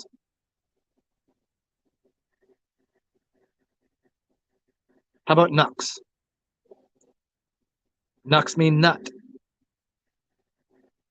Lux, Nux.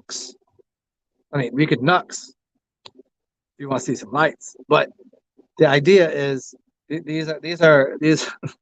It's how you're communicating. Use language to communicate expectations for next generation. Nobody's going to version 2.0 from version 3.0. You're going to version 4.0. So you'd find the best of your vocabulary to cosign. If you're an artist and you're 10, when you're 11, you look at your artistry as it goes on. Doesn't it become better and more profound, more precise, more exacting, more trying to convey something? What do you think your language does? Do you think you become dumber as you get older? Do you think you become less apparent, coherent, and exacting in the language that you choose to use to express something?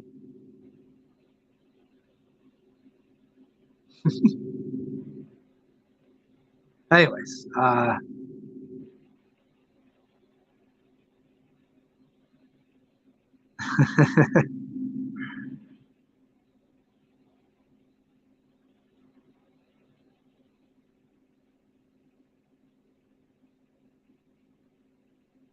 copper tribe, yeah. Summon Infinity, man. I had to. I told you, I really, really like. He's one of my channels that if you find my channel, go to his channel. I just can't. I can't listen to him. It's because we talk uh not dissimilar. You know what I'm saying? So it's like a lot of people are like, hey, you should have a conversation with so and so.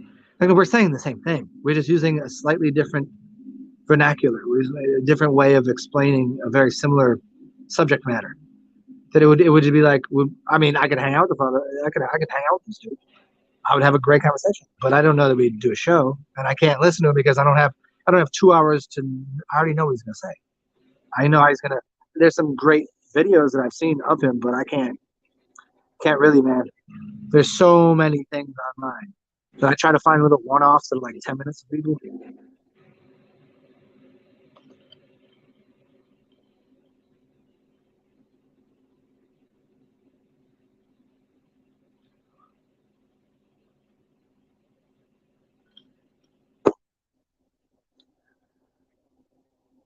Oh, he seems more angry. Well, I mean, the only let me well thanks, Teddy.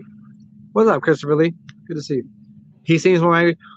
The only thing you could become if you lived on a native island and the infestation of pigs and rats and the white man and everything that overtook their land, the pineapples and the whole story, and the bananas and all that shit, you know, you could only become a little more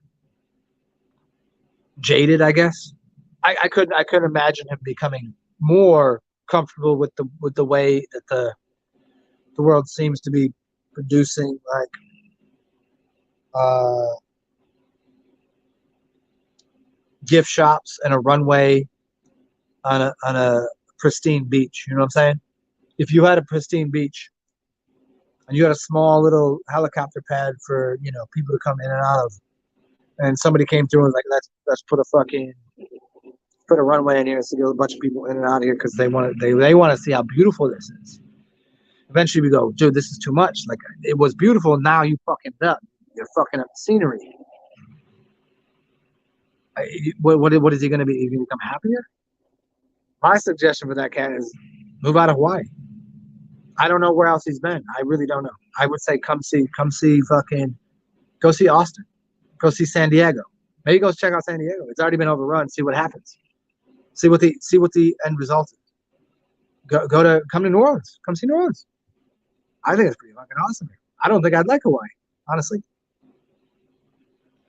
I wouldn't want to be the fucking sort of white dude on my not land thing, even though I would fully be immersed and respect the culture. But go to New York City.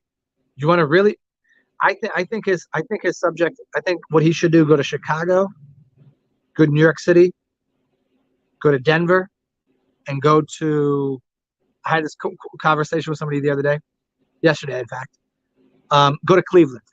Go to New York City, Cleveland, Denver, and Chicago, and then go back to the island and tell me if you're still unhappy. For real. Go to Alaska. Tell me you're unhappy there. I think that would change.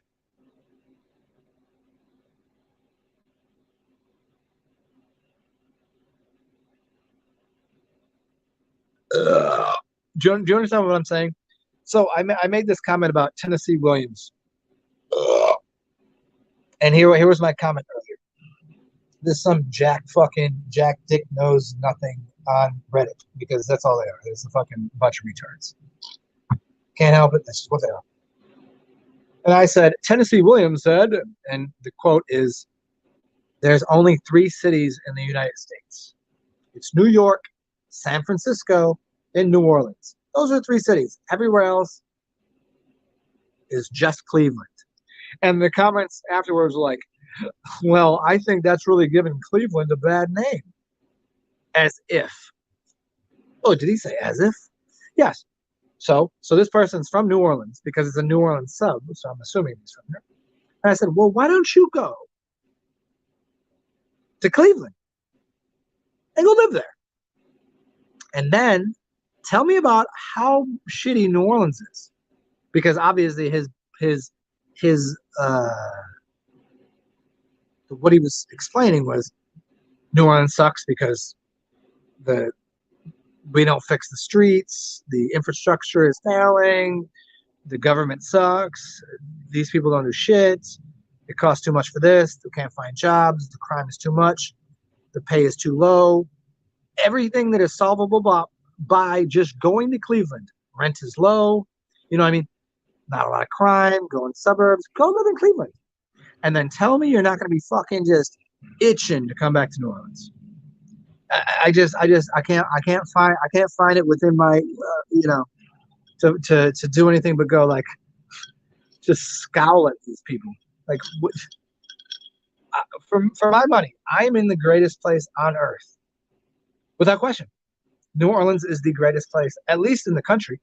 I've been outside the country. I'm sure Thailand is pretty cool. I'm sure these mountainous regions. I'm sure Italy's got some great places. I'm sure Japan. I'm sure all this shit's got some. But for me, nothing beats this place. I've been a lot of places. And so when people talk shit about this, I'm like, you're telling me every reason there is not to live here. And you have an option. It's go any direction. And it's cheaper. It's definitely less crime. It's definitely better politics. Then go there. Shut the fuck up. I don't want to hear it.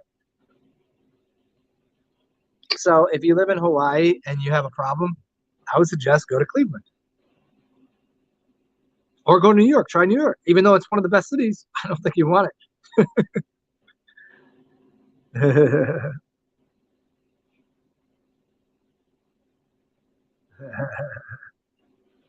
I mean, I don't know how many places y'all been.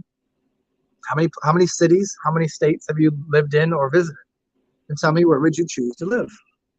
This on my part is not a choice in the matter. This is 100% choice in the matter for me living here. This is not like I just ended up here. This is 100% fact. And when I came here, I was like, there's no reason to leave. When people are like, hey, come visit, I'm like, no, you come visit. Like, hey, come to the north. Like, for what? Hey, come to this small town that has the, no, for why? Hey, come to, like, why? For what? What's the, huh? I don't, like, there's a reason this is a destination. This is where everybody would rather be. And you go home and you fascinate. Then coming to New Orleans for most people is like cheating on your wife. You just go, fuck. Everything about that was way better than my wife is. She cooks better. She plays better music. She smells better. Unless you just fucking hang out in one street and say, oh, New Orleans smells like fucking piss and shit and vomit. Yeah, it's because you were on the wrong street, retard. It's just like the culture here. People are friendly, lovely. Until you have a nice day, they'll be like, they'll just wave at you. They'll stop and let you go. I mean, it's fucking lovely. Sunshiny. I don't know. I don't know what to tell you.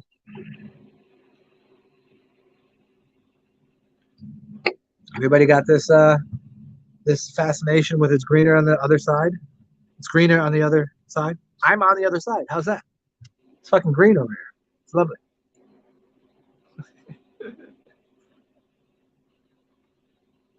So I'd like to re-utter these words.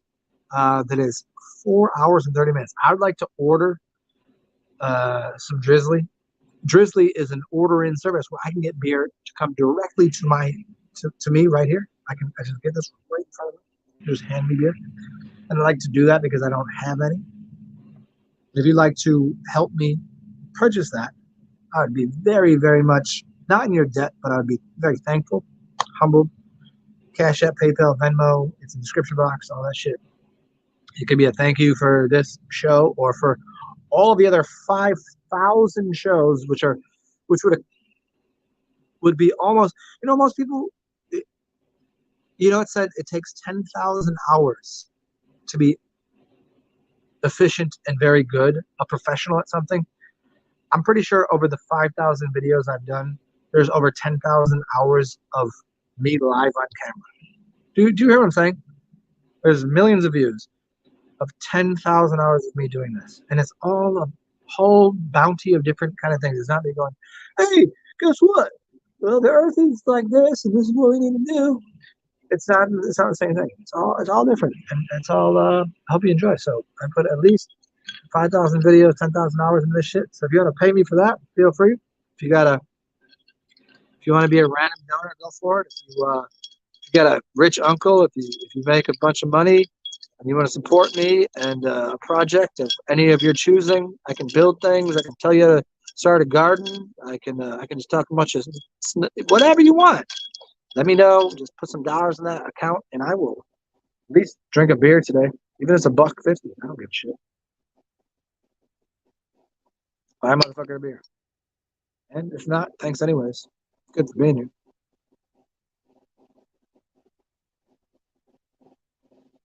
here. Florida's your destination.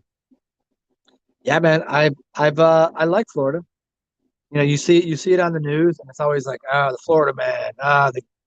You guys got gators. What do we got over here at the swamps? You know what I'm saying? I got a gator that lives right. Fact of the matter, I got a fucking gator right in front of my house. I live right on the bayou, right up and down that bitch. I see him all the time. I swam with him. I don't know. I don't know where he was. I just didn't know at the time. Swam with that bitch. But yeah, you gotta find where you fit in, man. I like the heat. I like the sun, despite the fact that I'm fucking, my sickness ate up my melanin and being inside for a few days. I'll just go back outside and get another suntan. I'll be fine.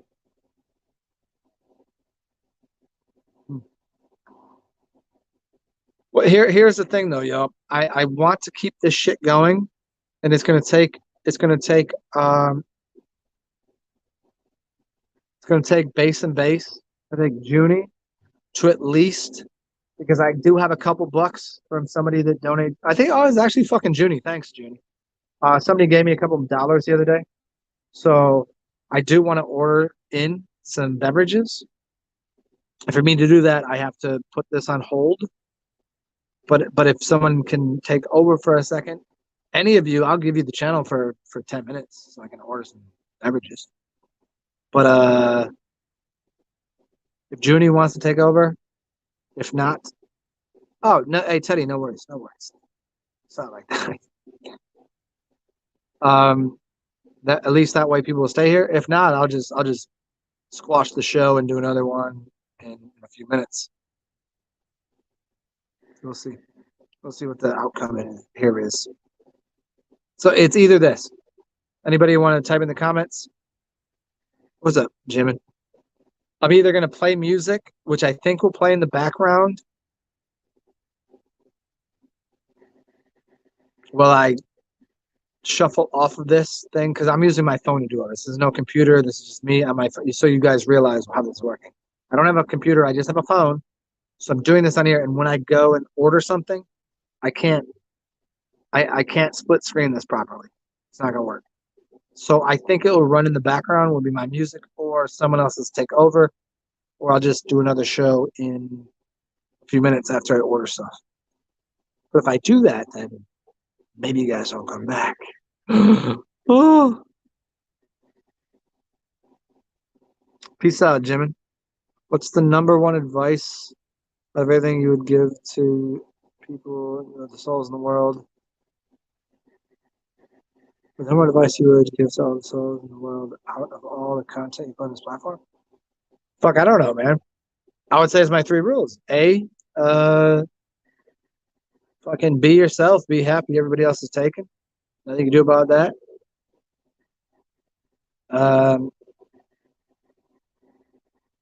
That's number one. Like, just like there's nothing else to do. Like, I can't immediately know. I don't know French. I don't know how to. I don't know how to play ice hockey. That's not my thing. That's not my wheelhouse. That's not my jimmies. That's not my jammers. Just be you and do the thing that you like doing. That's. I mean, I don't know how many people have already said that, but that's the thing. And I say that because I'm selfish. Why? I'm selfish because I want you to be selfish. Because I have to come back and live another life, and it's in your body. Hopefully you've done some good things. And because I'd rather be around happy people than unhappy people. I'm around people just going struggling through the day. I don't want that. I do that too often, and I have to like, hey, what up? Pat somebody in the back, like, hey, have a good day. I don't have to do that all the time. I'm trying to be around good people, happy people. So be happy. If you have a lot of happiness and joy, give it to other people because they need it, obviously. If you got $1 in your pocket, you don't need it right then, slide a motherfucking 50 cents. I don't know. If it's me, cool. If it's somebody else, great. Help somebody out when you can. There's not if you're into learning, go learn. If you don't like learning and you're anti advancement in life, then enjoy where you are. There's not really you can't learn how to be what you're not. You'll only become what you should be. You know what I'm saying? Like, if you go read a self-help book, you didn't read the self-help book. You're reading somebody else's words. So that's not self-help, is it? That's somebody else helping you. Self-help will be you doing whatever the fuck you think you need to do. So if you read a book, then it's outside help. That's that person over there. Ain't no such thing as a self-help book. Self-help book is your own, however you meander and waddle and play through this life.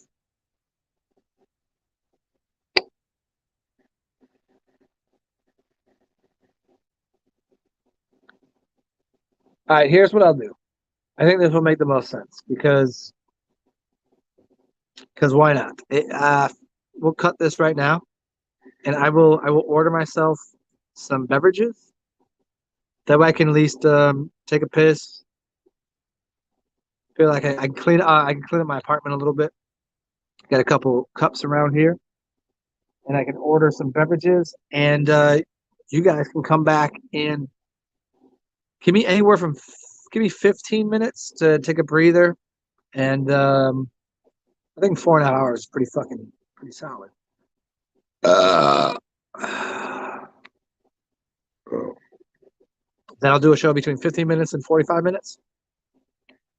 And by somewhere mid-show, I will have a beverage delivery on the way, and then we'll have a drinking ceremony this evening. You guys can get a little inebriated with me. We'll have a Friday night. I'll keep it indoors. You guys will help me not go outside, even though my ankle feels a little better. I will just keep it inside this evening, and you guys can enjoy my company. We'll play a little more music, and bong bong. Hey, remember rule number 1 is have some fun. Be yourself. Everyone's taken. If you're having so much of a good time that you have an overabundance of happiness and joy, share that with people. If you need help, ask for it. And if you can help people out, all that shit. Stay cool. I'll talk to you guys. It's like almost 6 o'clock Central Standard Time. So give me somewhere between 6:20. I need a little more time than that. Let me clean up. 6:20 and 6:45. How's that? In like 30 some minutes and 45 minutes. Yeah. Come back, see me. Stay well. Be weird. Good to see you, Teddy. Good to see you, Jimmings. Good to see you, Bass and Peace. Come back too. Good to see you, Christopher, and everybody else is in here. Stay weird. Stay ruthless. Stay tenacious. Good to see you, Sun Toke. Bye, bitches. I'll talk to you soon.